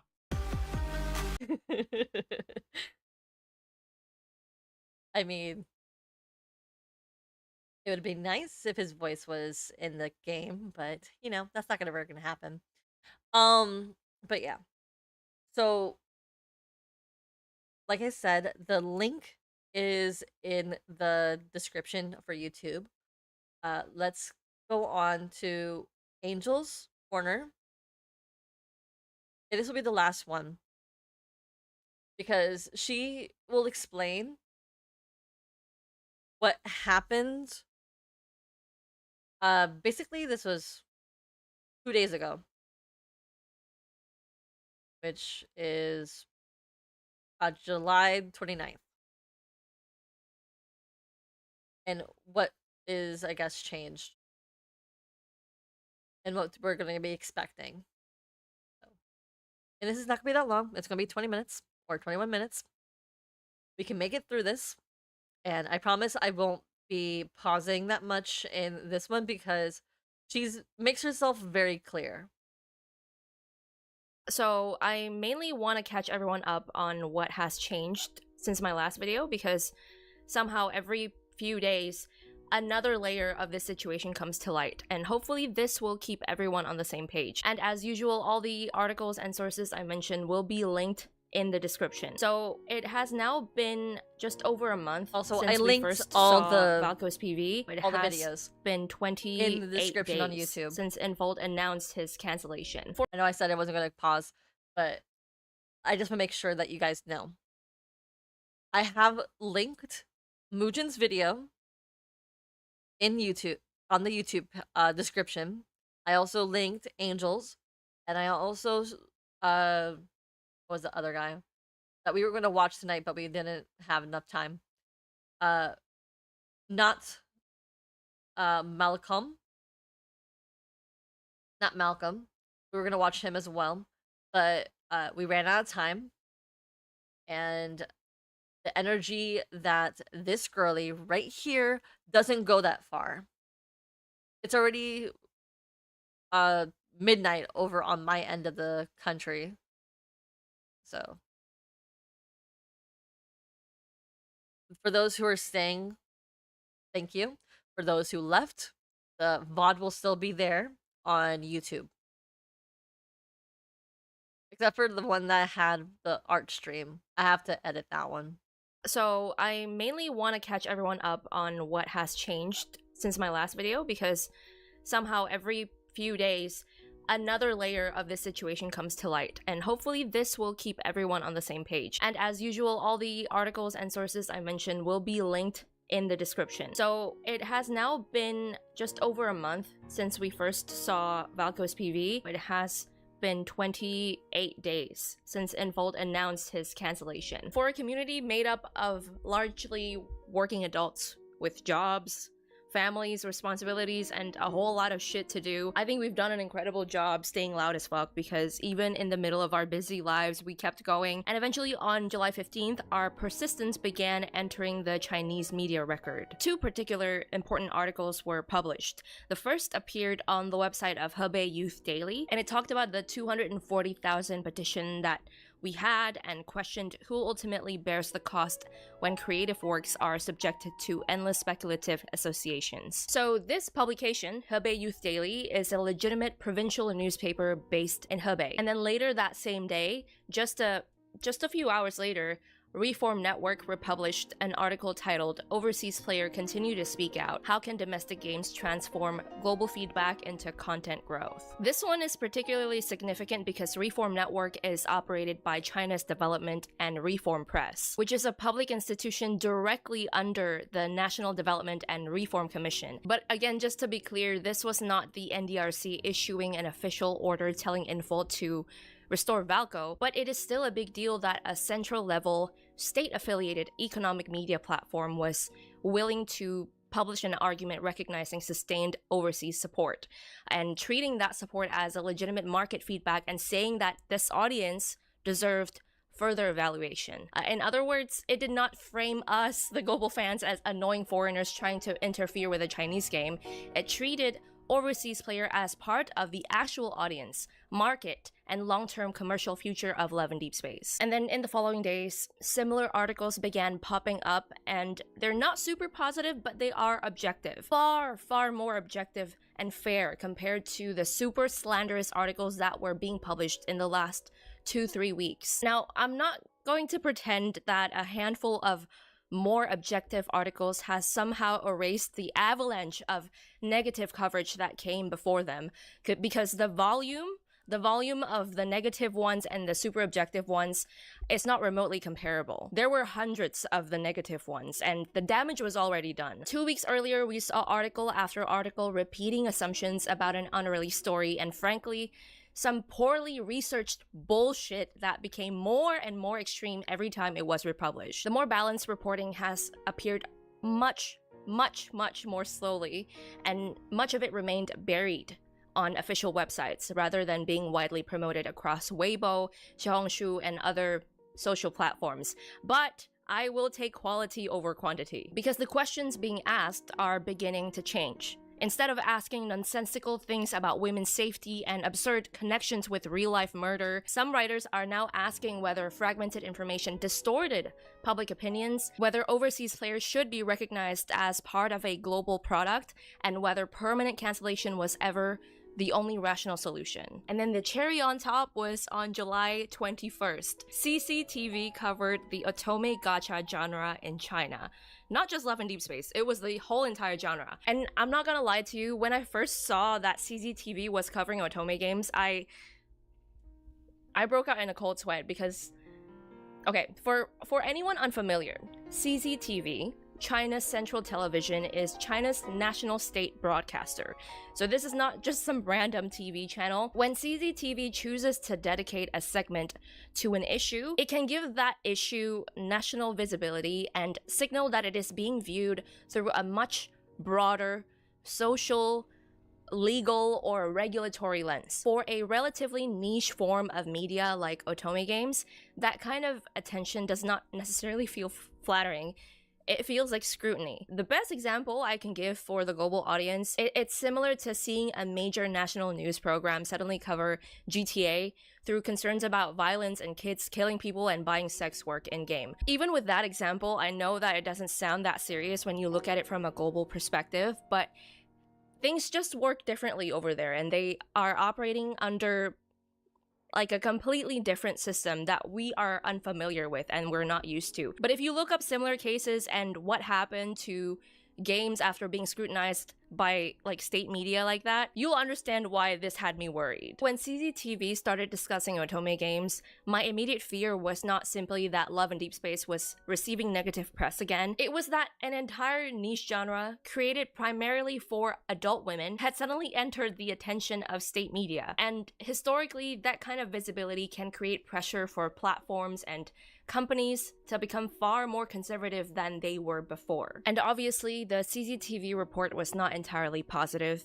It raised concerns about minors accessing adult-oriented games, the risk of gacha spending, and how easily the current age verification system can be bypassed. The report followed a woman identified as Miss Wu, whose 13-year-old daughter used her identity to register an 18 plus otome game, which is Love in Deep Space. According to Miss Wu, her daughter first spent more than 7,000 yuan, which is approximately 1,000 USD. And even after the account was discovered and taken away, she continued playing by buying a finished account online. Basically, an account that had already passed adult real name verification. And then altogether, including merchandise, Miss Wu estimated that her daughter had spent close to 30,000 yuan, which is approximately 4,000 USD. But CCTV did not frame this as just one family's problem. The report investigated online account marketplaces and found sellers openly offering accounts that had already passed real name verification. And that exposed the biggest flaw in the current system. Verifying the identity registered to an account is not the same as verifying who is actually using it. An adult's information may be attached to the account, but that does not mean an adult is the one behind the screen. And like, this issue did not suddenly appear when CCTV covered it in July, like recently. A very similar case had already been featured by the local consumer affairs program in May. We can't really confirm whether the two reports involved the same. So, like I said, I wasn't going to pause, but this is... I have to say this. Love in Deep Space isn't made for children. And yet, children... I don't know how they're doing it, but I mean, like, that's exactly what she said, that they're buying these accounts. Are accessing a game that is for adults. I mean, where I live, Love in Deep Space is 13 plus. But if what I find, like I said before, like, remember in Mujin's video when I said something about the gacha is the equivalent of getting, like, these labubus? It's the same thing. There are children who are begging their parents to buy surprise boxes that they don't know what's inside for validation, or to activate their cerebral cortex in their brain, that little chemical of dopamine and serotonin. By the way, that stuff is fleeting, and it's also very dangerous for children to be gambling or to get into this kind of situation at such a young age, because it will mess them up. Also, children should not be on phones or tablets. This is me just saying, I don't have children. Let me make that absolutely clear. But the iPad kids, the parents who just didn't want to deal with their kids, so they just gave them an iPad or a tablet, or just handed their phone over, you're causing an addiction early in these kids, and you're also messing up their brain chemistry, and you are, like, think of serotonin and dopamine as a finite resource. Eventually it will run out. There is a chance that it will gradually come back, and it will be sustained like indefinitely, but also you're risking your children and for them to get depression. You're kind of risking it. And I don't think you want to gamble that. Because imagine if these kids who are always on their iPads or on their tablets or on the phones, one day technology just poofs, disappears. Like, their internet goes away and there's no electricity. They have no survival skills. And since you started them off literally from birth on an iPad or a tablet, instead of teaching them and taking care of them, a tablet is not a babysitter, okay? A tablet's not a babysitter. And if you're going to give your kids a tablet, you better be in the room with them and using it as a learning device. Not as something like you're the one in control, not the kids. Parents, I need to hold your hand while I say this. You are the adult. You are the boss. You are the ones in control of the situation. Your kids are kids. They do not know any better, and yet they are acting like they are gods. They are not. You're the boss. Put your foot down and say no. No is not a bad word. The N word, N-O, is not a bad word. Yes, your children will be crying because they heard the word no, but they will be thanking you after a while for saying the word no. Because the reason why you say no isn't because you don't like them. The reason why you say no is to keep them safe. It's to make sure that they understand boundaries and learn right from wrong, and what's good and what's bad, and what's evil and what's like pure. Okay? This is me holding your hands. Learn to say no to your children. If they ask for an iPad, say no. If they ask for their tablets, say no. If these kids are asking for a phone and they are 5 years old, say no. And if these kids are saying, well, Julieta over there down the road has like a phone, and then you can just repeat to them, I'm not Julieta's parent. I am Violetta's parent. Or Violetta Jr.'s parent. I did not give birth to Julieta. I gave birth to Violetta. And I'm trying to keep you safe. That's what you have to do. I'm holding your hand for this, okay? No is fine. You can say no.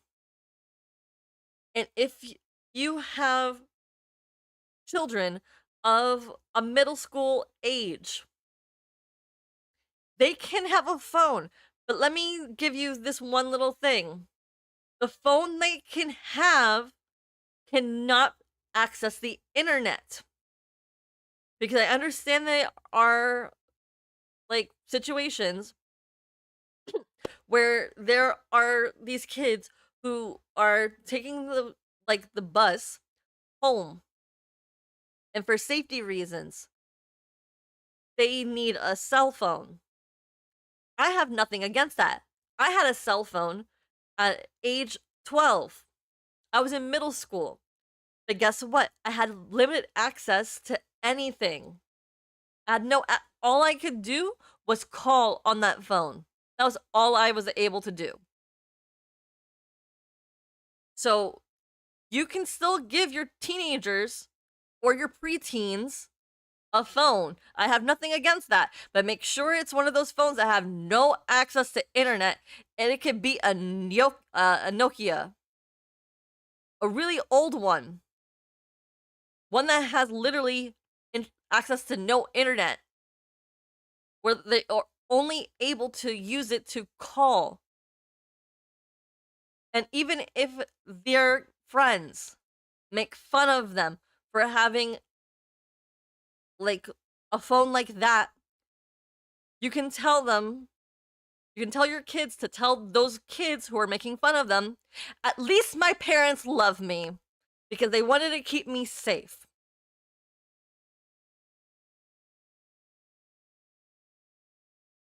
Because literally, with the way that technology is advancing, it's better to give your teenagers something that is so low tech that it will keep them safe, and they'll be able to use all their cortexes in their brains. Their cerebral cortexes, all of them. And it will be firing off in all different kind of like signals, and they'll be able to survive and understand common sense.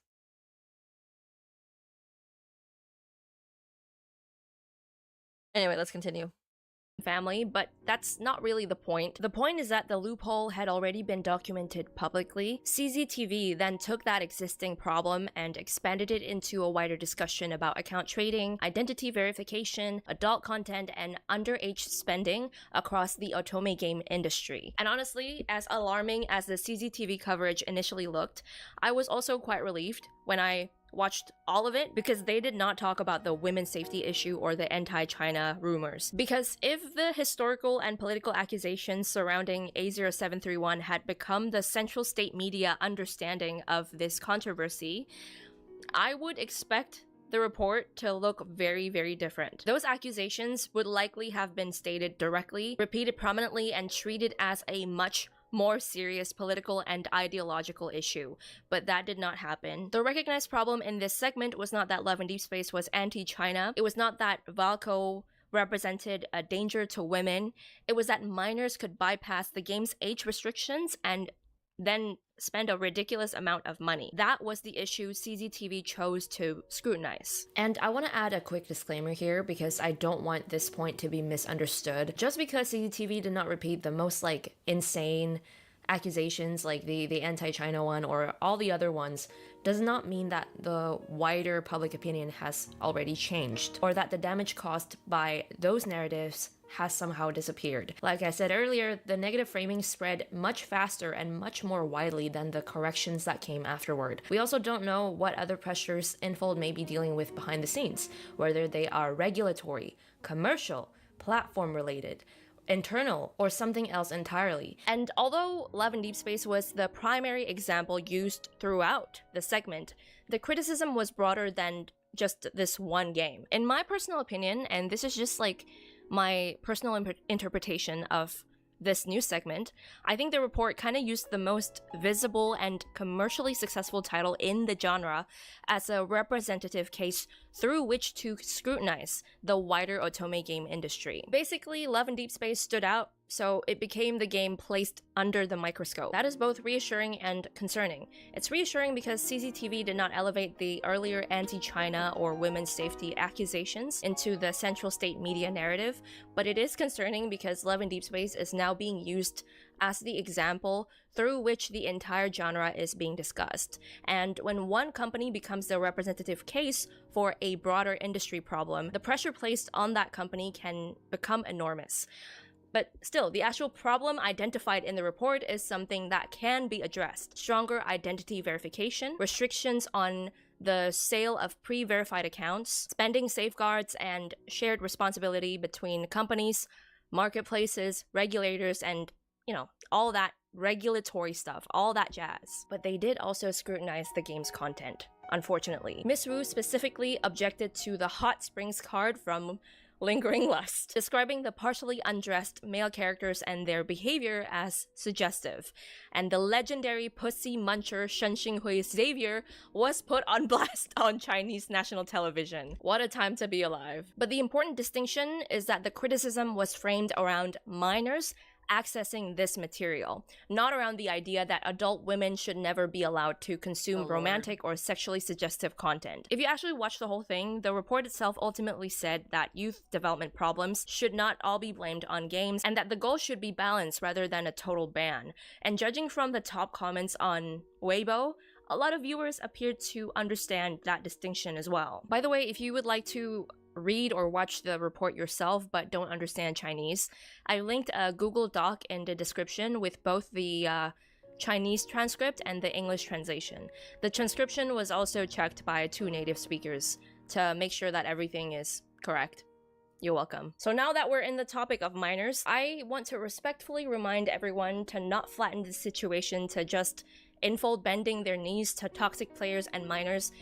Because remember the stamp statement? Remember the copious amount of negative, slanderous articles that came out. This whole thing had toxic players and minors involved, yes, but this shit has layers. And also there is another layer that I don't want to talk about too much because the evidence I have is limited to screenshots and individual posts, but I've seen accounts presenting themselves as players from outside of the Love and Deep Space fandom, openly discussing their desire to damage paper games or Love and Deep Space. Some also appear to admit that they had deliberately used the A0731 controversy as a way to intensify the backlash against the game. Now, this does not prove that the entire controversy was manufactured by another fandom. It doesn't tell us how many people were involved, whether they were organized, or how much influence they already had. Screenshots of individual users cannot establish something that broad. From what I can see, there were dissatisfied players, there were minors accessing a product that was not made for them, there was misleading media coverage, and apparently outside spectators who were also interested in damaging the game. How large each group was and how much each contributed to this entire mess, we don't know. Only Infold's or Paper Games legal team knows. Okay, with that being said, the CCTV report discussed this issue from a very official, regulatory angle. And when everything is presented through that kind of formal language, it can start to feel distant. All of this can sound very distant when we talk about it through reports, regulations, and verification systems. So I want to show you what this problem actually looks like, because we are talking about real children entering adult fandom spaces. So I'm going to present to you these screenshots. You may have seen this too, but these are screenshots of users openly identifying themselves as 11 years old and still in elementary school. I've also seen accounts presenting themselves as 4th grade students, posting completely ordinary childhood content, homework, playing with slime, and then right beside it posting about Love and Deep Space. And what concerns me right now is that not only that minors are bypassing an 18+ registration system and entering the game, it is also that some of these children appear to be participating in organized fandom groups and circles created and managed by adults. And how do we know that? There is a video of an adult openly admitting that there are a lot of children inside their circle. 然后呢，我们这边很多是虽然 Okay. Although we prohibit minors from playing, 说我们禁止未成年玩，但是确实 but it does. 我身边也是 There are also many, many minors playing around me. 有很多很多的未成年在玩，然后未成年呢，他们可 Okay, I did not. Okay. A video of an adult openly admitting that there are a lot of children inside their circle. 然后呢， Okay. I'm gonna read this out loud for you guys so that just in case like you guys are either too lazy. I'm not gonna say if you can't see the subtitles. Okay. And then 我们这边 we have a lot here. 很多是虽然说 Although we're prohibited minors from playing, 我们禁止未成年玩，但是 but it does. 确实我身边 There are also many, many minors playing around me 也是有很多很多的未成年在玩，然后未 and underage. 成年呢，他们可能 They probably charge $5 a year, $6 a year. 一年充个5块钱、6块钱。What are you talking about? 什么？你把那 First of all, that is fucking weird. Why are adults knowingly allowing large numbers of fucking kids, children, into fandom spaces built around an adult game? And secondly, we are now beginning to see the opposition to Valco and to the game continuing with 6 love interests instead of remaining at 5 was particularly strong among the youngest users participating in these discussions. How do we know that? Well, now we actually have some data. So on July 25th, Valco began trending on Weibo, which for anyone unfamiliar is basically China's equivalent to Twitter. And because the topic was trending, several large accounts created polls asking users whether they wanted Valco released or permanently removed. Okay, before I show you these numbers, I need to clarify what this data can and cannot tell us. These are Weibo polls and not scientific surveys. The participants selected themselves, and the same person may have voted in more than one poll. Please also keep in mind that I am only using the polls I was able to locate on July 25th, almost like 1 month after this controversy began. So these results should be understood as a snapshot of the opinions still being expressed at that point. But even with those limitations, the polls give us something meaningful, which is a consistent direction signal. 5 different large accounts asked slightly different versions of the same question, whether people wanted Valko released or permanently removed. The overall results varied, but the age pattern remained remarkably consistent. In every single poll, the accounts Weibo classified as born after 2010 were overwhelmingly against Valko, and everyone in the post-2010 category is under 18 in 2026. The 2000s cohort, which includes both minors and young adults, was more divided. Meanwhile, the adults cohort, born in the 1980s and the 1990s, consistently supported his release across all 5 polls. The individuals who are against Valko's release was consistently strongest among the youngest participating cohort, which is the only cohort that was entirely underage and should not have been accessing an 18+ game in the first place. And that raises an uncomfortable question. How much influence should the preferences of underage users have over the creative direction of a product that was explicitly designed and restricted for adults? And because of all of these factors, we can no longer casually assume that everyone behind the loudest hostility was an adult consumer making an informed decision about a product intended for them. We can't quantify how many of the most violent, absurd posts came from children, but the combination of all of these things makes it impossible to dismiss minors as a tiny, irrelevant part of this discourse. This shit is kind of disturbing when you think about it, because this was not normal fandom drama. People were throwing around accusations about sexual violence, women's safety, wartime atrocities, and now we know literal elementary school kids may have been repeating those claims without fully understanding what they meant. Like, the thought of adults encouraging or validating children while they repeat things this serious and this extreme, it makes me sick. It's so gross. After the CCTV segment aired, a lot of people on Weibo and Xiaohongshu started demanding that Infold introduce facial recognition for the Chinese version of Love and Deep Space. But the thing is, Paper Games had already announced a facial recognition system back in March of 2025, so the feature technically existed. The problem was that it depended entirely on the system recognizing an account as suspicious enough to trigger it, and according to some players, the chance of actually encountering that facial recognition check is almost close to 0. After this controversy, I would expect Paper Games to face pressure to either trigger it much more aggressively or introduce some form of stronger ongoing verification instead of treating it as an extremely rare secondary check. On a more positive note, I'm not sure if you guys have seen, but Chinese players recently launched Letters for Valko, which is a campaign allowing players around the world to write to the development team of Love and Deep Space. What began with more than 160 letters from over 50 countries has now grown into more than 6,000 messages per. So I did write a letter. I have 2 drafts of this letter. So, I will read this letter for you guys. So let me, I guess, download it so that I can read it out loud to you guys.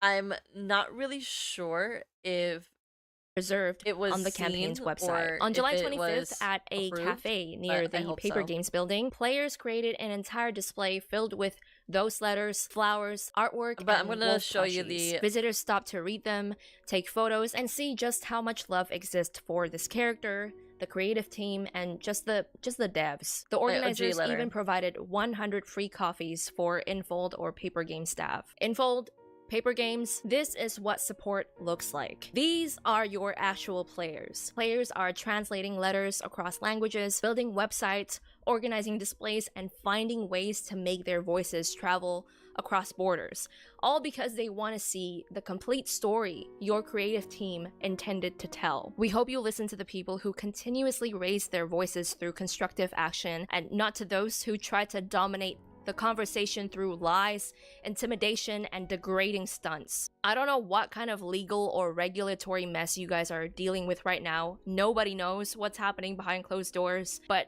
Infold, Yarun Hao, you better lock the fuck in, man. The whole world is watching. What Infold decides now, the higher-ups, the decision makers, Yarun Hao, this will set a precedent far beyond Love and Deep Space for other Chinese games, other creators, and the way Chinese companies and Chinese creative industries are perceived internationally.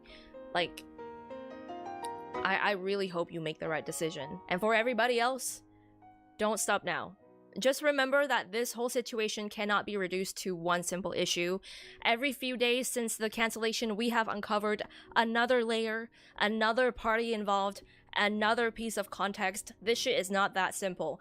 But good thing is that I've now seen 2 very large influencers in China speak out about this issue in an objective light, and even try to clear up the misinformation, which tells me the conversation is finally starting to move and reach a wider audience, a more mainstream audience, which is what we want. It's what we need. We need more like mainstream influencers in China to talk about this shit. And honestly, I think the reason why the Chinese influencers in China have started to speak up now, like a month after the controversy, is because we did not stop. So let's not stop now. I think we should still do the same things. Keep correcting misinformation, keep making it clear that the people still want Valko, but also stay calm. Do not get dragged around by every single rumor, and do not invent an artificial deadline. And also, don't waste your energy arguing with people who clearly are not interested in listening. Don't engage with the crazies. Alright, that's it. Stay safe, stay hydrated. Bye. Okay, let me open it up.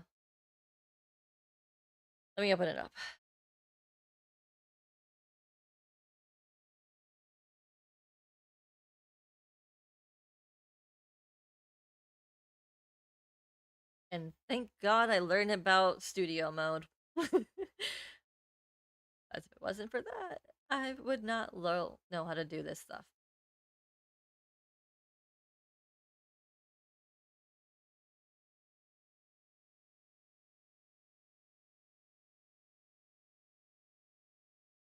Alright. So, this is what I wrote. Dear Love and Deep Space Development Team, I am a US-based LaDs player who has been playing... Oh, let me just zoom in a little bit more. For me, I'm reading it on a different platform, but I'm reading it on a different page. But here goes. Dear Love and Deep Space Development Team, I am a US-based LaDs player who has been playing your game for the last year and a half. I joined around the time that Caleb was introduced as a new love interest, although I have been having my reservations on playing your game since the beginning of 2024. I wasn't sure if I wanted to download your game after I was first introduced to your sister game, Mr. Love Queen's Choice, in 2018. I was afraid that if I did, it would be just like how I played it for 3 months only to drop it due to me losing interest. But now that we are already 2 years and a half into this lovely game, I am deeply regretting not joining sooner.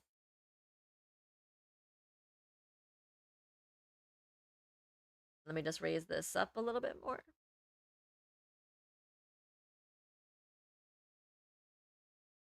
Your game is beautifully made, And I love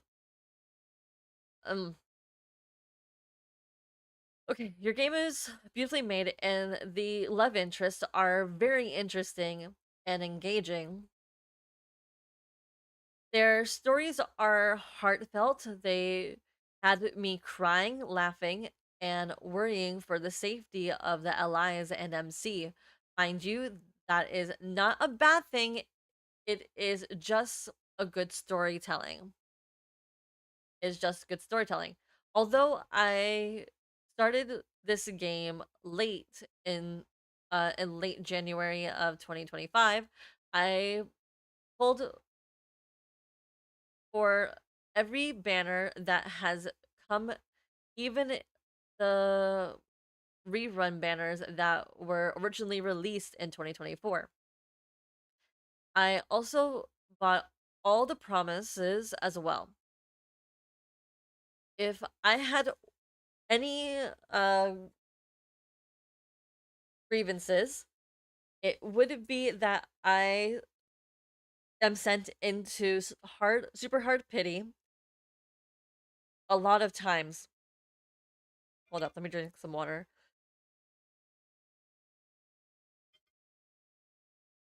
But a lot of times, but I can only assume that is part of the game's algorithm, mechanics, and luck. Let me just go all the way up to this.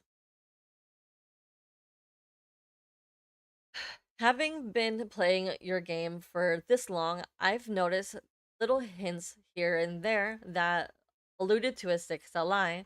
And when Valko was introduced, I was happy that my inklings were correct. Valko was uh well designed, and it is clear that a lot of love and hard work went into creating him as a new ally. However, when the news dropped that he was canceled, I was devastated because I felt like a slap. I felt like a slap to every. It should have been it.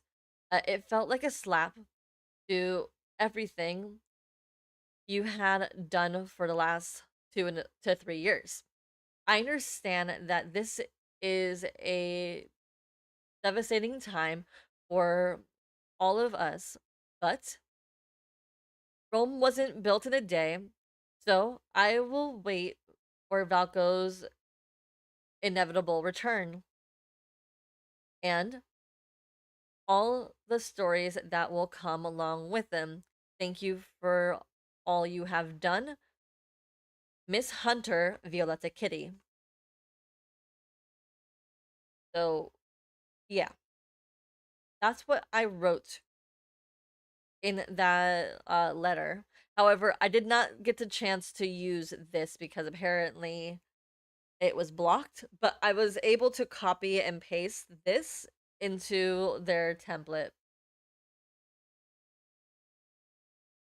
But yeah, that's the. And look at that, it's like 1 o'clock in the morning. So it is time for me to go to bed. And I appreciate you guys being here while we watch all of those videos, or watching Muujin and Angel. And I wish we were able to watch the third person. I mean, the link will still be there, and you guys can check it out on your own time. But me, on the other hand, I ran out of time. Because I don't think I can sit here for another 40 minutes. So it's time for me to go. I love you guys a lot. And I hope to see you guys when I get back on stream on the 14th. I do miss you guys. I will miss you. And if you guys want to keep in contact with me, I am also on Discord constantly. And also, if you want to DM me, I'm also available on Instagram. There's also there as well. And with that, good night, good morning, good afternoon, good evening, good night. Adios, mi amores. I will see you in the next one. Mwah. Bye bye.